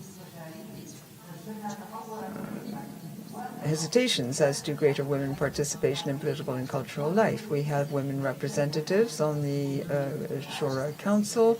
We have carried out various legislative reforms in Morocco ever since we adopted the constitution in our chamber, in our lower house. We have 14 representatives, but there were only 12 in 2015. We have legislation to reinforce equality between men and women. The idea is to refuse any kind of gender-based discrimination. Our constitution bans any kind of discrimination based on religion, gender, social regional origin, or handicap. In fact, the provisions of our Constitution provide for equality between men and women in all areas, in particular when it comes to social and economic rights. All this is set out in the various chapters of our Constitution. We have a parity commission which was set up under Chapter 13 of our Constitution. A law has been adopted to create this commission. That dates from 2017. And in 2015, we adopted a bill to ratify the optional protocol of CEDAW. By the same token, the law on personal status in Morocco is a major change. It denotes great progress in women's and children's rights. This law was modified in favor of women, particularly when it comes to women's rights to marriage, to ask for divorce, to have custody of children, and Moroccan mothers can now give their nationality to their children if they are married to a foreigner. Now, as to political parties, Morocco has sought to promote the political participation of women. The country is aware of the fact that women are truly responsible when it comes to occupying senior positions. It is up to Parliament to promote women's participation. Now, when it comes to combating violence against women, we adopted a law banning violence against women. This law dates from 2018. Sanctions, penalties have been laid down in certain cases like sexual harassment, forced marriage, and institutional mechanisms have been set up to give the necessary care to women who are victims of domestic violence. In this manner, we have created the National Commission and other local and regional commissions to care for women who are victims of gender-based violence. Awareness-building campaigns have been carried out on a permanent basis to combat this scourge. We have similarly rolled out a program according to the guidelines given by the king, the idea is to have a gender parity in our country. Of course, what women want coincide with what the king wants as well. We fully believe that it's important to achieve parity between men and women. We need to combine our efforts and spare no efforts to achieve our goals. In Morocco, equality between men and women is just a starting point. The idea is to create a prosperous society together with a democratic state that equally respects both men and women. Just one last word. On behalf of my delegation and behalf of all Moroccan women, I would like to congratulate the Speaker of the Rwandan lower house, and I would like to send our greetings to all Rwandan children who have educated their children and helped to rebuild the country. Thank you. The floor is now to Armenia. Armenia will be followed by Turkey. Armenia, the floor is yours.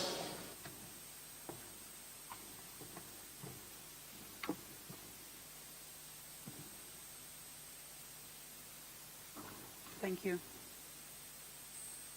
Honorable Chair, dear colleagues, in 2018, a peaceful Velvet Revolution took place in Armenia. The people of Armenia choose democracy as the only guarantee for peace and prosperity. The participation of women and youth in the revolution was enormous and unprecedented. The involvement of women in the political life and decision-making process of Armenia is the normal development of democratic processes which we put on institutional foundations by making reforms in the legislation. Today, 34% of our parliament is represented by women, and 70% of it are young parliamentarians. Dear colleagues, unfortunately, today the young democracy of Armenia is in danger. On the 13th of September 2022, Azerbaijan launched a large-scale attack on the sovereign territory of our country. With this totally unprovoked act of aggression, Azerbaijan targeted civilian infrastructure in towns and villages of Armenia, causing hundreds of human life losses, including civilians. There is appalling evidence of cases of murder of unarmed Armenian prisoners of war, torture and mutilation of captured and dead soldiers, including women. Critical infrastructure and houses in several Armenian regions were destroyed or heavily damaged, causing serious material and environmental losses. Around 30,000 Armenian school children cannot attend school because of the interrupted educational process. On September 15th, an extraordinary meeting of the UN Security Council was convened to discuss the issue. During the discussion, many strong and addressed statements were made, especially by women. Armenia continues to use all possible international mechanisms to restore our territorial integrity and ensure peace in the region. Today, thanks to our international partners, there is a fragile ceasefire and an important decision of establishment of an EU civilian mission in Armenia, which is a necessity for Armenia. Dear women parliamentarians, I am appealing to you on behalf of my fellow parliamentarians. We expect to hear your voices of condemnation for Azerbaijan and believe that strong statements by our international partners will make Azerbaijan to withdraw the troops from our sovereign territory, will make Azerbaijan to return all Armenian prisoners of war, and will prevent further aggression from their side. We really believe in the importance of women's participation in the process of bringing peace to our countries. Once again, we would like to reiterate our commitment to peace and security. Thank you. Thank you, Honorable. The floor is now to Turkey. Turkey will be followed by Maldives.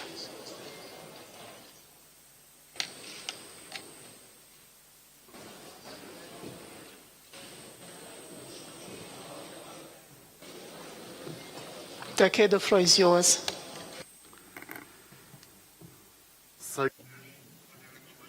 Distinguished speakers of parliaments, esteemed colleagues and dear guests, I am utterly pleased to be with you on the occasion of the 145th Assembly of the Inter-Parliamentary Union.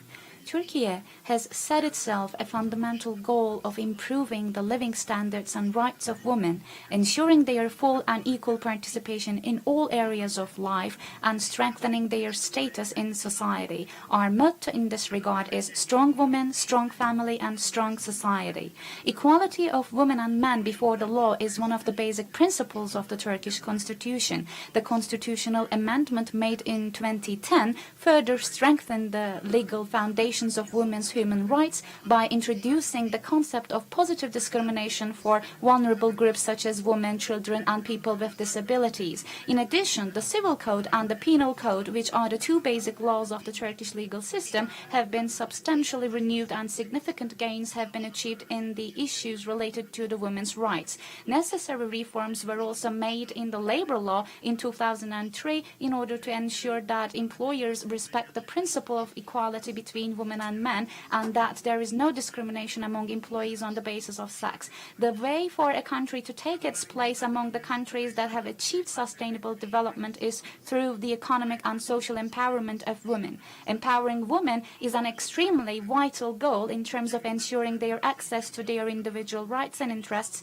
and strengthening our family and social structure. In our country, especially in the last 20 years, we have made and continue to make constitutional and legal reforms in the fields of strengthening the social status of women, ensuring equal opportunities for women and men, protecting the human rights of women, and eliminating violence and abuse against women. We carry out our work for women in 3 axes: empowerment of women, combating violence against women, and combating early and forced marriages. There is no barrier in our national legislation, especially the Constitution, the labor law, and the law on civil servants, that prevents women's participation in working life. Turkey became a party to the CEDAW Convention, the United Nations Convention on the Elimination of All Forms of Discrimination Against Women, in 1985, and to the optional protocol in 2002. Many legal regulations have been implemented in our country, such as encouraging women's employment and entrepreneurship, combating informal employment of women, and ensuring harmony between work and family life. Additionally, European Social Charter, which is the European Convention on Social Rights, and the ILO conventions that directly and indirectly affect women's employment have been adopted by Turkey as well.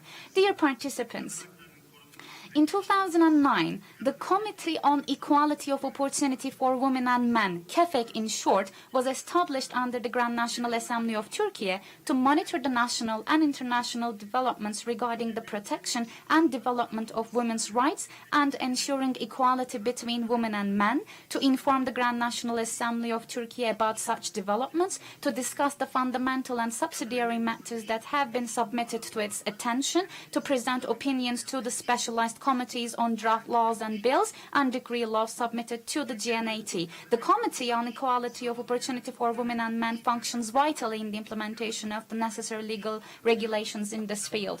We have also invested heavily in the education of girls in the fields of science and technology.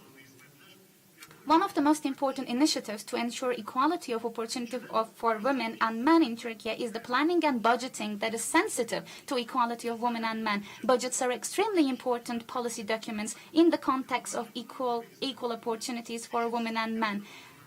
Public expenditures and thus the services provided by the public sector may affect men and women differently. The budgets can increase or decrease inequality of opportunity. In this way, it is aimed to look at the budget process from the perspective of equality of opportunity and to identify and prevent situations that create inequality in public expenditures and services. Our aim here is to create a society where women and men can access equal rights and opportunities by making the ongoing budgeting and planning in the central and local government responsive to the equality of women and men. Distinguished colleagues, the COVID-19 pandemic pandemic has adversely affected the lives of all people in the world, regardless of wealth or social status. We have taken all necessary measures to prevent the pandemic from disproportionately affecting women and their economic freedom. Our determination to combat violence against women also continues. The law number 6284 on the protection of family and prevention of violence against women, which is the highly comprehensive law, was unanimously adopted by the Grand National Assembly of Turkey and entered into force in 2012. The fourth National Action Plan to combat violence against women, covering the period from 2021 to 2025, was announced in July 2021. Based on the principle of zero tolerance for violence against women, this action plan aims at improving access to justice, ensuring the effective implementation of relevant legislation, strengthening institutional cooperation and policy development, taking preventive measures and raising public awareness. Moreover, I would like to underline that as a parliament that is sensitive to equality between women and men, the Grand National Assembly of Turkey plays an important role. In conclusion, I believe that parliaments have a vital role in ensuring equality between women and men, and I would like to underline once again that the Grand National Assembly of Turkey has taken important steps to strengthen the status of women, especially in the last 20 years. I would like to express my belief that we will make our world a more livable, peaceful and prosperous place for all humanity, especially women, through our joint efforts to ensure equality between women and men. As I conclude my words, I greet you respectfully. We would like to thank the Republic of Rwanda for their hospitality and wish our assembly to be productive. Thank you very much for your kind attention. Thank you, Honorable. The floor is now to Maldives. Maldives will be followed by Mozambique.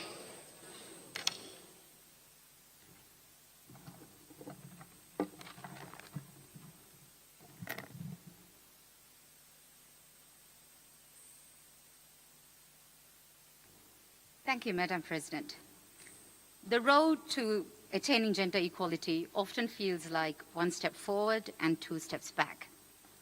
It has never felt more so than over the past couple of years.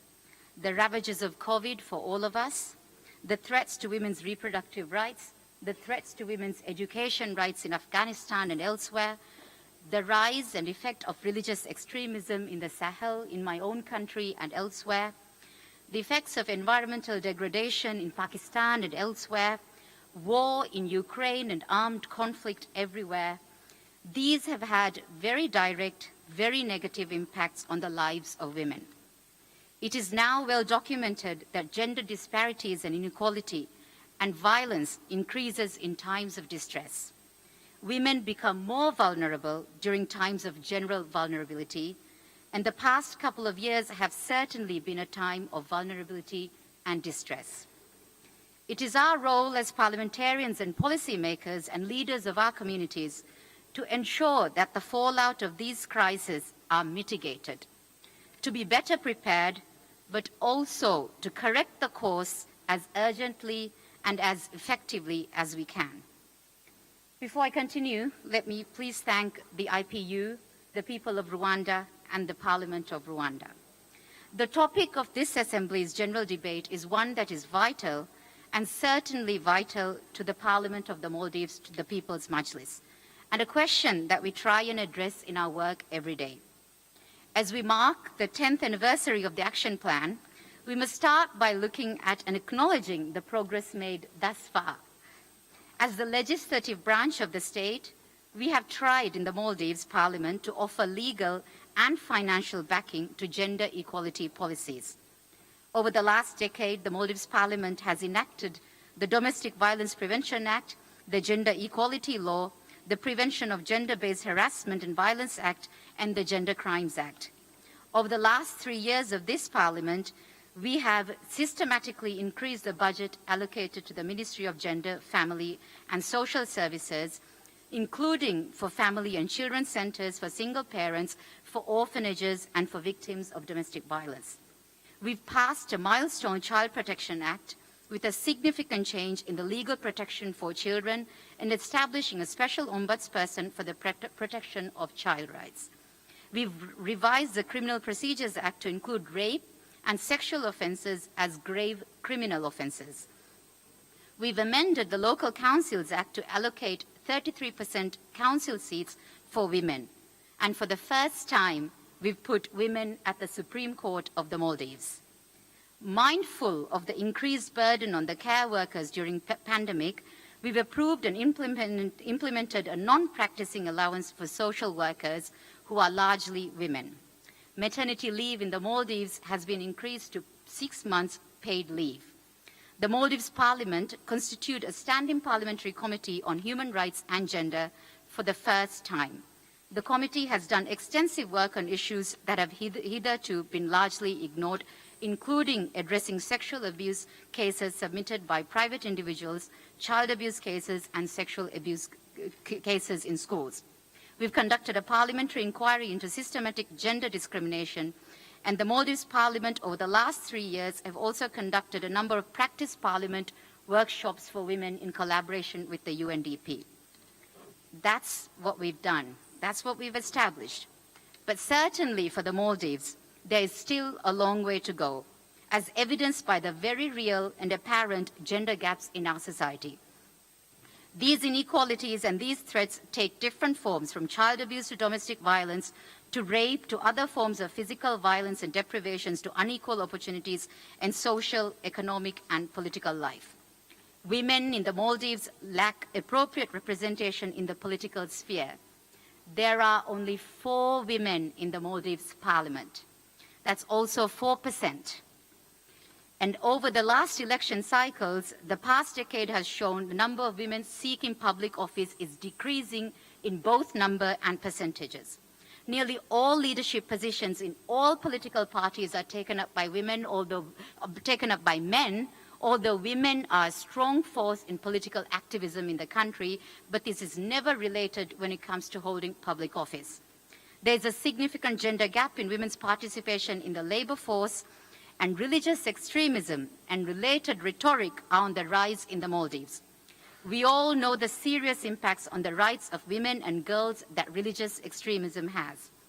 Even a quick glance at Maldives social media and mass media show insupportable misogyny and sexism, and I might go in so far as to say it feels like my society is becoming perceptibly and anecdotally more intolerant than more tolerant.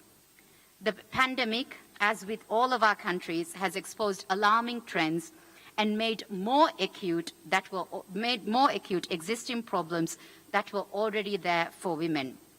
Clearly, significant work needs to be done to address the underlying socioeconomic and political inequalities faced by the women in the Maldives. Current worldwide trends, ongoing conflicts, as well as the aftermath of the pandemic, suggests we are likely to see setbacks in gender equality and in the protection of the rights of women and children. And while this strains our budgets and our human and non-human resources further, our responses need to become fiercer and more urgent. And for that, parliaments have a meaningful role to play, and we must all commit to and continue to commit ourselves every day. As one of 4 women returned to office in the Maldives Parliament over the last 3 election cycles, and as the Deputy Speaker of the Maldives Parliament, I am very mindful of the extra responsibility that I have. And I look to you, Rwanda Parliament, for inspiration and for hope. Thank you very much. Thank you very much, Honorable Deputy Speaker. Now the floor is to Mozambique. Mozambique will be followed by Italy. Mozambique, the floor is yours.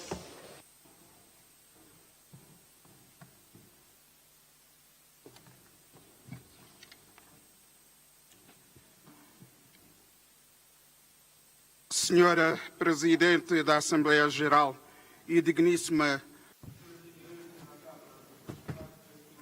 Mr. President of Inter-Parliamentary Union, Mr. President of the General Assembly, Presidents of Parliament here, Presidents, ladies and gentlemen, Your Excellencies, equality between women and men is a human rights, is necessarily intrinsic nature, is enabler of inequalities at all levels. Social and political roles of inequality perpetuate cycles of poverty and scenarios of violence that could be and are preventable.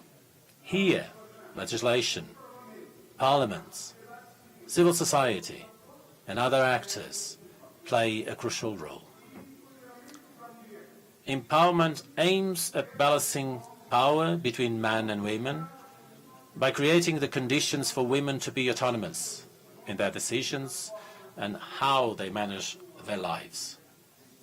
Ladies and gentlemen, in my country, Mozambique, the Constitution of the Republic enshrines the equality of all people before the law, regardless of their color, race, sex, ethnic origin, place of birth, religion, level of education, social position, marital status, profession, and political option. The vast and advanced legal normative protection in the Republic of Mozambique and its adhesion to various regional and international instruments concerning gender equality demonstrate the serious concern of the state and of society regarding the persistence of inequalities between men and women in Mozambique.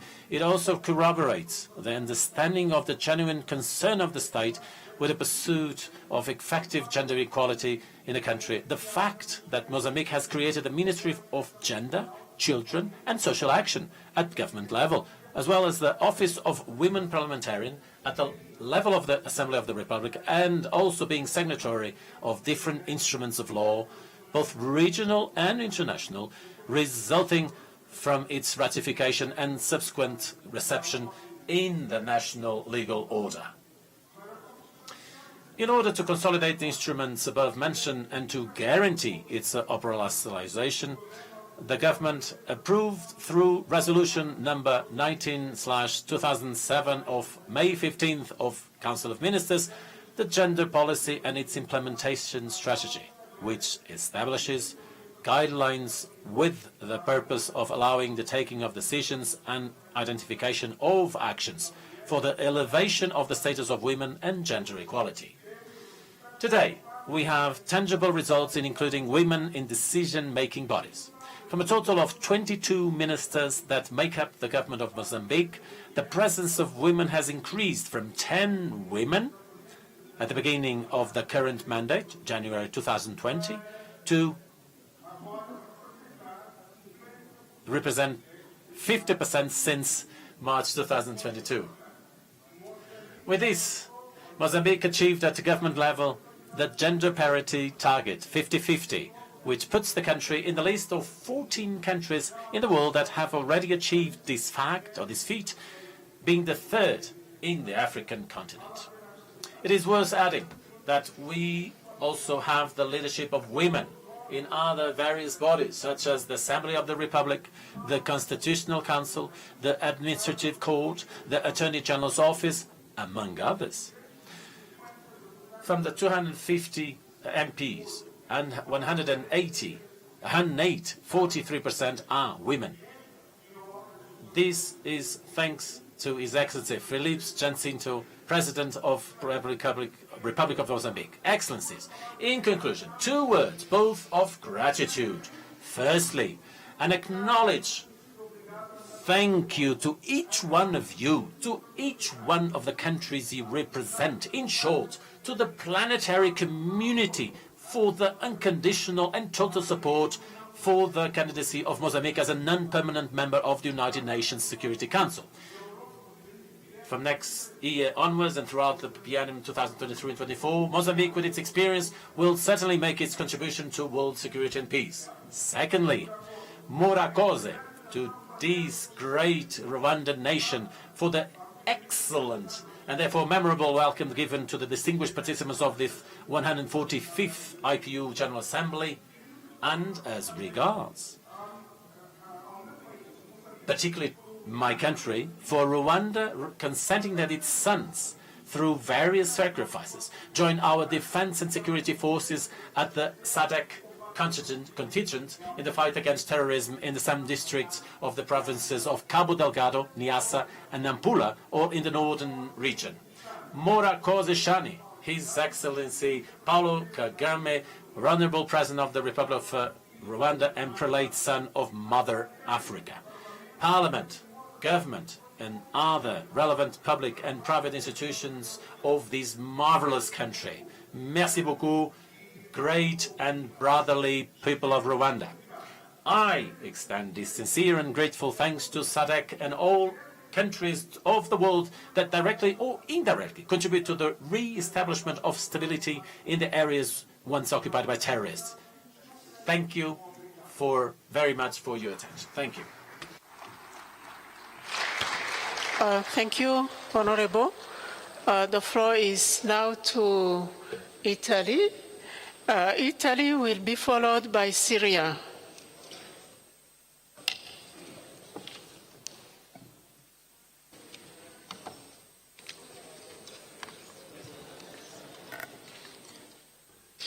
Thanks, Madam President, Excellencies, dear colleagues.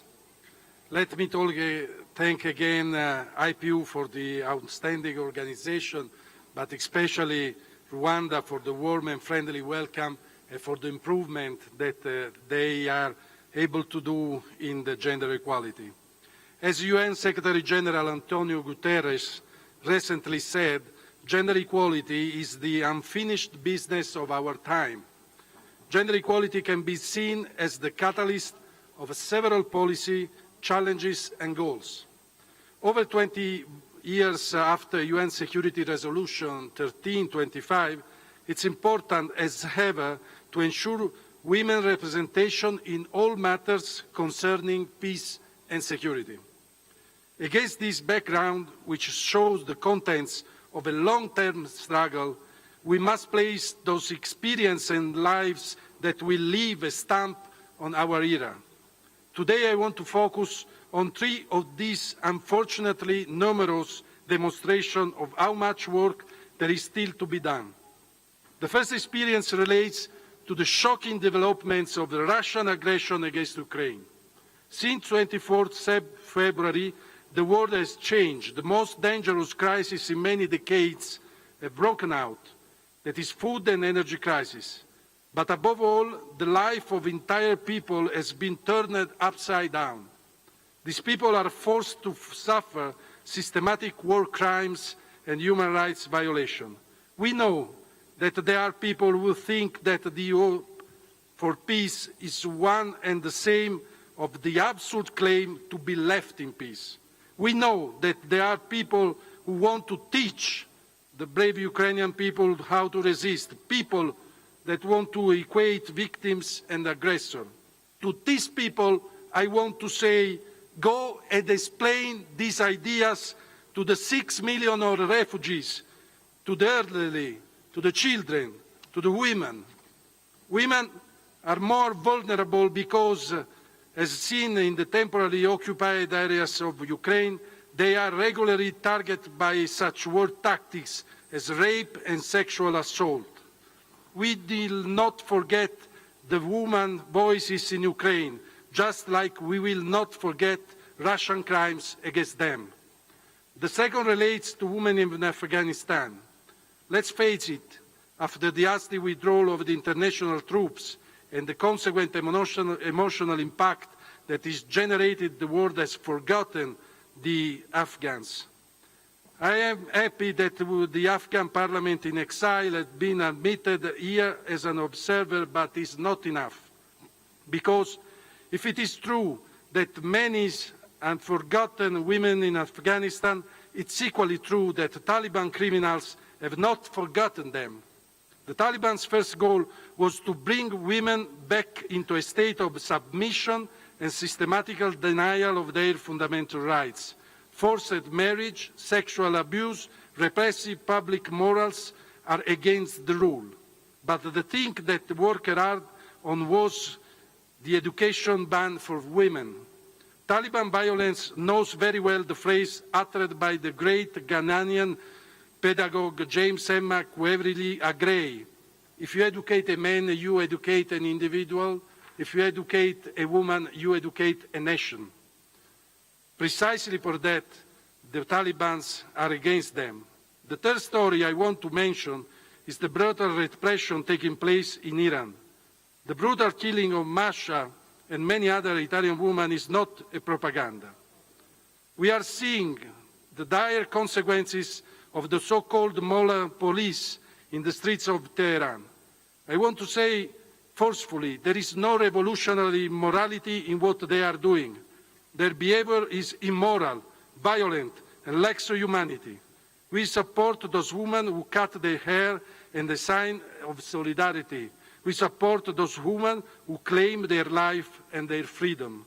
Woman, life, freedom is our cry before the world. Women are the main victims of the world's forced migration, repression and violence by authoritarian regimes. They are victims of terrorism and threatened by male violence even when they are at home. I believe the root cause of all this is the fear that our society might change for real. We must know that women, even when they are victims, cannot be represented exclusively as victims with benevolent paternalism.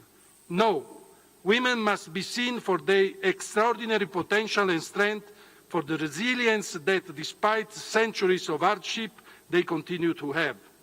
For this reason, as parliamentarians, as male parliamentarians, we must know that we will have to fight together with women, knowing that we have to give up unfair privileges which we do not deserve as men, but which are the reflection of an unfair society. If there are few female parliamentarians, then we have to cut the seats for the men. If a woman's wages is lower than of the men for the same job, then the woman's wage must be raised to the man's wage, which must be decreased. If a man thinks he can decide, make decisions on which are for women to make, that is above all of women, we change his dull mentality. No one, I finish, ever carved in stone that things must stay what way. We men, must change our behavior and our patriarchal mindset. Thank you. Thank you so much. Italy, the floor is now to Syria. Syria will be followed by Indonesia.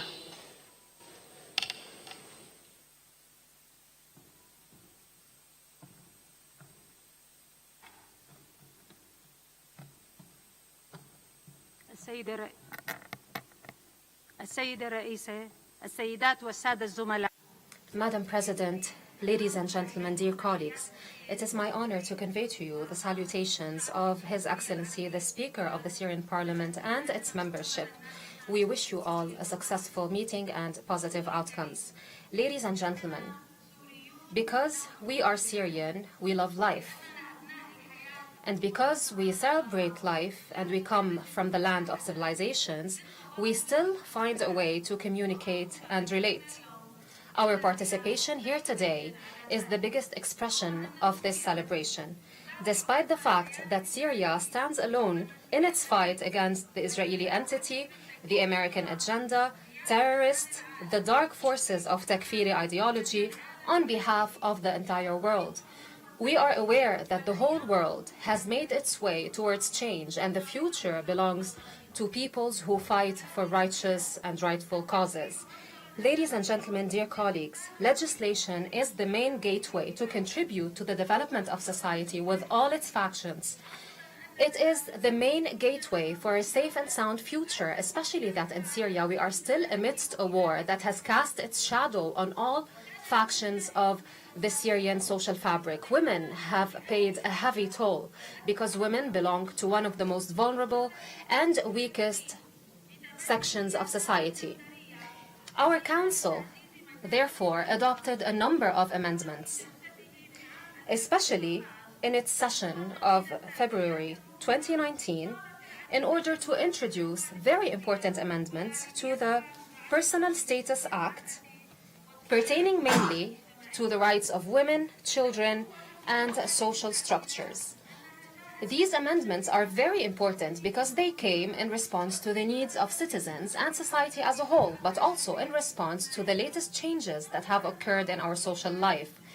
These amendments were also consistent with our constitution, national legislations, and international instruments. Most importantly, our constitution guarantees gender equality and provides for the legislation of texts that are non-discriminatory so as to pave the way ahead for more gender equality.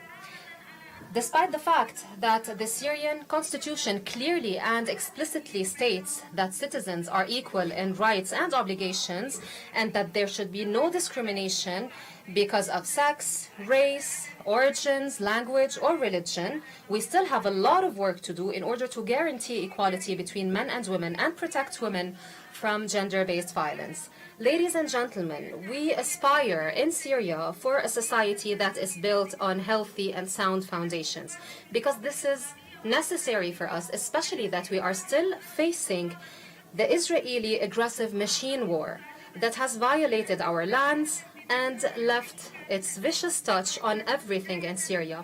I can say with almost certainty that no one can be spared by any crisis or any disaster that occurs in our region. Any bombing or explosion in any Arab capital will echo everywhere, even in the Western world. This furthermore proves that our world is interconnected in this era of digital transformation and technology. Therefore, I will not delve into the details of describing the situation that we are living in, especially that we are missing a lot of basic commodities, especially food commodities, medication, fuel for heating, as a result of unilaterally imposed sanctions that are collectively punishing the Syrian people. Despite all of that, the state in Syria has exerted its utmost efforts to improve the humanitarian situation in Syria. It has cooperated and facilitated the work of the United Nations in order to promote and facilitate access to humanitarian aid for those who need it most, but also to implement plans of early recovery as provided for by Security Council Resolution 2642, despite certain reservations that we have about this resolution, because it might contribute to some extent in improving the humanitarian situation in Syria. All of that, of course, will be contingent upon Western and European states' respect of their obligations in terms of the provisions pertaining to the distribution of humanitarian assistance and the implementation of the plan on early recovery, especially when it comes to the provision of electricity and water. We will only be able to move ahead when all states realize together that great nations cannot be great with arrogance and military might, but they can be great with the respect of international law and UN Charter and renouncing selfishness and selfish means. The way through which the world has dealt with many international causes has proven that the dilemma of our world today lies in the fact that it does not move until after the harm is done, until after the crisis falls upon us. Therefore, we need independent, autonomous, objective voices that call for justice to be restored. We call upon everyone to make the right and sound decision to provide a better future, not only for us, but for generations to come, so as to lay the foundations of a new world order, a multipolar world in which everyone work under the umbrella of international law and instruments. In Syria, currently, conspiracies were weaved and have become intertwined to erode the Syrian identity with lame and weak excuses that aim at undermining Syrian values, Syrian rights, and Syrian causes. Despite everything that has happened, our compass still points towards Palestine. It is a source of pride for us in Syria. We will only be able to contribute to making history by standing alongside Palestine and Syria under the leadership of His Excellency President Bashar al-Assad. We would like to reiterate once again that our conflict with our enemy is a conflict between oblivion and remembrance. This has pushed our enemy to promote itself as an oasis of democracy, but day after day it is proven that it practices state terrorism, banditry, and the stealing of lands. Syria is suffering a lot as a result of the aggressions perpetrated by Israel. Of course, compromising is not part of our ideology and political practice. Those who can read the present will know that the future will be ours and that we will be victorious because we have a rightful cause. The floor is now to Indonesia. Indonesia will be followed by Canada.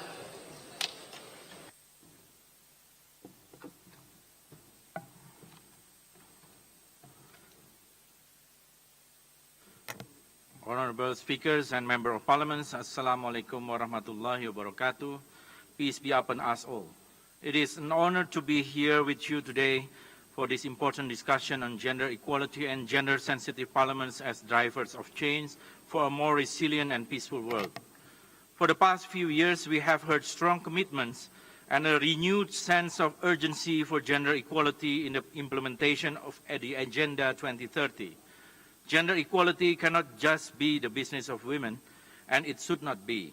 Multi-stakeholder efforts to strengthen gender equality are critical, with parliaments at the forefront and center leading the way, not only to ensure the achievement of the Goal 5 of the SDGs on achieving gender equality and empower all women and girls, but also to develop meaningful, effective, and inclusive solutions to the global recovery process. Distinguished delegates, today our world is confronted by multiple crises. Pandemic has hard hit the world indiscriminately. The impact of climate change has become new normal in many countries. War and conflicts have created global disorder which disrupted energy, food security, and put women in a very difficult situation. Economic hardship has taken place in developing and low-income countries. We must stand together to ensure that all women, regardless of their backgrounds, nationalities, religions, and ethnics, are treated with dignity and human rights, because it is indeed a fundamental element of democracy. However, it is unfortunate that some women are still facing violence and discrimination today. Yesterday, I visited Kigali Genocide Memorial, a place for remembrance which witnessed the horror of the conflicts in 1994. May their soul rest in peace. This tragedy has taught us that conflicts could happen anywhere. In many parts of the world, wars and conflicts are the proofs of the failure of international community to respond to the challenges and to assure the inclusive peace for all. Today, we are saddened by the facts that many women, girls, and children suffer from the impact of the war in Ukraine. But what about the women, girls, and children in Syria, in Palestine, in Afghanistan, in Iraq, in Yemen, and hundreds of thousands of women of the Rohingya? They were tortured and treated with no dignity and have been stranded for years in the refugee camps in Cox's Bazar. There is no word peace unless every woman, mothers, and girls in Ukraine, Syria, Afghanistan, Iraq, Yemen, Rohingya, and everywhere enjoy peace, where they can live and their rights are respected, and where they are treated with dignity and equally with justice. We should not practice both double standards and hypocrisies in our commitment to ensure respect for human rights for everyone. There is a famous proverb: if we are pointing one finger to other and accuse them wrong, it means that the four remaining fingers are pointing ourselves for the things we did. Therefore, let us be united to speak for the truth, to speak with no bias. Because indeed, there would never be peace without equal respect for human rights to everyone at the first place. Distinguished delegates, diversity is blessing from God. It depends on us whether we choose to unite or let others divide us. Indonesia, a home for more than 300 ethnic groups who speak more than 700 languages living in 37 provinces, consistently upholds the principle of peace and harmony in diversity. In this opportunity, I would like to reaffirm that the House of Representatives of the Republic of Indonesia is strongly committed to mainstreaming gender in development in all fields, both at the national, regional, and global levels. Indonesia's diplomacy in promoting gender equality at the global level focuses on increasing the role of women, and this is reflected, among others, in our support as the main co-sponsor of the UN General Assembly resolution on International Day of Women in Diplomacy, initiating UN Security Council Resolution number 2538 regarding female personnel in UN peacekeeping missions, contributing to women's empowerment program in Palestine and Afghanistan through business literacy and entrepreneurship programs. Besides, Indonesia has also ratified Convention on the Elimination of All Forms of Discrimination Against Women, Beijing Declaration, and Platform for Action and SDGs Target. In addition to that, the House of Representatives of the Republic of Indonesia has enacted laws which guarantee the 30% of women representation in political parties, election management institutions, and in the legislative.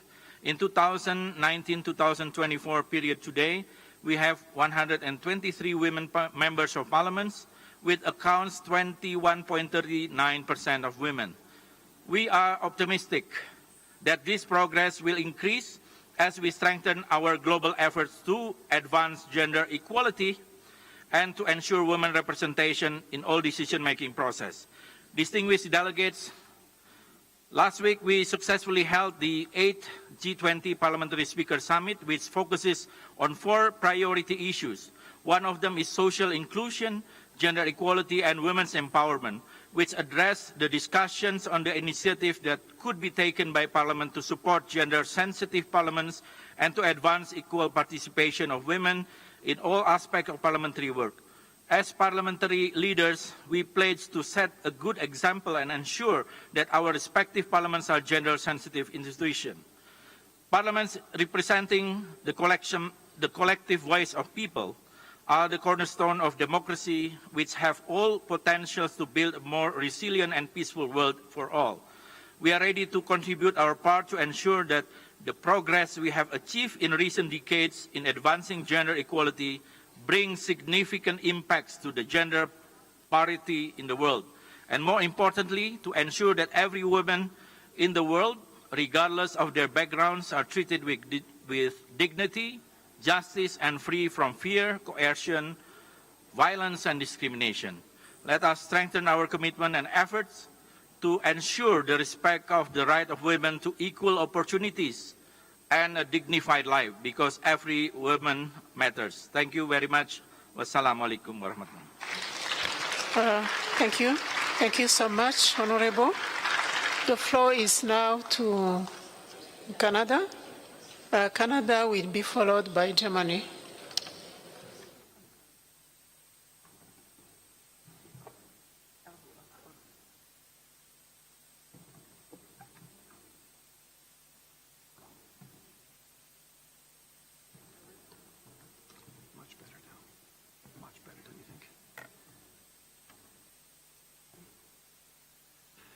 Fellow parliamentarians and colleagues, before I begin my remarks this afternoon, I want to say on behalf of the entire Canadian delegation how delighted we are to be joining you once again in person at an IPU assembly.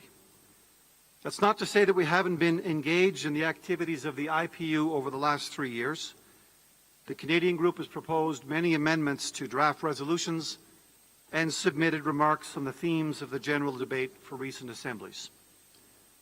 Et nous sommes maintenant à Kigali. And now we're in Kigali, back here again, more motivated than ever by the idea of continuing our debates and bringing a parliamentary perspective to global challenges. It was no mere coincidence that the general topic of the Rwanda Assembly was gender equality and gender-sensitive parliaments as drivers for a more resilient and peaceful world.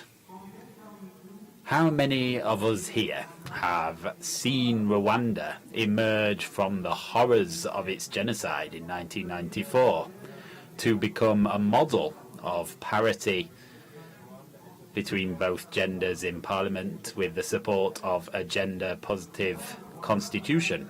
Fortunately, Rwanda was not acting alone. Canada and other countries have also taken forward steps, not only recognising the value of gender equality and gender-sensitive parliaments, but also building into their actions the principles of gender equality, particularly in crisis situations. Canada's response to the COVID-19 pandemic and its economic recovery plan both of which deliberately reflect the gendered consequences of this global crisis. The Canadian approach was designed and influenced by a cabinet that is 50% women, including a female Deputy Prime Minister and the first ever female Finance Minister in our country's history. Of the 14 provincial and territorial chief medical officers who held daily briefings televised during the pandemic, 7 were women. Imagine the role models an entire generation of Canadian girls now have. Was the Canadian response perfect? By no means. Indeed, the House of Commons Committee on the Status of Women made 21 recommendations to the Government of Canada on the impacts of the COVID-19 pandemic on women. One such recommendation called for the collection and dissemination of timely data, core information, disaggregated by gender and ethnicity to ensure that government programs meet the needs of those they're actually intended to assist.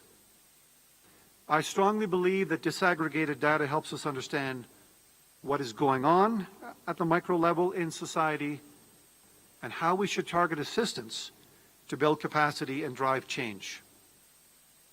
Armed with this knowledge, we can provide better public services as well as empower women parliamentarians and promote gender equality across the country.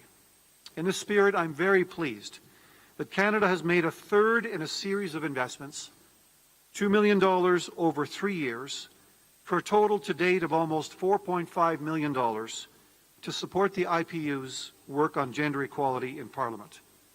The funding will also go to support parliamentary leadership to integrate the specific needs of women and girls from health, social, economic, and lawmaking perspectives. To conclude, colleagues, our debate is useful, but it's not the first on gender equality at the IPU, and it's very unlikely to be the last. And nor should it be. We're hearing about best practices, but also that there's still a long way to go. Let's recommit to making that distance that much shorter at our next debate. Thank you for your attention. Thank you for your service. Thank you to our host, the Parliament of Rwanda, for its very generous and gracious hospitality. Thank you, colleagues. Thank you so much, Honorable. The floor is now to Germany.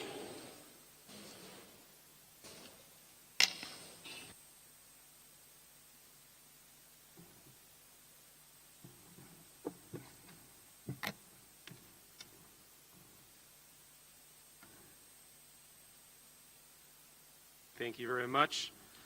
For me, as the head of the German delegation, it's a privilege, it's an honor, and a pleasure to be here at our 145th IPU meeting in Rwanda, and a special thanks goes to the Parliament of Rwanda for having us here. Ladies and gentlemen, dear colleagues, this meeting could not have come timelier. We are facing various crises around the world simultaneously. The world is in disarray, as it has not been for many, many years. And these times call for a firm and decisive reaction by parliaments, by us, around the world. It is time for voices of reason, of responsibility, and of peace. This must be our very role. If we look now at those different crises, Russia's war of aggression against Ukraine, the ferocious repression against women and other protesters in Iran, the continuous instability in Mali and other countries of the Sahel region, the ongoing civil war in Yemen and many other wars and conflicts, there is one common thread amongst all of them. That is that women and children are especially effective. The most vulnerable groups are the ones who are suffering the most and deserve most attention and protection. Therefore, ladies and gentlemen, dear colleagues, it was very wise and forward-looking to choose gender equality as the main topic of discussion for this General Assembly. We need to strengthen the role of women in international conflict resolution, increase the protection of women and children, and improve the participation and representation of women in our parliaments. If I take a look into this hall, and this is also true for this very assembly of the IPU, but I really do not want to finger point at anyone in particular. On the contrary, I want to be self-critical. My very own party, the German Christian Democratic Union, for example, only recently introduced a quota for women this very year because we have not been successful attracting and bringing enough women into our ranks and positions.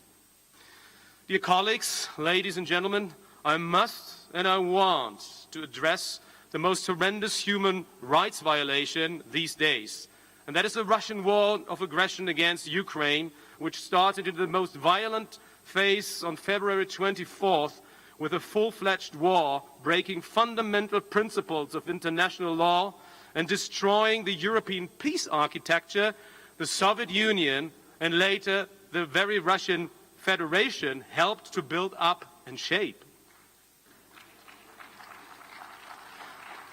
But let us not forget that this aggression had already started years before, that is in 2014, with the illegal annexation of Crimea and the violent intrusion of the Donbass by Russian-backed paramilitary troops. We are witnessing worst war crimes and uncountable civilian losses caused by Russia. Many victims are women and children.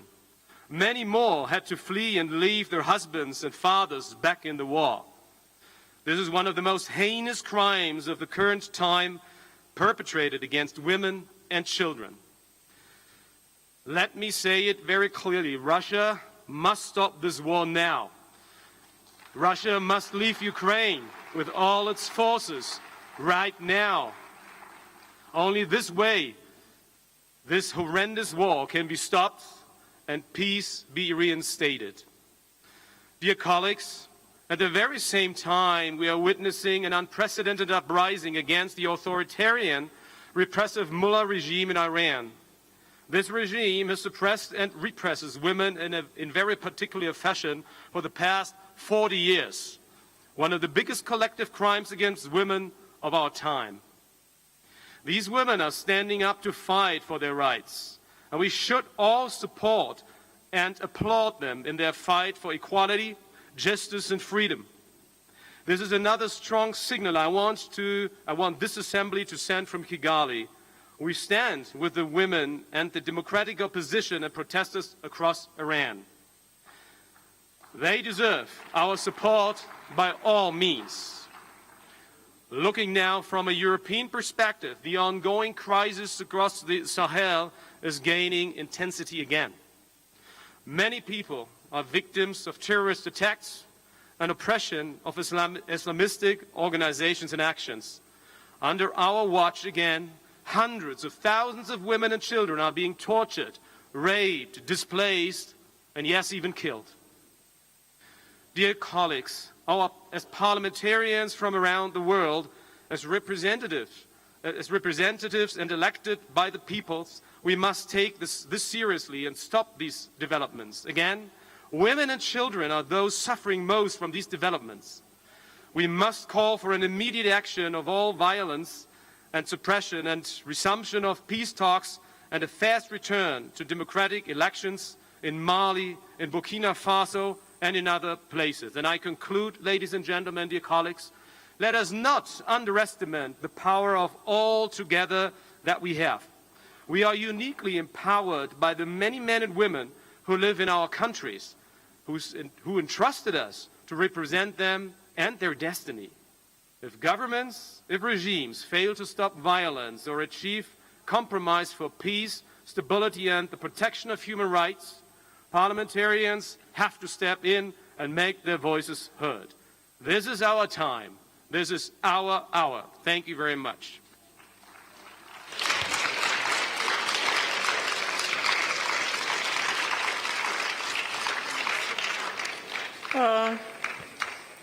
Dear delegates, while waiting for the Secretary General to introduce the debate on special segment on gender-sensitive parliament, we are going to give the floor to Andorra. Andorra, the floor is yours. Madame la Présidente. Madam President, parliamentarians, ladies and gentlemen, the IPU has been raising awareness amongst parliaments vis-à-vis the need to promote equality between men and women, supplying rules, guidelines, and examples of good practices. Andorra, when it comes to the political representation of women, is one of the countries where the greatest progress has been made over the last 25 years. Since the approval of women's vote in 1970, Andorran women have constantly fought for their rights. The percentage of women in parliament has gone from 3.6% in 1994 to 46.4% in 2022. Attaining gender parity between 2011 and 2015. We have a woman Speaker of the House in 2010. This year, the Andorran Parliament has made great progress in this area. A decisive step was taken in favor of equality in 2015 when the Parliament encouraged the drafting of the White Paper on parity with the cooperation of the Parliament and civil organizations. The goal was to analyze information on the real situation in terms of equality in Andorra. The idea was to identify priorities to promote in civil service. In 2019, Parliament approved a law on equality and non-discrimination, which includes the principles laid out in international human rights. Very important laws were adopted under this Parliament. A law establishing effective equality between men and women in 2022, and new family code last July, which has adapted the Andorran legal system to the new realities of the country. As to the law on equality, the text approved provides for the contribution of all political parties in Parliament and women's association around the country who called for a law on equality between men and women. The text was unanimously voted in Parliament. During an historic day for Andorra, it no doubt represents significant progress. It is an ambitious law, a cross-cutting law which modifies 17 laws and provides for the engagement of all sectors in society. When it comes to education, the text introduces the principle of equal treatment and non-discrimination in all the school programs. It reinforces the role of education in the fight for equality between men and women, and it also provides for the principle of co-education in the Andorran educational system. That is, the use of non-sexist language, the contribution of women throughout history, sexual education based on equal rights, and the fight against violence against women. As to the penal code, the offense of gender-based violence or female mutilation, all these concepts are covered in the text. And there is an enhanced penalty in the absence of consentment during sexual relations. In accordance with the Istanbul Convention, ratified by Andorra in 2014, following the recommendation of many entities. The electoral law has also been modified to oblige all political parties to have between 40 and 60% women candidates during elections. To foster the participation of women in economic and professional life, the law provides for several changes in the labor code, inter alia, the setting up in companies with more than 50 workers, the obligation to have equal pay for the same work or work of equal value. Also, a plan for equality has been set up and flexible working hours or work from home so that women can better reconcile work and responsibilities at home. When it comes to the civil service, the law introduces the obligation for civil service and enterprises to have a plan of action on professional equality and a protocol to avoid harassment. Furthermore, state administrations must refuse to give subsidies and aid to companies sanctioned for discriminatory gender-based action over the last 3 years. Despite these modern legislative texts that have been adopted, we need to teach the whole of society a great deal, educate society so there is greater awareness. We must continue to move forward when it comes to professional equality. We must fight to ensure that women occupy senior positions in private companies and on boards. We have to include handicapped women in the labor market and try to ensure that this real equality between men and women becomes a reality in just everyday life. Thank you very much for your attention.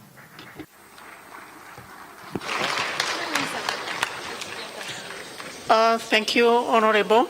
As I have mentioned when starting this afternoon session, I mentioned that at 4 we are going to the special segment on gender-sensitive parliaments of the general debate of the Assembly, IPU Assembly.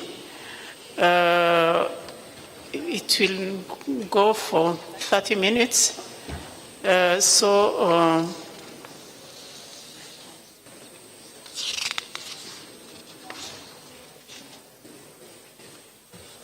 Key points for presentation, it will be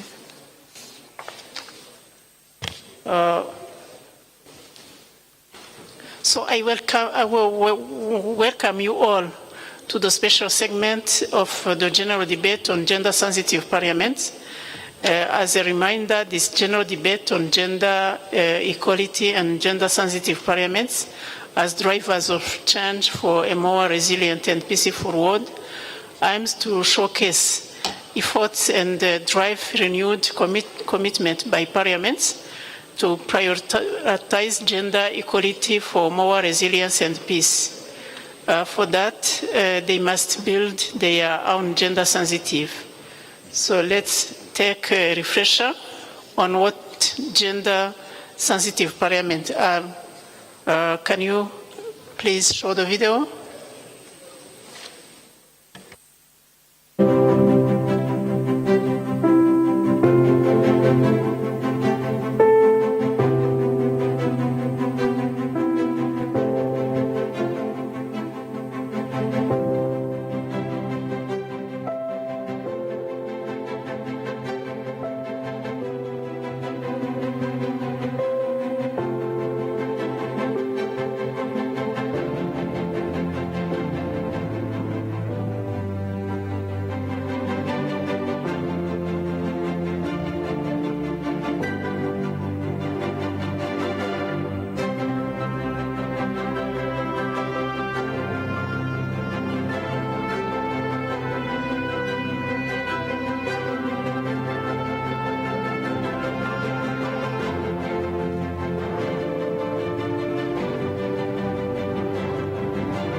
Thank you, dear colleagues. As you saw, gender-sensitive parliament are those that embodied gender equality in their composition and ways of doing business, and that are willing and able to deliver gender equality to society through their work.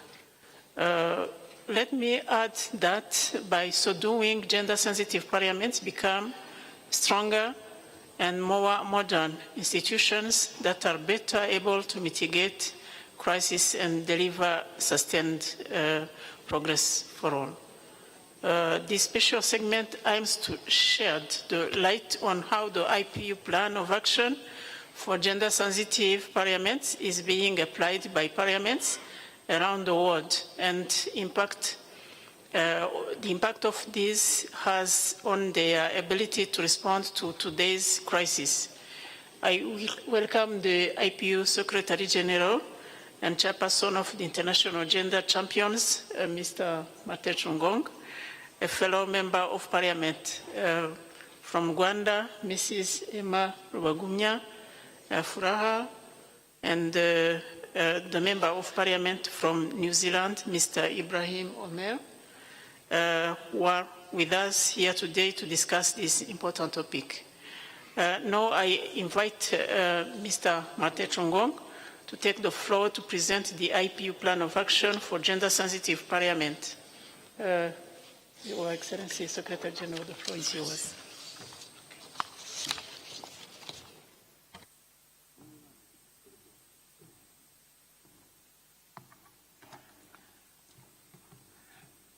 Thank you very much, Madam President.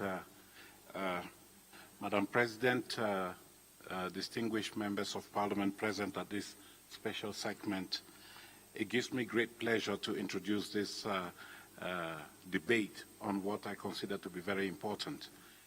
I have just come from a meeting with the Speaker of the Serbian Parliament, and we were talking about the support that the IPU has given to the Serbian Parliament to make it more gender sensitive, including doing an assessment of the gender sensitivity of the Parliament and helping them institute a 40% quota now in their Parliament. And I think that is what we are all about, saying that gender equality is important, but even more so, showing how we can do it and helping our members do it. And that is why it gives me great pleasure to celebrate with you today the 10th anniversary of that tool that the IPU adopted in 2012 in Quebec City during an assembly such as this one. There was unanimous support for the IPU Plan of Action for Gender-Sensitive Parliaments. And so today, as we celebrate that 10th anniversary, it is important for us to step back, look at how we have fared in the implementation of that plan of action, and then rededicate ourselves to more stringent and robust efforts to promote gender sensitivity in parliaments. At the time this concept was mooted in Quebec City, the question that was asked was, how can parliaments be champions of gender equality? This is because for many decades, the responsibility of gender equality in parliaments rested mainly on the shoulders of women MPs. I'm glad today there has been that shift. There has been the realization of the fact that for gender equality to be effective, for our parliaments to be more gender sensitive, we need to share the responsibility with men and women in all our institutions, because we have a stake in ensuring that both sexes are involved in the implementation of the processes of Parliament. So we are glad that we have an instrument today that can help us. It gives us a roadmap, and I see that video was very clear on what it is that parliaments can do to promote gender sensitivity in terms of moving away from the traditional modes of membership in Parliament, which are outdated, I believe, to one where we have more inclusiveness, we have more modernity in our processes, and where diversity is addressed as a major challenge.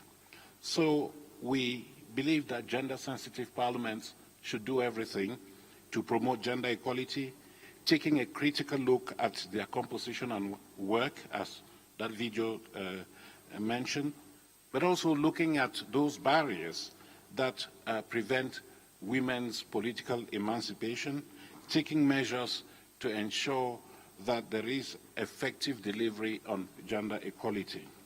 So we want, at the end of the day, that parliamentary processes respond to the needs and interests of men and women in all structures in Parliament, in all operations, and in all methods, as the video said. By becoming a gender-sensitive Parliament, they offer a positive example to society of how gender equality can be achieved. In this regard, we therefore stress the importance of Parliament as role models of gender equality, being the beacons of those efforts that are intended to promote women's political and other emancipation. So over the past 10 years, we have proudly led efforts and encouraged efforts by parliaments to carry out a transformation of their working methods so that they can become increasingly gender sensitive. We have done this in a variety of ways, and I imagine during this conversation today, you will have an indication of how we go about that. But let me go back to the plan of action, which we believe is a roadmap for parliaments to use in becoming better institutions. And there, I want to offer a number of takeaways for all of you and myself. First, we have to look at representation, because gender-sensitive parliaments are supposed to represent men and women in equal numbers, but not only in terms of quantity, but quality too, making sure that women, when they make their way into Parliament, are given access to the decision-making bodies of Parliament, including the committees and other leadership positions. Last September, just a few weeks ago, we were all in Uzbekistan, Tashkent, for the 14th Summit of Women, the Speakers of Parliament. And during that summit, we had a segment such as this one here, how can parliaments be gender sensitive? And the speakers of parliament who were present there agreed that parliaments can become gender sensitive institutions that help parliaments to be resilient to crisis. And that is the overall theme of this assembly, which we think is most timely. So we have representation, which is a key component and hallmark of gender-sensitive parliaments. Then secondly, we look at the role of parliaments in laws and mainstreaming gender equality. There again, we want to make sure that what you do is grounded on strong laws that are very clear in defining the role of women and men in the parliamentary processes. It is good to make laws, but it's also good to look at those laws that exist and seek to delete all the discriminatory provisions of these laws, discriminatory provisions that constitute a major impediment to women's political emancipation. Thirdly, I would like us to look at what we can do to make parliaments a safe and empowering institution. We want parliaments to be examples of how we can eradicate sexism and harassment in society. And we make this recommendation on the basis of the landmark studies that we have conducted since 2016. Those studies have unearthed disconcerting evidence of widespread prevalence of sexism, sexual behavior, that is inappropriate sexual harassment, gender-based violence against women parliamentarians. And you agree with me that this is something that constitutes a major obstacle to women's political emancipation. So we need to look at parliaments and see how they can display zero tolerance for violence against women, for sexism, for inappropriate sexual behavior and conduct as members of parliament.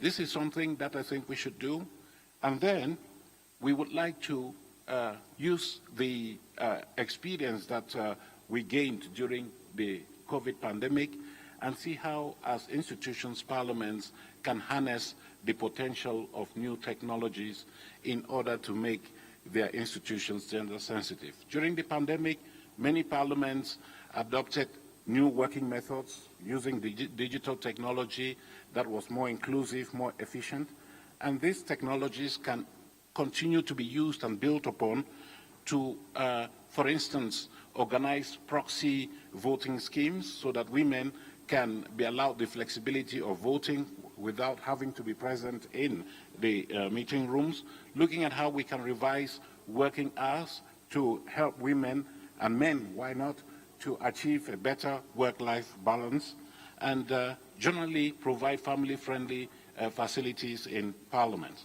Lastly, I want to underscore the importance of partnerships. Partnerships, as I said earlier, when we talk about gender equality, gender sensitivity, it is not a role that is incumbent solely on women.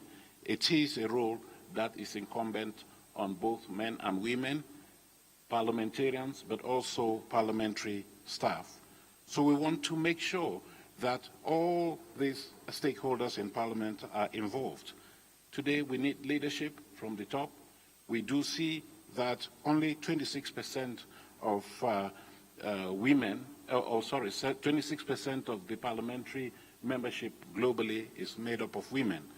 We want to make sure that we rebalance that, and so that we are not talking of 74% of men in Parliament, but we are talking of 50-50 for men and women. And there I think it's important that the male colleagues become gender champions. I am very proud myself as Secretary General of this organization to be a gender champion.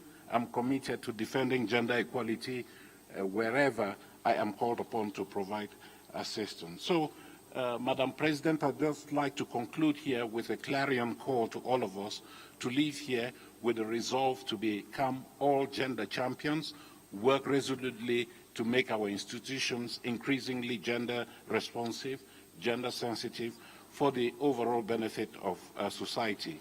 We look forward to working with you, parliaments and parliamentarians, in that endeavor so that all of us, all of society can be involved in an equitable manner in the management of parliamentary processes. Thank you very much. Thank you very much, Mr. Chongong, Secretary General of IPU, for your insightful presentation and especially for your commitment. And I'd like to invite Honorable Emma Rwagumya Furaha to take the floor to discuss how gender mainstreaming has made the Rwandan Parliament stronger in working on gender equality and better delivering it to the society. Honorable Emma Rwagumya, you have the floor.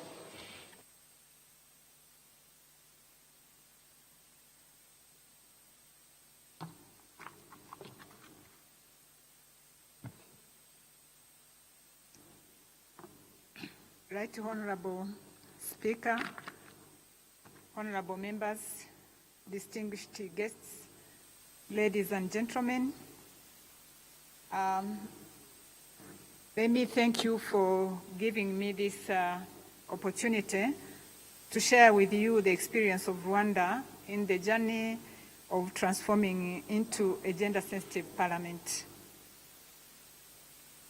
Thanks to the political will and leadership committed to gender equality, a conducive policy environment and gender progressive legal frameworks were put in place to accelerate inclusive socio-economic transformation.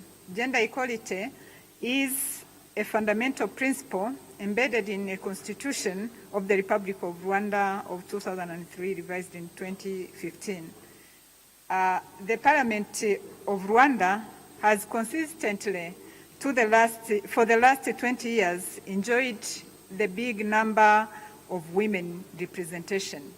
In the lower chamber, in the first legislature, we had 48.8%, and it has been growing since then to date, where we have 61%. In the upper chamber, each legislature had above 30% of women, 30.6 in the first legislature, and now 34.6%. Equally, in the leadership of both chambers of the parliament, women have been at the top. The Chamber of Deputies has been led by the female speaker for more than 14 years, including the current legislature. The chamber has 2 deputy speakers, and one of them is a woman. The Senate president is a man with 2 women vice presidents. Each chamber has standing committees that have chairpersons and vice chairpersons. In the Chamber of Deputies, there are 9 standing committees. 5 are chaired by women and 4 by men. 2 standing committees, both chair and vice chair are women. Similarly, in the Senate, 4 standing committees and 2 are chaired by women. Each chamber has a clerk and deputy clerk who manage affairs of the institutions. In their appointments, gender equality is observed. Currently, the clerk of the Chamber of Deputies is a woman, whereas that of the Senate is a man. The Parliament of Rwanda has a women caucus known as Rwanda Women Parliamentary Forum that serves as a think tank, catalyst and mobilizer. It plays a key role in helping Parliament to continue to strengthen and advance gender in legislation and government oversight. Men MPs are also allowed, and they are members of the caucus. This had a positive tone to improve advocacy and influence by engaging powerful allies to address negative social norms, stereotypes, and negative masculinity that constitute hindrances for gender transformation. Through women caucus advocates, gender-sensitive laws were enacted, including inheritance law that unlocked the rights of women, and many other laws that were advocated and enacted to be, and they are gender sensitive.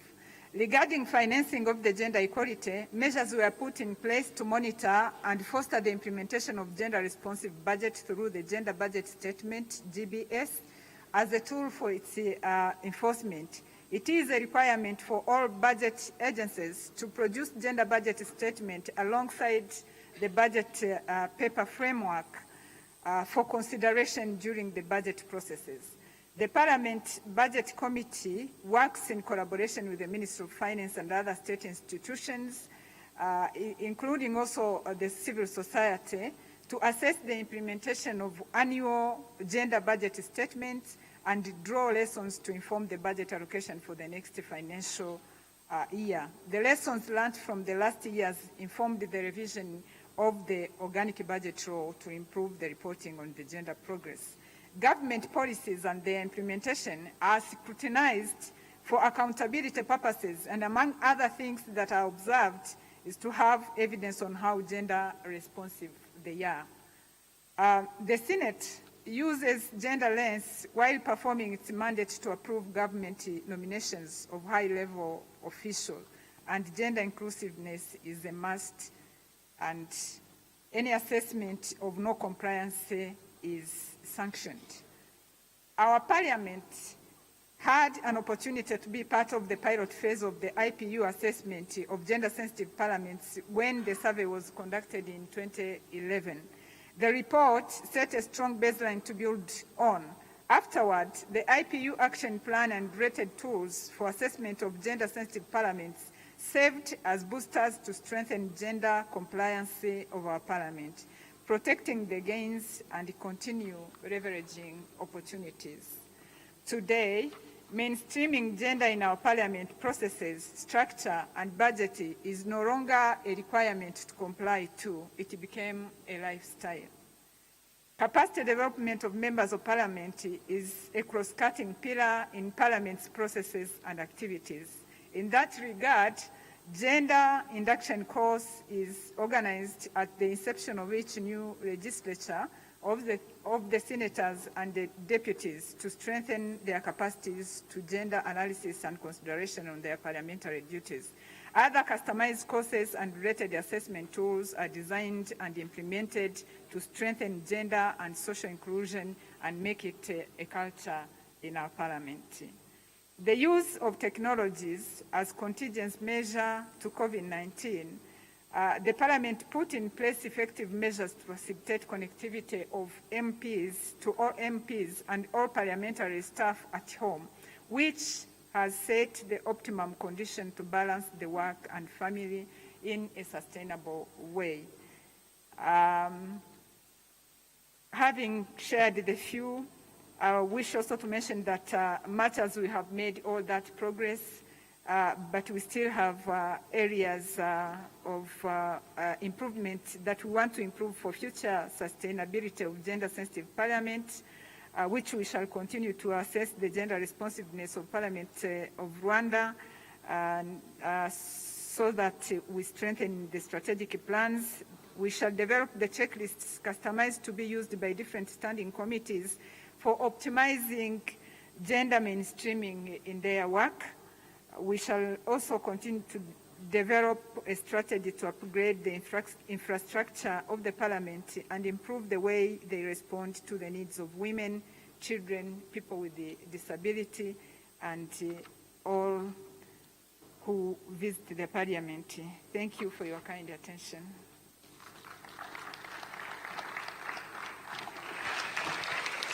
Thank you, Honorable Emma Rwagumya Furaha, for such an informative overview. She is actually the chairperson of the Standing Committee on Gender and Political Affairs and Gender.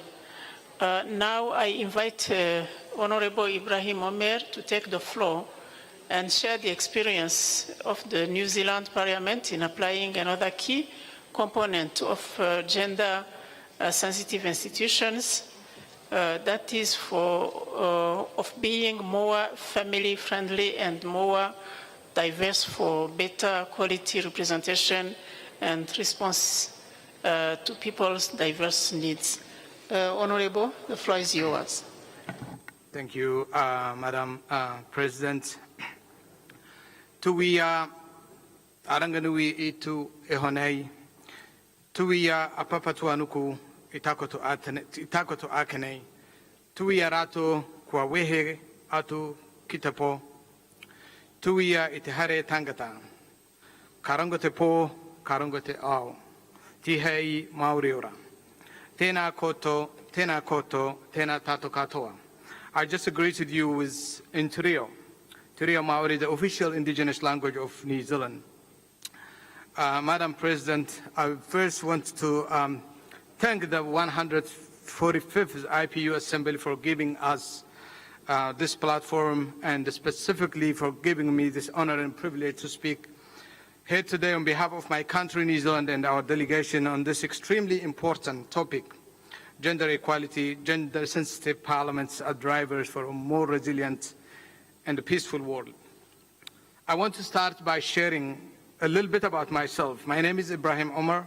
I'm originally from Eritrea, but I was forced to flee my country as a teenager to escape an oppressive regime that was wreaking millions of lives. And sadly, Eritrea today is one of the biggest refugee-producing countries.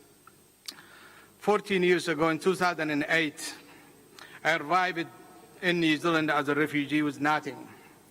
Within 12 years, I was able to work hard, got a degree, and gained the ability to be elected as a member of New Zealand Parliament in 2020. And I'm very proud to say that I'm a member of one of New Zealand's most diverse parliaments. And from next week, I will be a member of Parliament which is made up of 50% women. We have achieved this milestone because of New Zealand's commitment to making our Parliament more accessible and gender sensitive. 10 years ago, the IPU unanimously adopted the IPU Action for Gender-Sensitive Parliaments.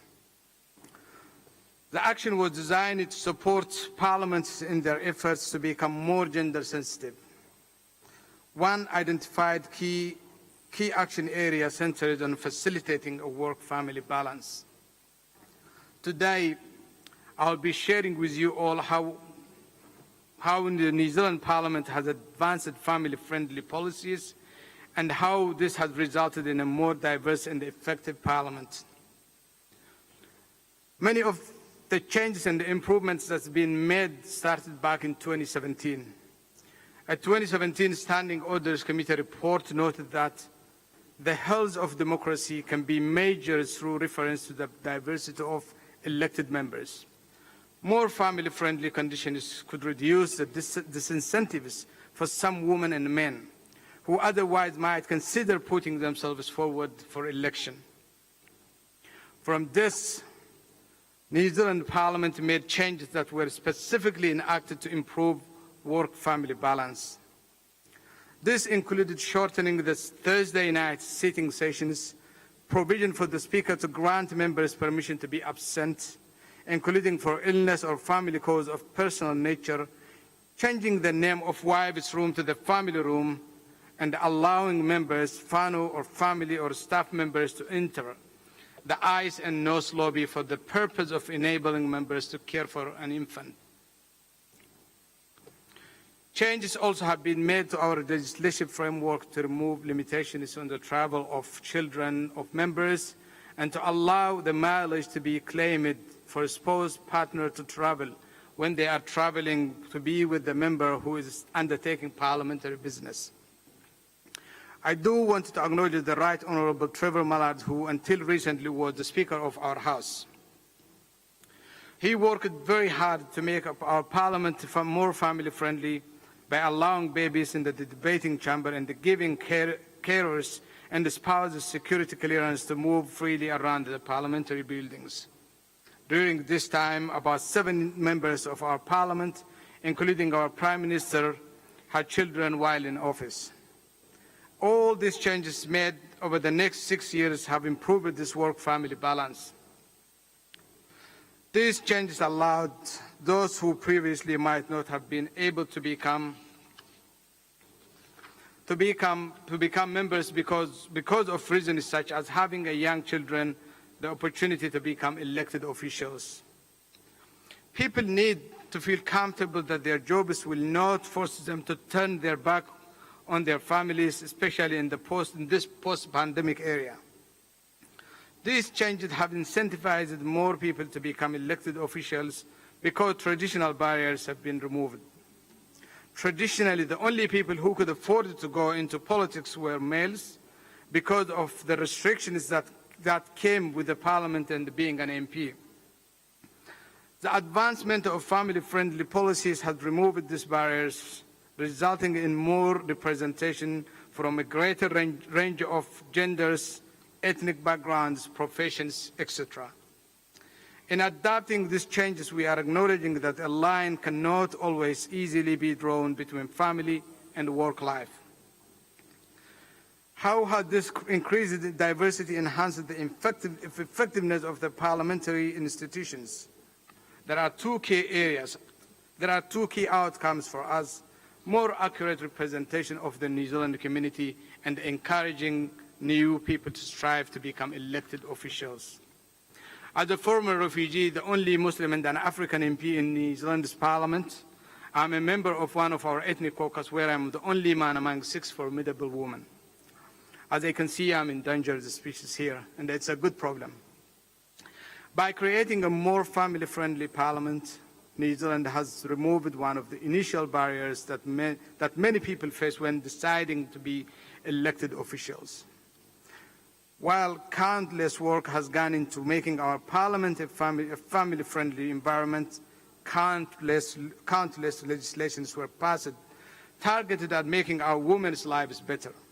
To mention one example, just over 2 weeks ago, our Parliament passed a bill that covers specific maternal birth injuries as accidents and will be covered by our accident compensation scheme. This will change many lives. New Zealand is not perfect, and more work is needed to make a true, diverse and gender-sensitive Parliament. However, the work done to advance the work done to advance family work-life balance has definitely played a part in our Parliament becoming a more diverse and effective institution. And I am proud of this, to be part of this Parliament. At the time our world is facing a lot of challenges, a lot of violence against our women, New Zealand remains to be a beacon of hope for more diverse and for more woman-friendly, gender-friendly Parliament. Norera, tēnā koutou, tēnā tātou katoa.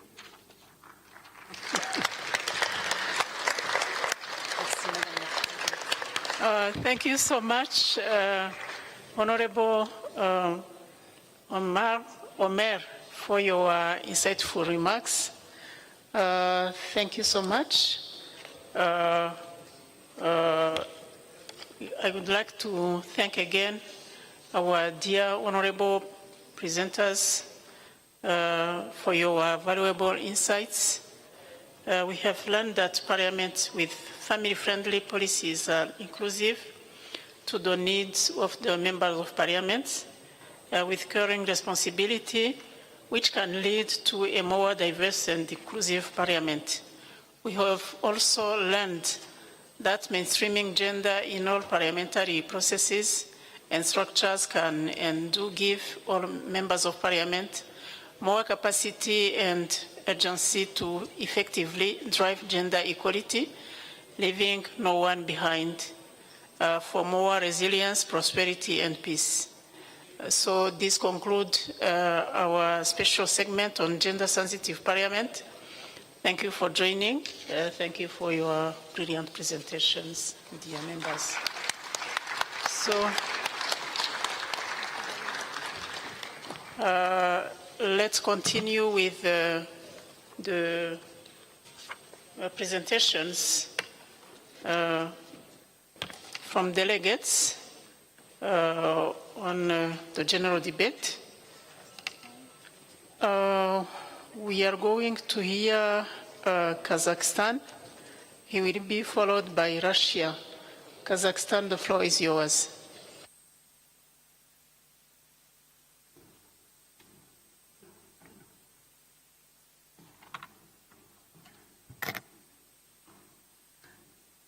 Madame la Présidente. Madam, allow me firstly to express the Kazakh delegation's gratitude for the excellent way in which the Assembly has been organised and the extraordinary hospitality that we found everywhere here in Kigali, a city that the majority of us is now discovering with admiration. Colleagues, today more than ever, it's important to discuss and act in favour of peace and security at the global level. In that context, Resolution 1325 of the United Nations Security Council, entitled Women, Peace and Security, adopted in 2000, is of special importance. That resolution and 8 subsequent resolutions contribute to the recognition of the significant role that women play in resolving conflicts and ensuring peace. Lasting peace can only be achieved through security and equality for women.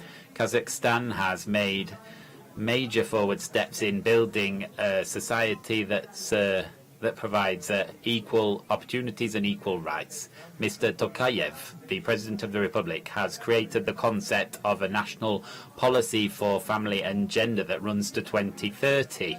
That will implement our agenda, which is entitled Women, Peace and Security, just like Resolution 1325. We stand convinced that equal participation of women and their leadership in public life are crucial if we're to achieve the Sustainable Development Goals by 2030. Firstly, the implementation of quotas has paved the way to the political participation of women in national parliaments. In Kazakhstan, that quota stands at 30%.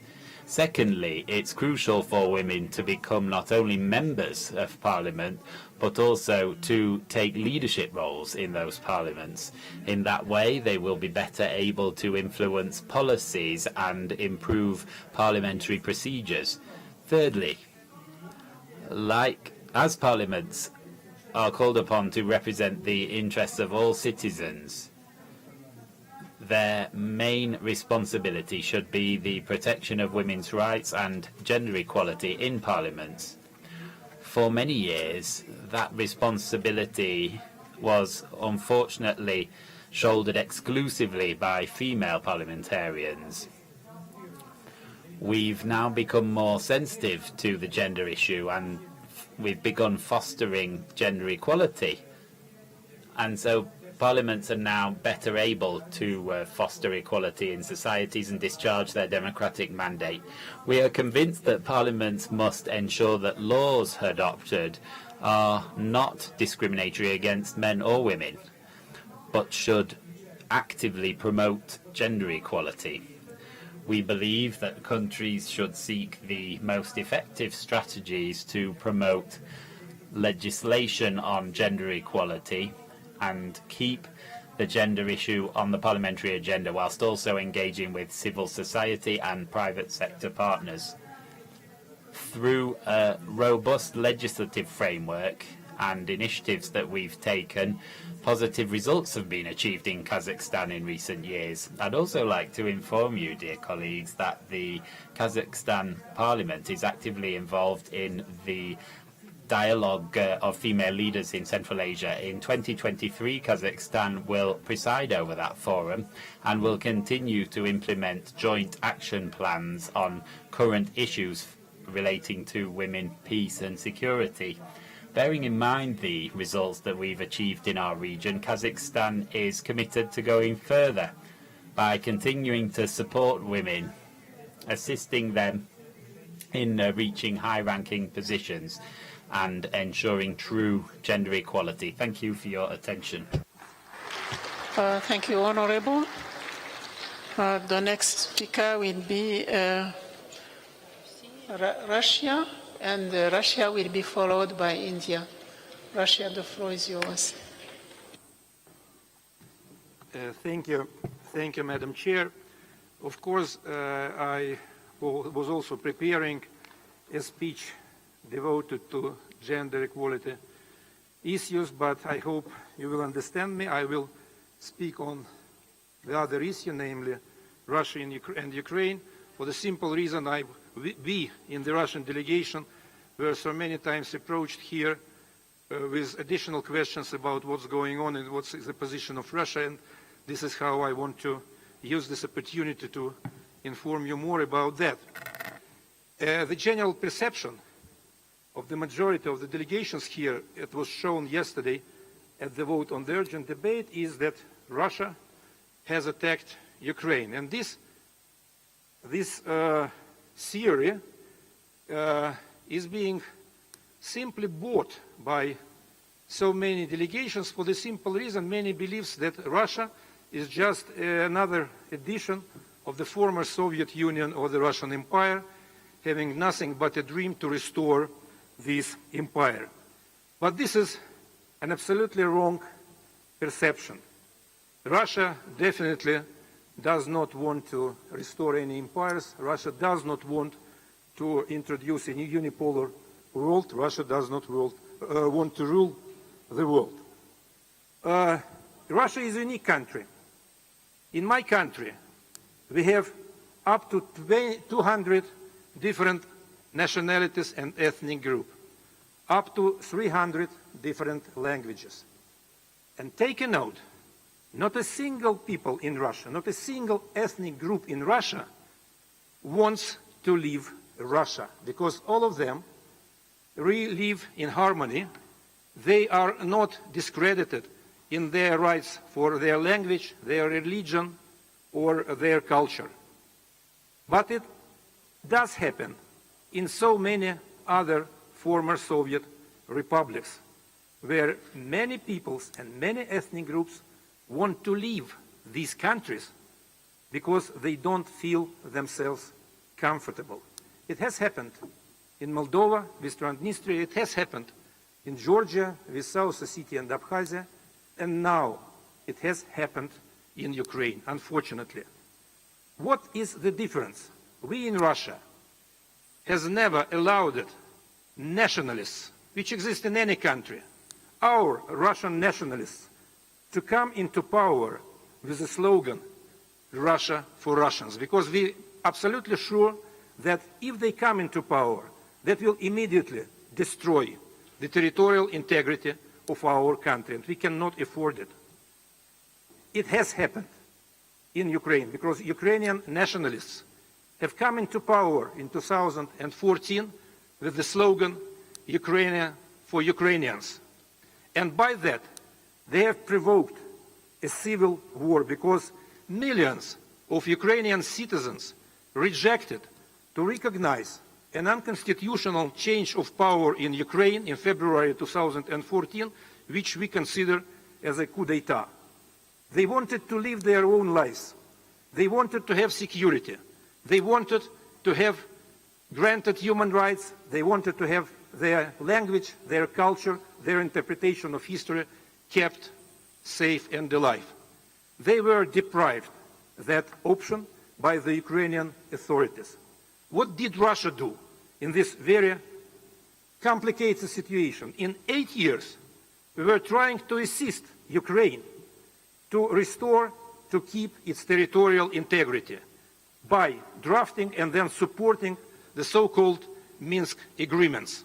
What did Ukraine do? They rejected to fulfill Minsk agreements. It is now officially stated, and they started to shell southeastern regions of Ukraine. During these 8 years, between 2014 and 2022, up to 16,000 people were killed by Ukrainian authorities in southeastern Ukraine. More than 1 million Ukrainian citizens decided to flee, to immigrate to Russia, escaping from the Ukrainian authorities. In all these 8 years, we were trying to say to Ukrainians and to all other countries, please stop this war. It was a real war, but nobody listened. In all these 8 years, we were trying to find political solutions for the conflict, asking the Ukrainian authorities to start talking to their own citizens. You know, we in Russia have had a similar experience with the Chechen conflict. And initially, we did exactly the same mistakes which are being done now by the Ukrainian authorities. Initially, we considered our own citizens living in Chechnya, all of them, as terrorists, separatists, criminals, and we tried to use military force in order to force them to live in a united Russian state. It never worked.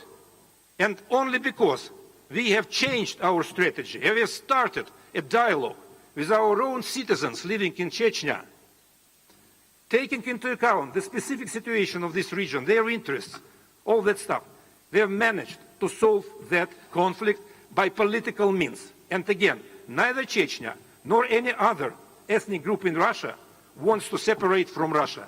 In Ukraine, an opposite situation, because the Ukrainian authorities reject, until now they reject to talk to people living in southeastern parts of the country. And this is why more and more people, millions of people in southeastern parts of Ukraine, take a decision to go away from this country, which does not respect their human rights, their dignity, their religion, their language, and their culture.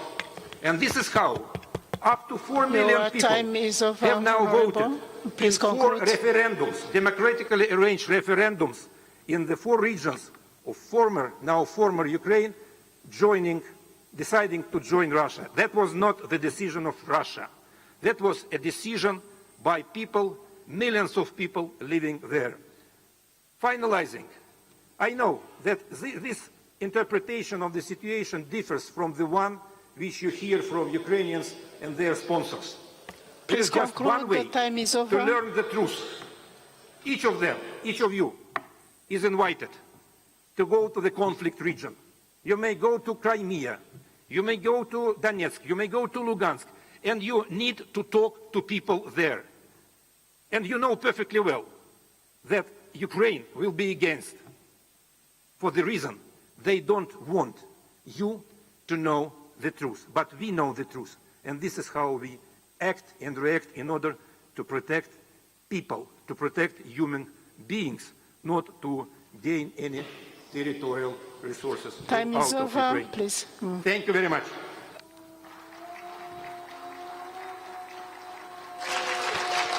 Thank you. Now the floor is to India. India will be followed by Somalia.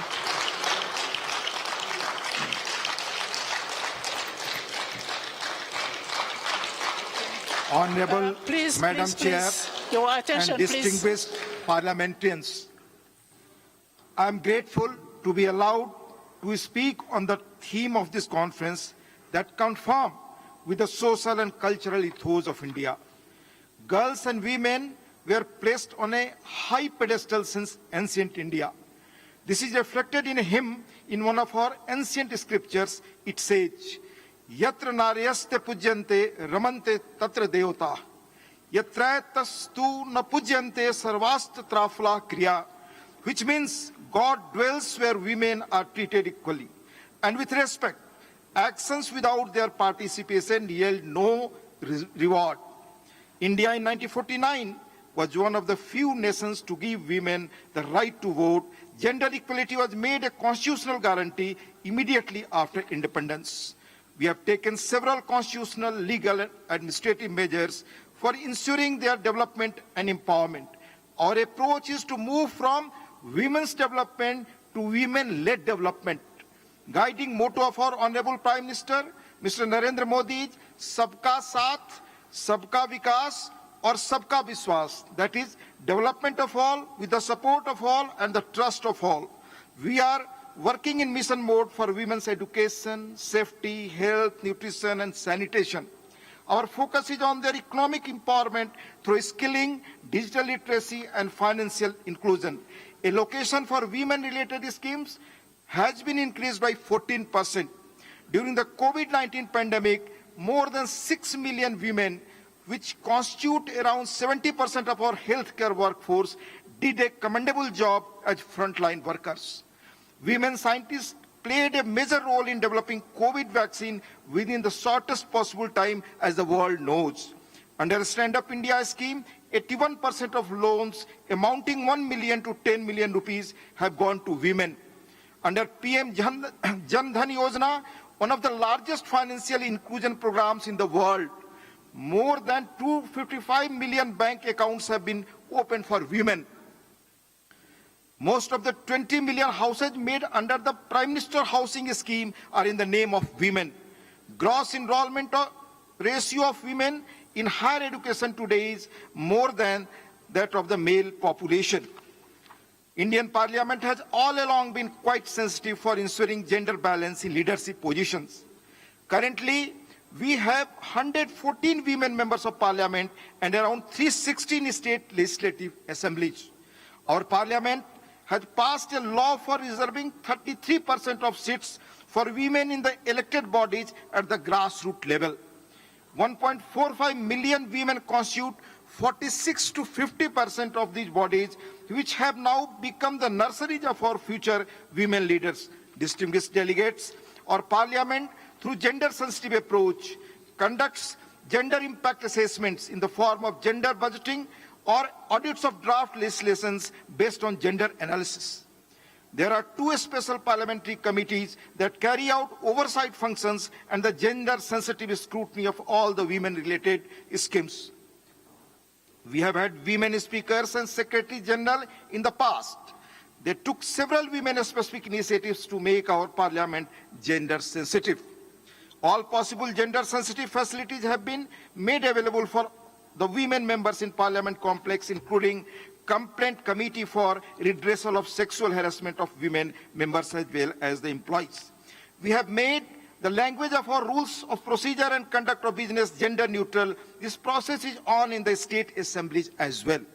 Women members have been particularly proactive in bringing various aspects of governance and policy recommendations to the attention of the government through a range of parliamentary interventions. Our Parliament has taken various initiatives to focus on the issues of gender-sensitive Parliament. We have organized following national and international conferences for exchanging views and experiences among Women Parliamentarians, as also to share their concerns to evolve the best practices.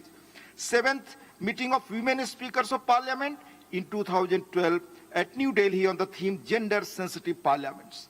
National Women Legislatures Conference in 2016 on the theme Women Legislatures Building Resurgent India. National Women Legislatures Conference in 2022 in Kerala. Distinguished delegates, parliamentarians in India, both men and women, are always conscious to play their significant role in fostering gender parity through strict oversight, making and amending laws, approving budgets, and highlighting gender issues. Parliamentary questions relating to women and gender policies have nearly doubled over the last decade in both the houses of Parliament. Parliament has passed several progressive laws for women's protection and amended existing ones. India recently increased paid maternity leave from 12 weeks to 26 weeks. Laws against sexual harassment of women has also been made more stringent. Friends, although we have made significant progress in the last decade, there is still a long way to go. To build more resilient, peaceful, and prosperous societies, parliaments must continue to lead the way. This is one transformative endeavor that is equally important everywhere. Lastly, I thank Rwanda for being an excellent host. Thanks to you all. Thank you, Honorable. The floor is now to Somalia. Somalia will be followed by Portugal.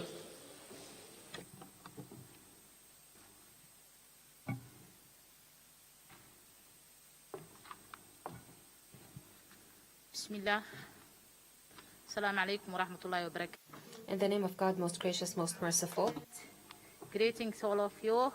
It's honor for me to participate in the 145th session of IPU and address this gathering today. I also want to thank the Rwanda government and its people for hosting of the 145th session of IPU Assembly. Dear parliamentarians, I would like to give you some updates regarding gender and gender equality. There is improvement in all sectors in my country, including security, economy, and political stability. Also, women political participation was given special importance and attention that led to a lot of tangible achievements. The country had parliamentary elections last year, and we have formed a special group that lobbied for the participation of women in parliament. We have upper house 26%, and we have lower house 19% of women.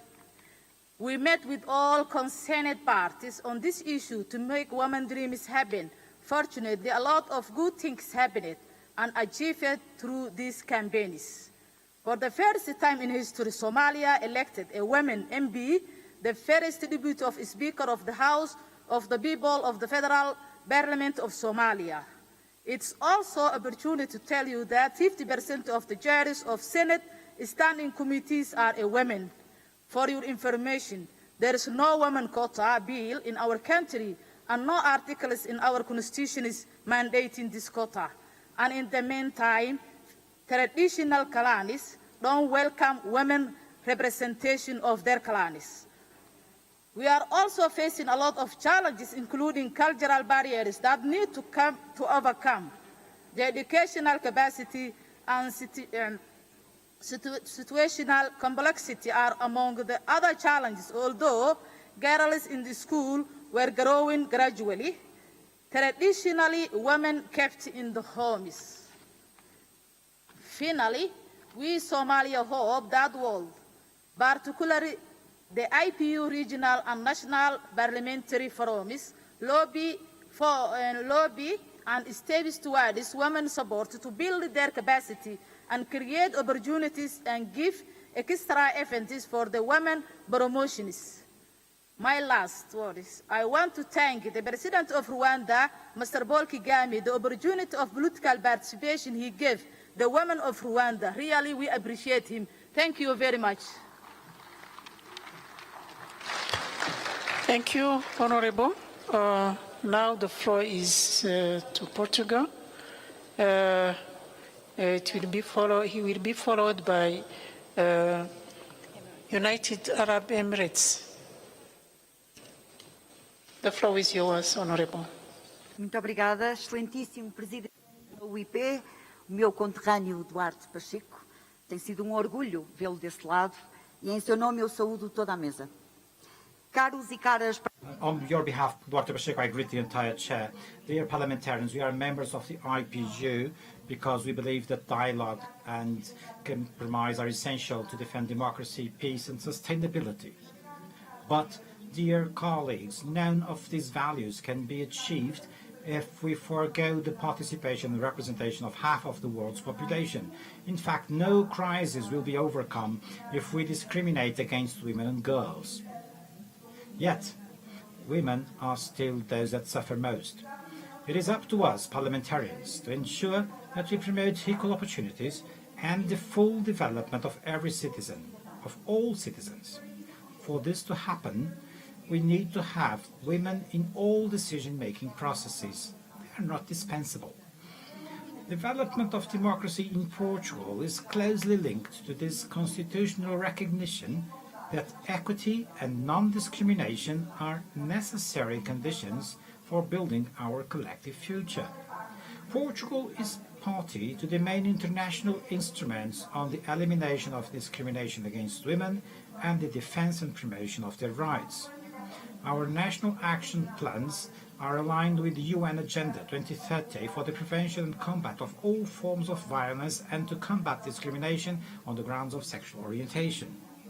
The European Institute for Gender Equality notes that Portugal is progressing faster than the EU average on gender equality in the areas of work, income, knowledge, power, time and health.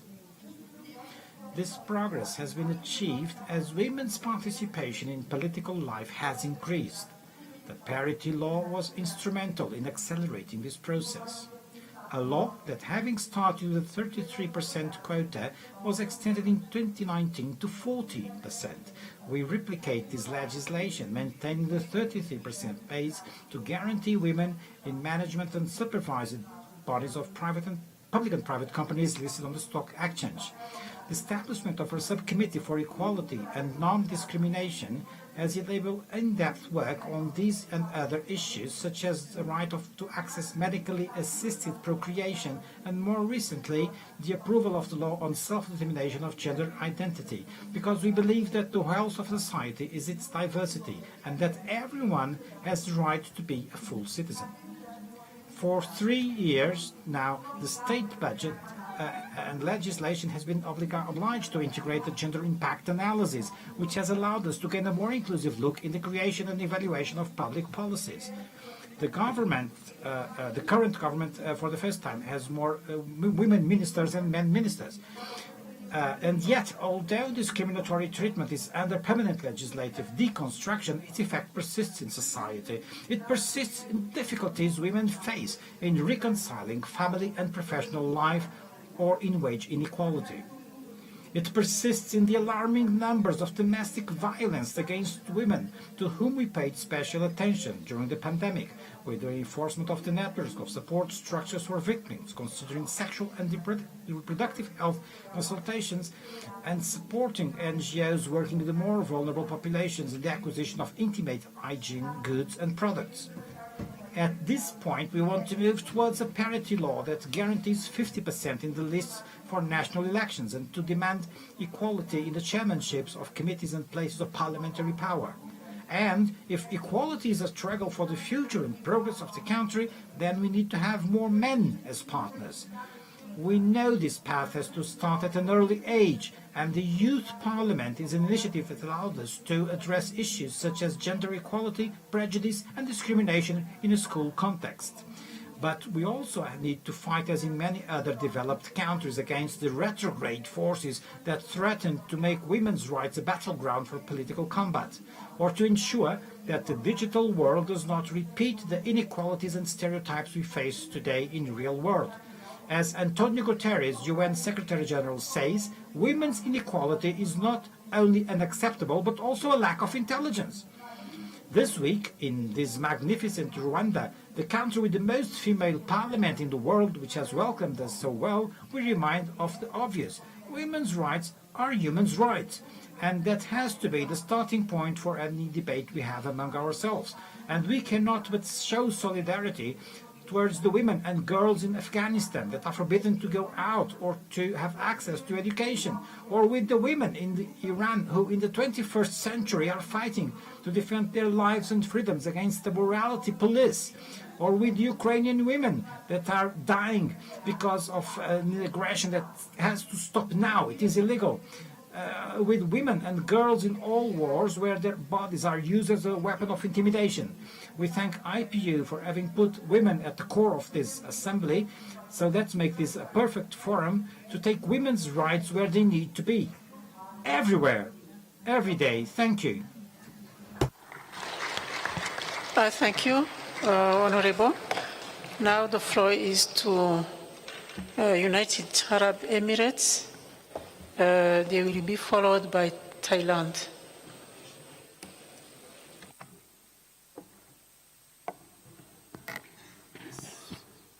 Thank you.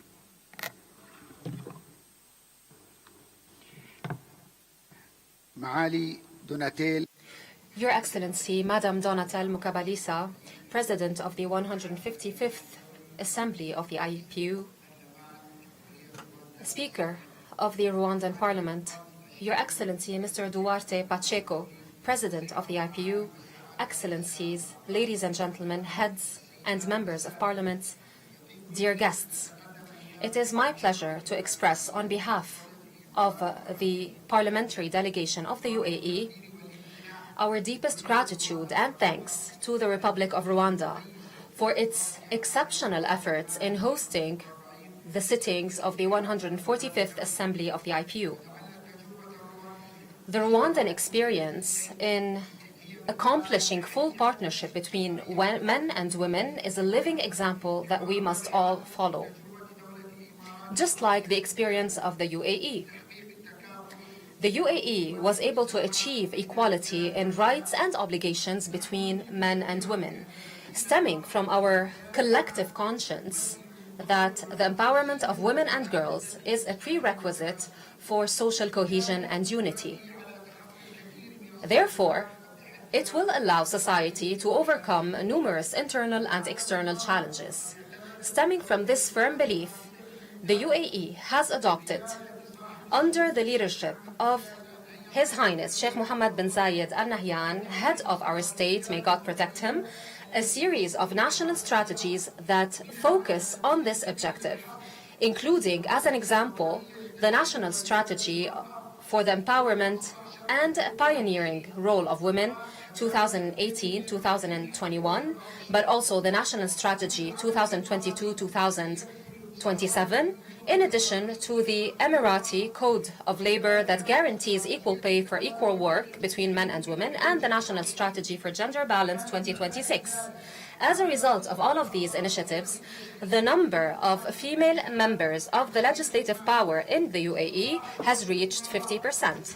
The state of the UAE, according to the report issued by the International Economic Forum of 2021, our country was able to achieve a very high rank in the Arab world in the field of women empowerment and gender equality.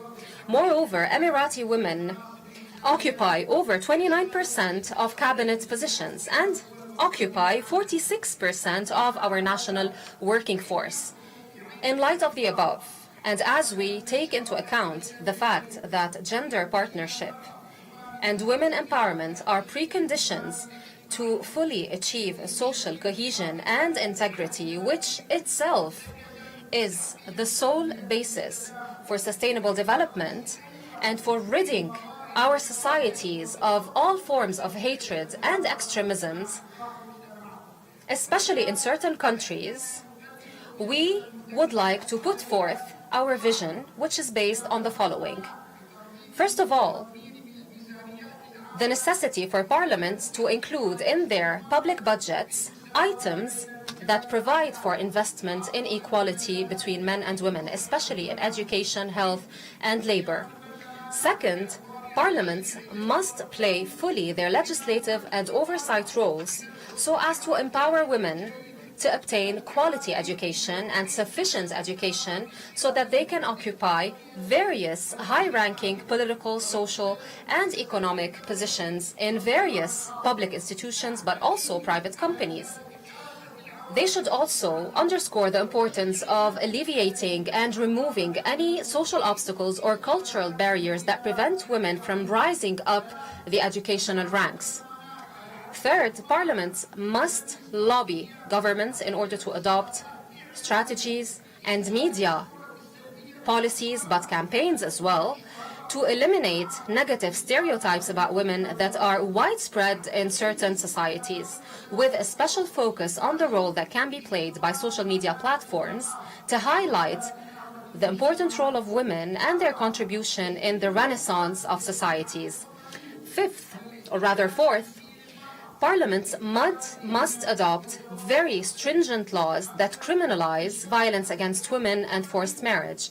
Fifth, Parliaments must establish national institutions and bodies that focus primarily on achieving full equality between men and women. The UAE can provide a very successful example that can be followed both at the executive and legislative levels.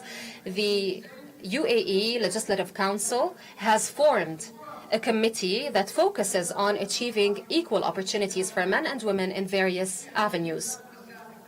Ladies and gentlemen, in conclusion, I should like to express to our brethren in Rwanda, its government, its people, and its parliament, our deepest gratitude for their warm welcome and generosity. I would also like to pay a special tribute for Rwandan women. We appreciate you and we highly commend your effective and active participation in rebuilding your beautiful country. I wish you all success, and I wish all our countries success in playing our positive roles in rebuilding our societies and nations. May the peace, mercy, and blessings of Allah be upon you. Merci beaucoup, honorable. Thank you very much. I now give the floor to Thailand. France.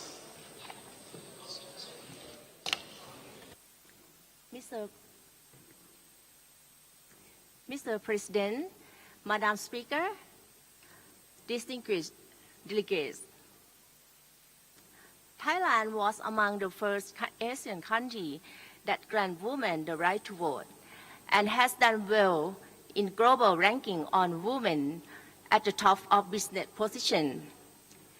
There is still much more to be done to improve Thai women's empowerment in politics and increase their representation in public decision-making at all levels. With that in mind, Thai delegation is here with our mission to reaffirm Thailand's full commitment to promoting women's empowerment and the goal number 5 of the SDGs. I am very pleased to present today some significant effort made by the Thai Parliament to legally advance gender equality by integrating international principles that instrument into our national legislation and policies.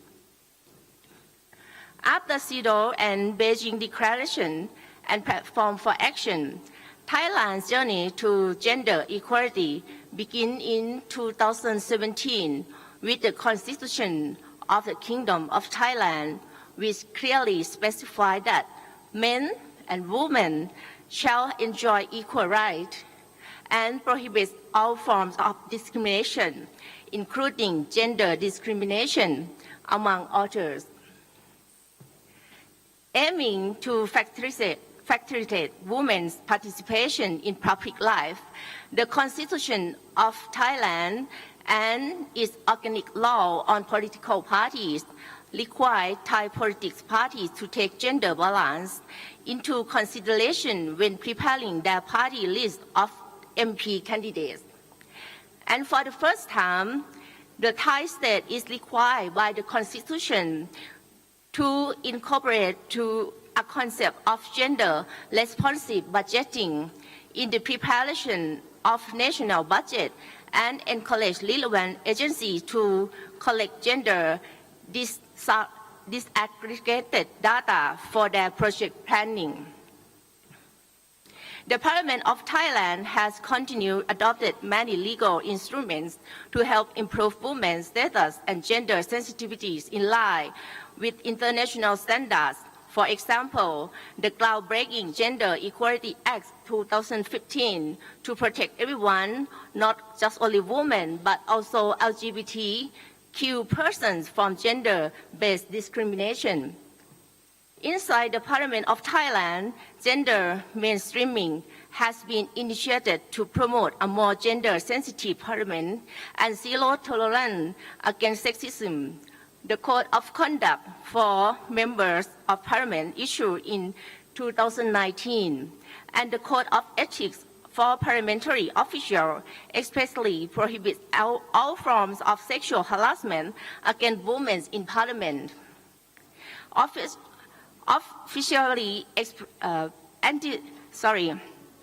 The anti-harassment enforcement mechanism has been put in place to deal with complaints against the accused MP, which might lead to a reference to the National Anti-Corruption Commission for further legal action.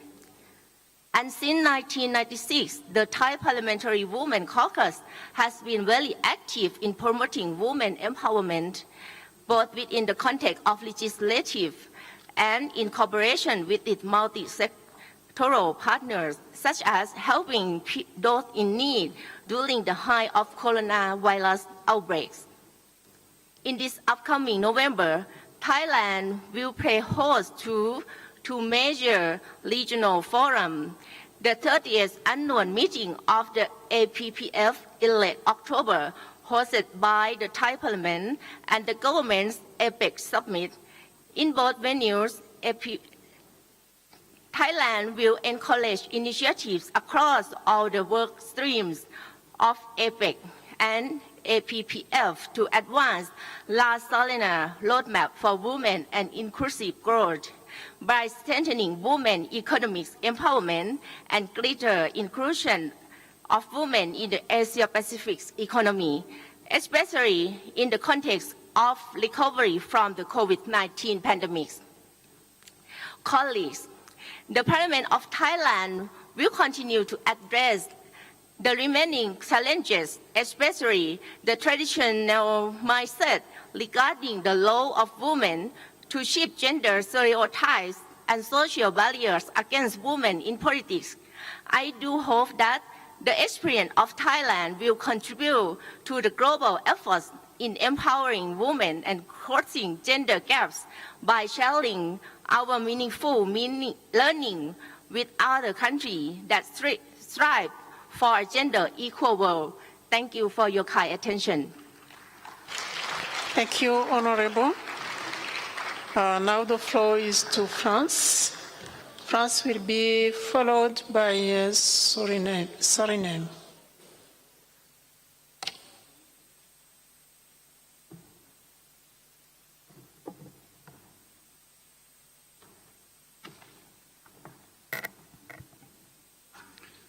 Madame la Présidente. Chair, colleagues, a famous French singer, Jean Ferrat, said that women are the future of men. Between the old and the new, your fight at all levels is indivisible from ours. So yes, I would like to take advantage of this podium to pay tribute to all women around the world who are fighting for their freedom, equality and fraternity. I think particularly, of course, of all the innocent civilian women in Ukraine who are suffering from the senseless airstrikes being brought about by Vladimir Putin. The place of women in decision-making, particularly in political institutions and parliaments, are crucial, as we know. We know that we need to tackle the problems that they face, and we need to move forward with their cause and the rights of women in society. Those rights are often in peril, and crises, be they health-related or economic, as well as conflicts, put their rights further in peril. We know that progress has been made since the adoption of the IPU's plan for gender-sensitive parliaments in Quebec City in 2012. At that time, only 13% of parliamentarians around the world were women. Today, that figure is double that, at 26%. We should also applaud the remarkable position of our host country, Rwanda, where more than 60% of parliamentarians in the chamber are women. We still have room to go then in France, but we have made forward steps. The National Assembly is made up by women to the tune of 37% and has recently elected a woman to its helm for the first time. In the Senate, 35% is the figure now, which is higher than before, and 4 of the vice president's positions, which number 8, are women, so half. In the European Parliament, women have made progress too. 12% in 2003, and that figure's much higher now.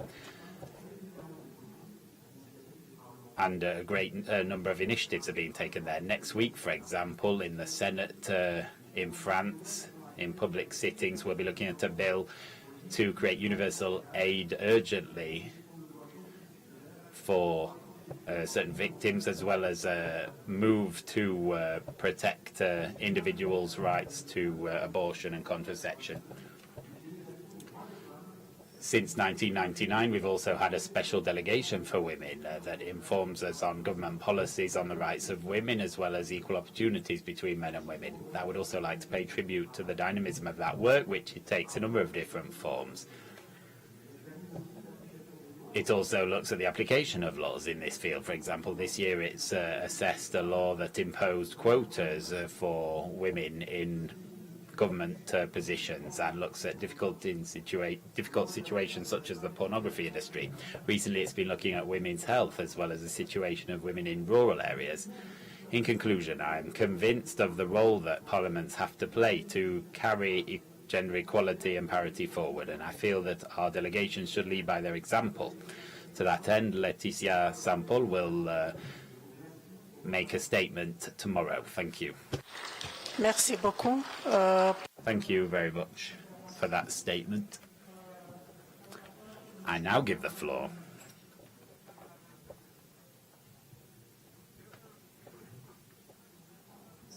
to Suriname, to be followed by Angola. Suriname, you have the floor. Madam President, there are many examples in the world that prove that gender equality can lead to ensure stability, progress, and long-term development of nations. Democratic process demands the participation of all parliaments, all citizens. Therefore, Anno 22, we need more gender equality and gender-sensitive based parliaments. The contribution of women in parliament can improve political outcome as they are key actors in promoting economic and development growth. We acknowledge that the obstacle for gender equality are most due to differences in culture, religion, and political system. To achieve gender equality and gender-sensitive parliaments, there is a need to improve human rights, their political participation, and to change political system, especially when nominating candidates for national elections. To eradicate gender equality, we need to create awareness among young women for their role and impact they have in policy-making process. Adopt legislation on quota based on gender equality. Amend the electoral system to especially include gender equality in nominating candidates for national elections. Madam President, Suriname has made some significant progress on gender equality related to legislative and policy-making achievements over the past decades. From ratification of major human rights conventions, such as the CEDAW, to processing recommendations of the Gender Legislation Committee to amend national legislations. In 2019, labor law has been amended to strengthen the maternity of rights of women, but also added paternity leave in order to support women during and after childbirth and to emphasize the role of father in their family. We currently debating stronger legislation on against violence against women and sexual harassment of women in society. It's expected to be passed Parliament this month. In collaboration with the UN, our Ministry of Home Affairs has implemented several national and regional programs to promote gender equality and equality. In 2010, only 10% of seats in Parliament were held by women. After the National Assembly of Suriname initiated an awareness project called More Women in Political Decision Making for women in political parties to include more women as candidates on their list of nominees. After the last election of 2020, about 30% of seats in Parliament are held now by women, which is also the percentage of women ministers now in government. Madam President, Suriname attaches great importance to gender equality, and it's fundamentally written in our Constitution.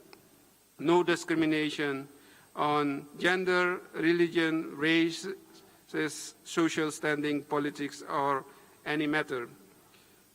We are continue to progress our commitment to remove our economic, social, cultural, and political obstacles to women active participation in public and private life, such as directed by our Constitution.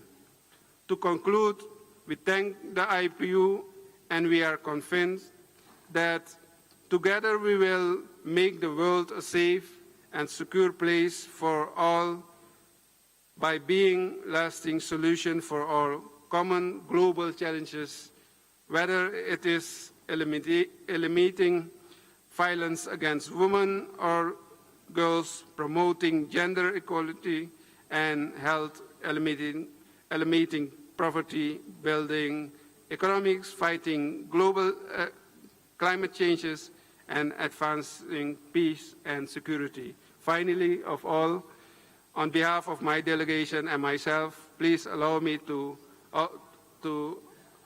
also express our appreciation to the government of Rwanda for their warm hospitality and excellent preparation made for this conference. Thank you, Madam President. Thank you. La parole est maintenant. The floor now goes to the delegate of Angola, to be followed by the delegate of Sweden. You have the floor. Thank you, Madam Chairperson of the sitting. Excellency, Madam Speaker, Mr. President of the IPU, MP Duarte Pacheco, ladies and gentlemen, dear colleagues, on behalf of the National Assembly of Angola, which I have the honor to represent here, accept our warm regards and our recognition to the Rwandan authorities for the excellent conditions created for the successful conduct of the work of this 145th IPU Assembly. the theme gender equality and gender-sensitive parliaments as drivers of change for a more resilient and peaceful world, at a time when we are celebrating the 10th anniversary of the approval of IPU Action Plan on Gender-Sensitive Parliaments, allows us to reflect on what has changed since then until today. It is in this sense that we are going to speak with some comments about what we think about this subject and share with this Assembly our experience as parliamentarians, highlighting briefly the strengths, challenges and opportunities. Thus, it is important to emphasize that the National Assembly of Angola has long recognized that women constitute slightly more than half the world's population and therefore constitute more than half of the human resources and talents that human has to ensure a more developed, resilient and peaceful world. And it has created a group of parliamentarian women. This group, created 23 years ago, had and has as objectives to promote gender equality in politics, in the economy, in society and in all decision-making bodies, to combat all types of discrimination and violence based on sex, that is, to defend human rights, economic, social, cultural and environmental rights of women. Parliamentary Women's Group is therefore a multi-party body, since its aim is, regardless of party affiliations, to bring together wills and aspirations to promote a fairer and more inclusive society where everyone counts. However, not everything has been a bed of roses. Proof of this is that the percentage of women in Parliament has fluctuated up and down. And downwards as well. So in recent elections held in Angola last August, the winning party elected 55% of women from a total of 124 members, while the second most voted party elected only 15% of women in a total of 90 members. The third party, led by a woman, elected 50% of women from a total of only 2 members. Now, the good news is that the National Assembly in Angola has now about 37.7%. We rank 33rd in the IPU list, 37.7% of women in Parliament, compared to the current 31.8, ranking 48. So this suggestion means that legislation is fundamental if equality is to be achieved, but a greater role for women at intra-party level can undoubtedly contribute to a more rapid inclusion of women in politics. Dear fellow parliamentarians, Angola has made considerable progress in this area, and I will now mention that for the first time a woman was elected Speaker of the Parliament, another woman Vice President of the Republic, and 2 women Presidents of the Constitutional Court and the Audit Court. We also stressed that 37.5% of women in the central government and 27.7% in local administrations. There has been an increase, a significant increase in the number of women holding ministerial posts as important as finance, education, higher education, science and technology, health, public administration, social action, family and women's promotion, just to name a few, whose policies, if rationally implemented, will certainly contribute to improve access to basic social services such as reproductive health and care for HIV/AIDS,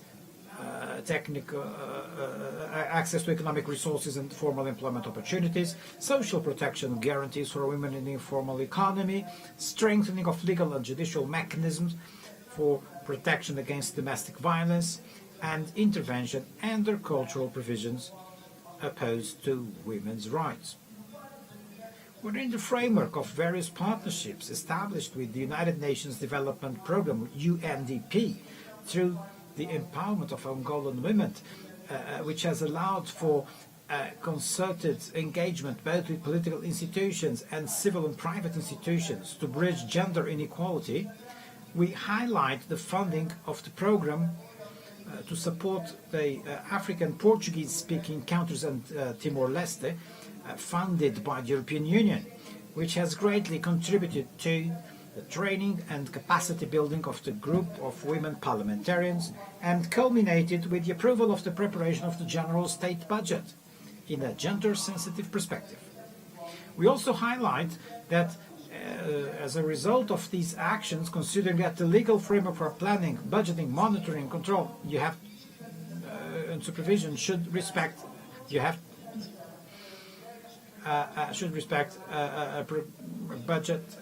program budgeting and gender-sensitive budgeting aiming at achieving the promotion of gender equality. And so the parliamentary women of the Portuguese-speaking African countries have signed the creation for a high-level working group.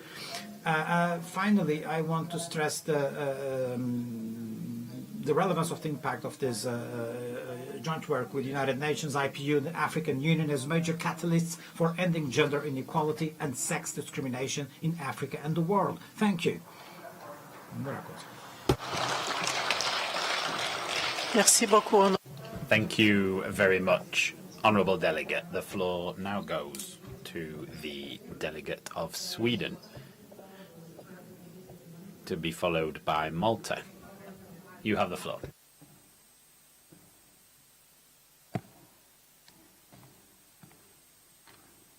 Honourable Chair, dear fellow parliamentarians, allow me, first of all, on behalf of the whole Swedish delegation, to extend my deepest gratitude towards our Rwandan hosts for the warm hospitality that you have shown us.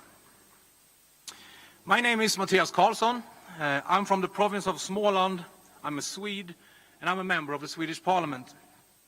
I'm proud of all these things for many reasons, but one of the reasons is the legacy of equality linked to my historical identity and my profession. My home province actually has been in the forefront regarding fair treatment of women since the Viking Age. Among other things, it was for centuries the only Swedish province where daughters had the same rights to inheritance as sons. About 300 years ago, when the Swedish king wanted to abolish these rights, a delegation of male farmers traveled to the capital and pleaded with the king to allow their daughters to keep their equal standing before the law. And they actually managed to convince the king. Sweden was one of the first countries in the world to enact a certain law that gave women a special protection against violence and sexual assault. This law was instituted almost 800 years ago. Last year, the Swedish Parliament celebrated 100 years of full female voting rights and full female political representation. One of many ways in which this historical occasion was honored was that the Speaker and the MPs from all different parties in Sweden went on a nationwide tour to meet school children and tell them the history about the struggle for equality and how its results have benefited the Swedish society in so many ways. Within the Swedish Parliament, we also have a group for gender equality consisting of MPs from all different parties. Among other things, this group monitors how especially young female MPs are disproportionately subjected to threats and sexually demeaning language on social media, raising awareness and offering support to these young MPs. The group also had made efforts to improve the possibilities to combine parliamentary work with family life. One concrete result of this is that the voting schedule has been changed to better facilitate parliamentarians with small children. All is not well in the state of Sweden, though, and the struggle for freedom from oppression is far from over. Tragically, we have seen a rise in sexual harassment and sexual violence against women during the last decades. Due to Sweden's changing demographic, we are currently also fighting against appalling phenomena such as honor killings, forced marriages, and female genital mutilations in Sweden. I'm proud to say, though, that Swedish parliamentarians have been in the forefront of this fight. Time and time again, the majority of Swedish MPs have forced the government to sharpen our laws and take action against this new form of oppression against women in our country. In being true to my historical heritage, me and many other Swedish parliamentarians feel that it is our duty to continue to stand up against violence and oppression against women. Whether it regards young women in our own streets and suburbs, Ukrainian women fleeing despicable aggression and unlawful occupation, or whether it regards courageous women like the late Masa Amini and her struggling sisters. I must say that I struggle to find the words to describe my emotions about the fact that we still today, in 2022, have governments that kills young women, their own citizens, because of the way they dress. But I must say, I find it bewildering how a regime that obviously lacks moral can have a morality police. Thank you very much. Thank you. La parole est à... The floor now goes to the delegate of Malta, to be followed by the delegate of Burundi. La parole est à vous. You have the floor.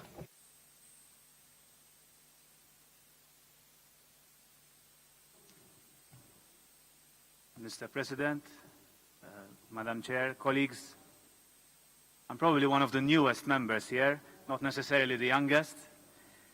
It's a pleasure for me to address the General Assembly on such an important topic.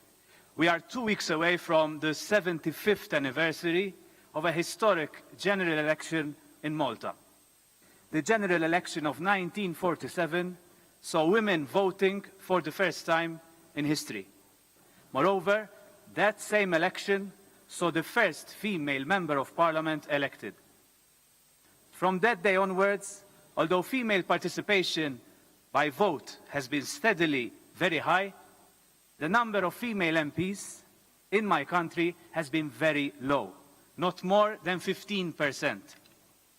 That's until finally we realized that our highest institution cannot remain a boys' club. Following historic and unanimous changes to our constitution, a new mechanism entered into force in this year's general election. 12 additional seats were added and assigned to the underrepresented gender. This mechanism, albeit controversial, has challenged 7 decades of status quo. It has shot up the number of female MPs in Malta to 28%, still unacceptably low. But let's not talk solely about the numbers. Dear colleagues, in our gender equality policies, we must focus more on intersectionality.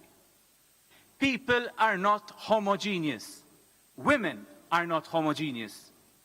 It's useless boasting about equality between gender when this is not representative of the unique differences in our population, including age, sexual orientation, disability, and others. Moreover, you don't make parliaments more gender sensitive solely by increasing the number of women. We have to fix our institutions which are masculinized, and not fix women to fit our institutions. I look forward to discussing recommendations of a gender audit of Malta's Parliament conducted in collaboration with the Council of Europe in the coming weeks. And I also refer to the General Secretary's speech earlier and look forward to Malta's Equality National Action Plan for the mainstreaming of legislation, policies and services, because we need to ensure that equality is behind every decision we take. And this takes me to healthcare. I really enjoyed yesterday's side event hosted by the WHO on universal healthcare and sexual and reproductive health and rights. It is our duty to ensure access to healthcare services by everyone, including women. And I find it troubling to see some countries taking back rights from women. On violence, it's been more than 11 years since the Istanbul Convention has been adopted. But unfortunately, this convention was not ratified by all Council of Europe members and by the European Union. I renew my country's call to fellow members of the EU and the European Council to ratify the convention if we want to be taken seriously on this issue. In June this year, Malta's Parliament unanimously approved the introduction of femicide in our criminal code as an aggravating offence of homicide. It is estimated that around 137 women are killed every day around the world, often by their partner or a family member. That's 50,000 women killed every year. And what's worse, that most of these femicides are preventable. And we cannot let the usual deniers stop us in our quest for equality. Let's not beat around the bush. Women are at a far greater risk of violence and discrimination in our patriarchal environment. And violence can take so many forms, not less through the words we speak. Malta has a strong law against hate speech, and a new bill on cyberbullying is in the pipeline.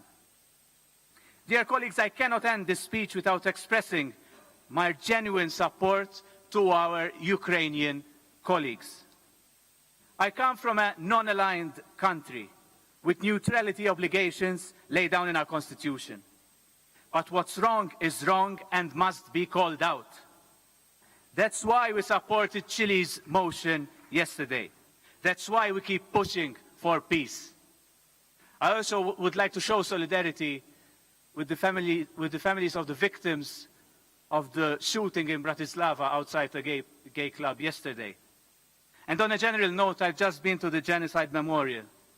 And my thoughts are that how can we allow hate and greed win over our message of love and support? My final message is this. Women are fighting important fights all around the world. Whether it's the patriots fighting for their country in Kyiv, or the brave women protesting in Iran, from the activists of the Me Too movement to the brave activists advocating for more rights to sexual and reproductive health in Malta. Ultimately, this is not an issue of left against right, of the north against the south. It's not an issue of religious people against atheists. It's an issue of human rights, and human rights must win. Thank you very much. Thank you. Now I would like to give the floor to the delegate of Burundi.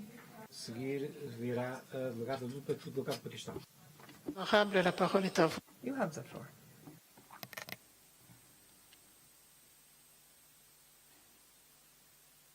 Monsieur le Président. President of the IPU, Speaker of the Lower House of Rwanda, ladies and gentlemen, may I, above all, hail this assembly as a very relevant one. We wish to thank the Rwandan people for its hospitality. We wish to commend the leaders of Rwanda on their goodwill.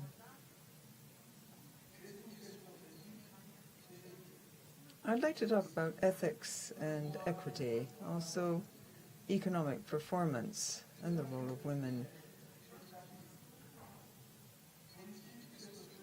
Education, politics, societal matters must be taken into account together to reduce inequalities between men and women. And indeed, men must be called upon to advance in this area too. Ladies and gentlemen,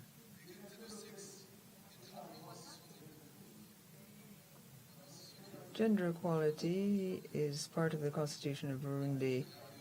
It's clearly stated that rights and obligations, human rights, are part and parcel of the Constitution. Paragraph 1 provides for the fundamental rights of citizens,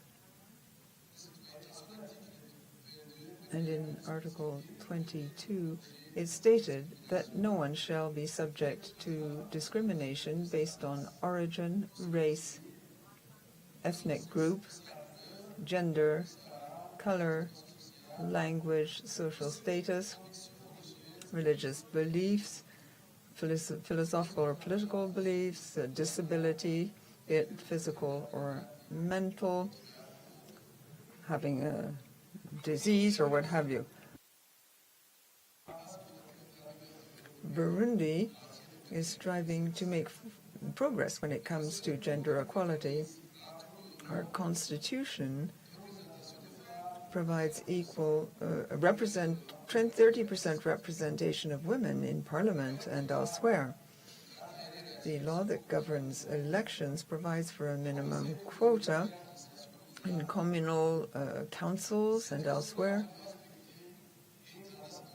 These quotas are spreading to all sectors of society, and women's participation in decision-making is outstanding. There are 33% women in government, in the National Assembly. We have 39% women in Senate, 41%. When it comes to the two chambers, the first vice president is always a woman, be it in the lower or the upper house. In our standing committees, we have women who are our presidents, and in the Senate, we have standing committees likewise, which are also chaired by women. When it comes to our communal administration, 36% of the administrators are women. 33% of the communal councils are headed by women, too. When it comes to education, Burundi has increased the number of schools. Education, schools are free for girls. And of course, we're trying to ensure that children don't leave school early, because it's usually more girls than boys that are affected. We have a national strategy to prevent pregnancy amongst school children. When it comes to health, measures have been taken to provide for access to top-quality health care. Sexual education is provided. The idea is to improve our geographical coverage when it comes to health care. We've set up special committees to combat neonatal death, to improve maternal health. This is, of course, in the interests of the country. We have speeded up care for HIV, and care is free for pregnant women and women giving birth, as well as children under the age of 5. Now, what about gender-based violence? We have a special legal setup with a view to proper management of gender-based violence. One of our laws that dates from 2017 revised the penal code, and we have new sanctions for gender-based violence.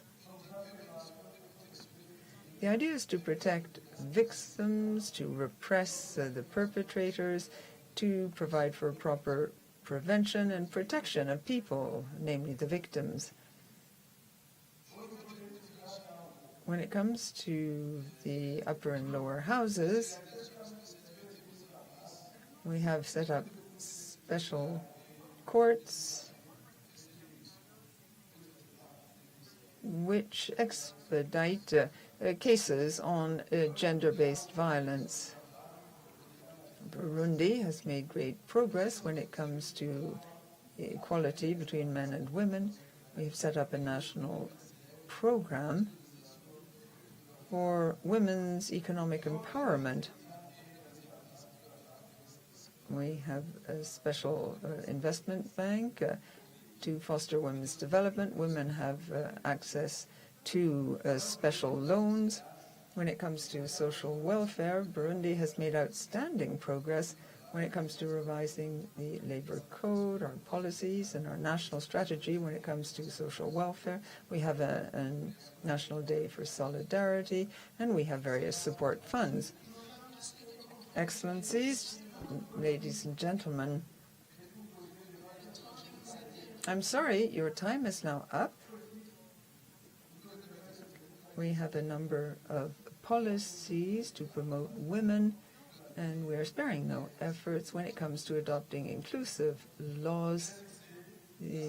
We wish to say that we hope the 145th Inter-Parliamentary Assembly will lead to very fruitful, successful results. Thank you very much. I would like to give the floor to the delegate of Pakistan. It was terrible.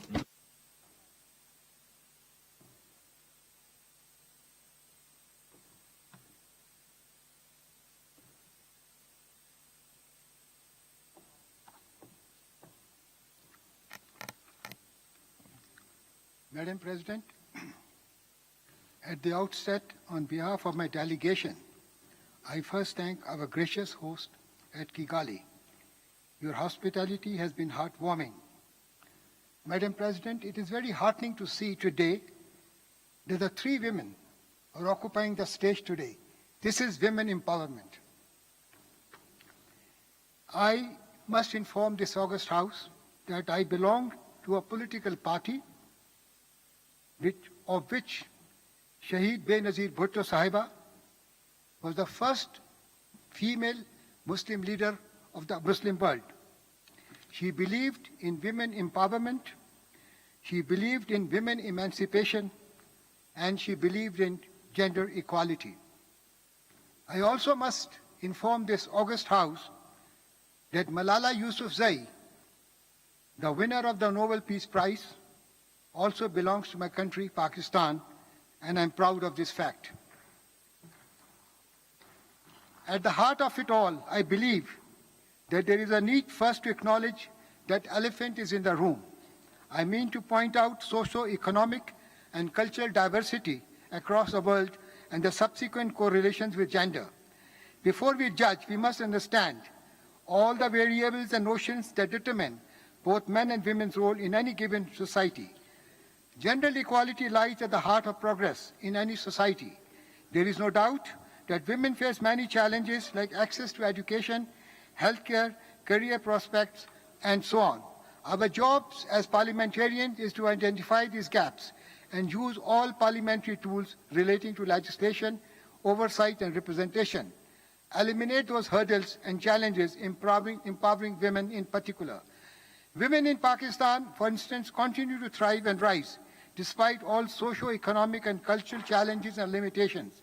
We continue to proactively work towards creating equal access to opportunities to achieve a gender balance in all spheres.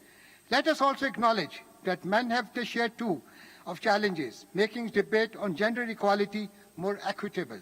Only way forward is to depoliticize gender debates and steer them towards actual on-ground reforms that help facilitate a gender-equal society that contributes to progress of every nation. Pakistan has been making great progress in empowering women. Our constitution emphasizes that steps shall be taken to ensure full participation of women in all spheres of national life. Over the years, women in Pakistan continue to play a pivotal role in our national development and prosperity. Upper and lower houses of parliament in Pakistan, as well as in provinces, have reserved seats for women. Pakistan continues to have one woman parliamentarian out of 5 members in national parliament since 2013. Female parliamentarians have taken the lead in enacting some notable women-friendly legislation like Protection Against Harassment of Women at Workplace, Islamabad Capital Territory Child Protection Act, and Domestic Violence Prevention and Protection Bill. We continue to ensure representation of women in political and executive institutions at federal and provincial levels. Female parliamentarians have been torchbearers of change and agents of enhancement of awareness regarding issues pertaining to neonatal health, mental health, maternal health, female hygiene, impact of climate change on women, protection of women from post-disaster violence, etc. These initiatives are taken holistically in order to protect women from all socio-economic segments of society and those hailing from different regions. Pakistan is also a state party to all important international conventions on women's rights, including Convention of Elimination of All Forms of Discrimination Against Women and SAR Convention on Preventing and Combating Trafficking in Women and Children. Pakistan's Vision to 2025 promotes and advances key goal of women empowerment, gender mainstreaming, and equality is addressed in national education policy. These are just some of the efforts across all government tiers which have generated a very encouraging conditions for girls and women towards inclusivity in Pakistan. These steps, with all their history, are indeed drivers of change which continue to create a gender balance and contribute to a progressive and positive outcome. I leave you with a commitment, promise, and resolve, ladies and gentlemen, that Pakistan will continue to play an effective role in its pursuit of gender equality and gender equity. I once again thank all of you for your time and attention and hope to work together in making this world peaceful and prosperous for all human beings, regardless of gender. I wish us all good luck with our future endeavors. Thank you. Merci beaucoup. Thank you very much.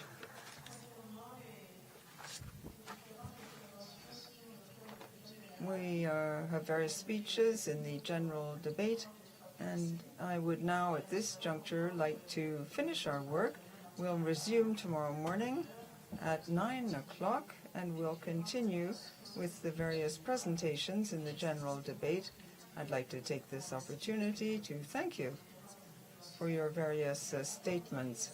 Before we actually leave the room, we have a request for a right of reply. Speakers are entitled to 2 minutes, and they will speak from their seats. I give the floor to Iran, if Iran is present in the room. Bismillah ar-Rahman ar-Rahim. The biased and politically motivated statements of certain European countries about recent internal incidents in Iran lack factual evidence. Some countries pour criticism on Iran under fabricated and inaccurate titles, while these same countries have been the hub of masterminds provoking regular riots in the Islamic Republic of Iran. The European Parliament, in its recent resolution, showed that it continues to adhere to its selective behavior vis-à-vis the great nation of Iran, since the Parliament, despite its inflated claims, has never once issued a human rights-related resolution in opposition to the inhuman maximum sanctions in place against the Iranian people. What's worse is that these same countries have committed unforgivable crimes against thousands of Iranians. Our people have not forgotten the chemical bombs given to the former Ba'athi regime to drop over Iran, causing women, children, and men to die slow, agonizing death. Comprehensive investigations were made on the case of Ms. Mahsa Amini, as per the direct orders of Iran's president, and not to please radical, arrogant politicians to whom human rights only matters when it can be used as a tool to oppress nations and plunder their resources. The Islamic Republic of Iran will firmly stand against any attempt at putting pressure or any resort to restrictive measures against the Iranian people under the facade of protecting human rights, and will promptly give a befitting response. It's worth mentioning that while the human mind can be tricked into believing fake news, if repeated often enough, repeating a false claim can in no way make it accurate. Thank you. Thank you. So the sitting is closed. I wish you a good evening. See you tomorrow at 9 a.m.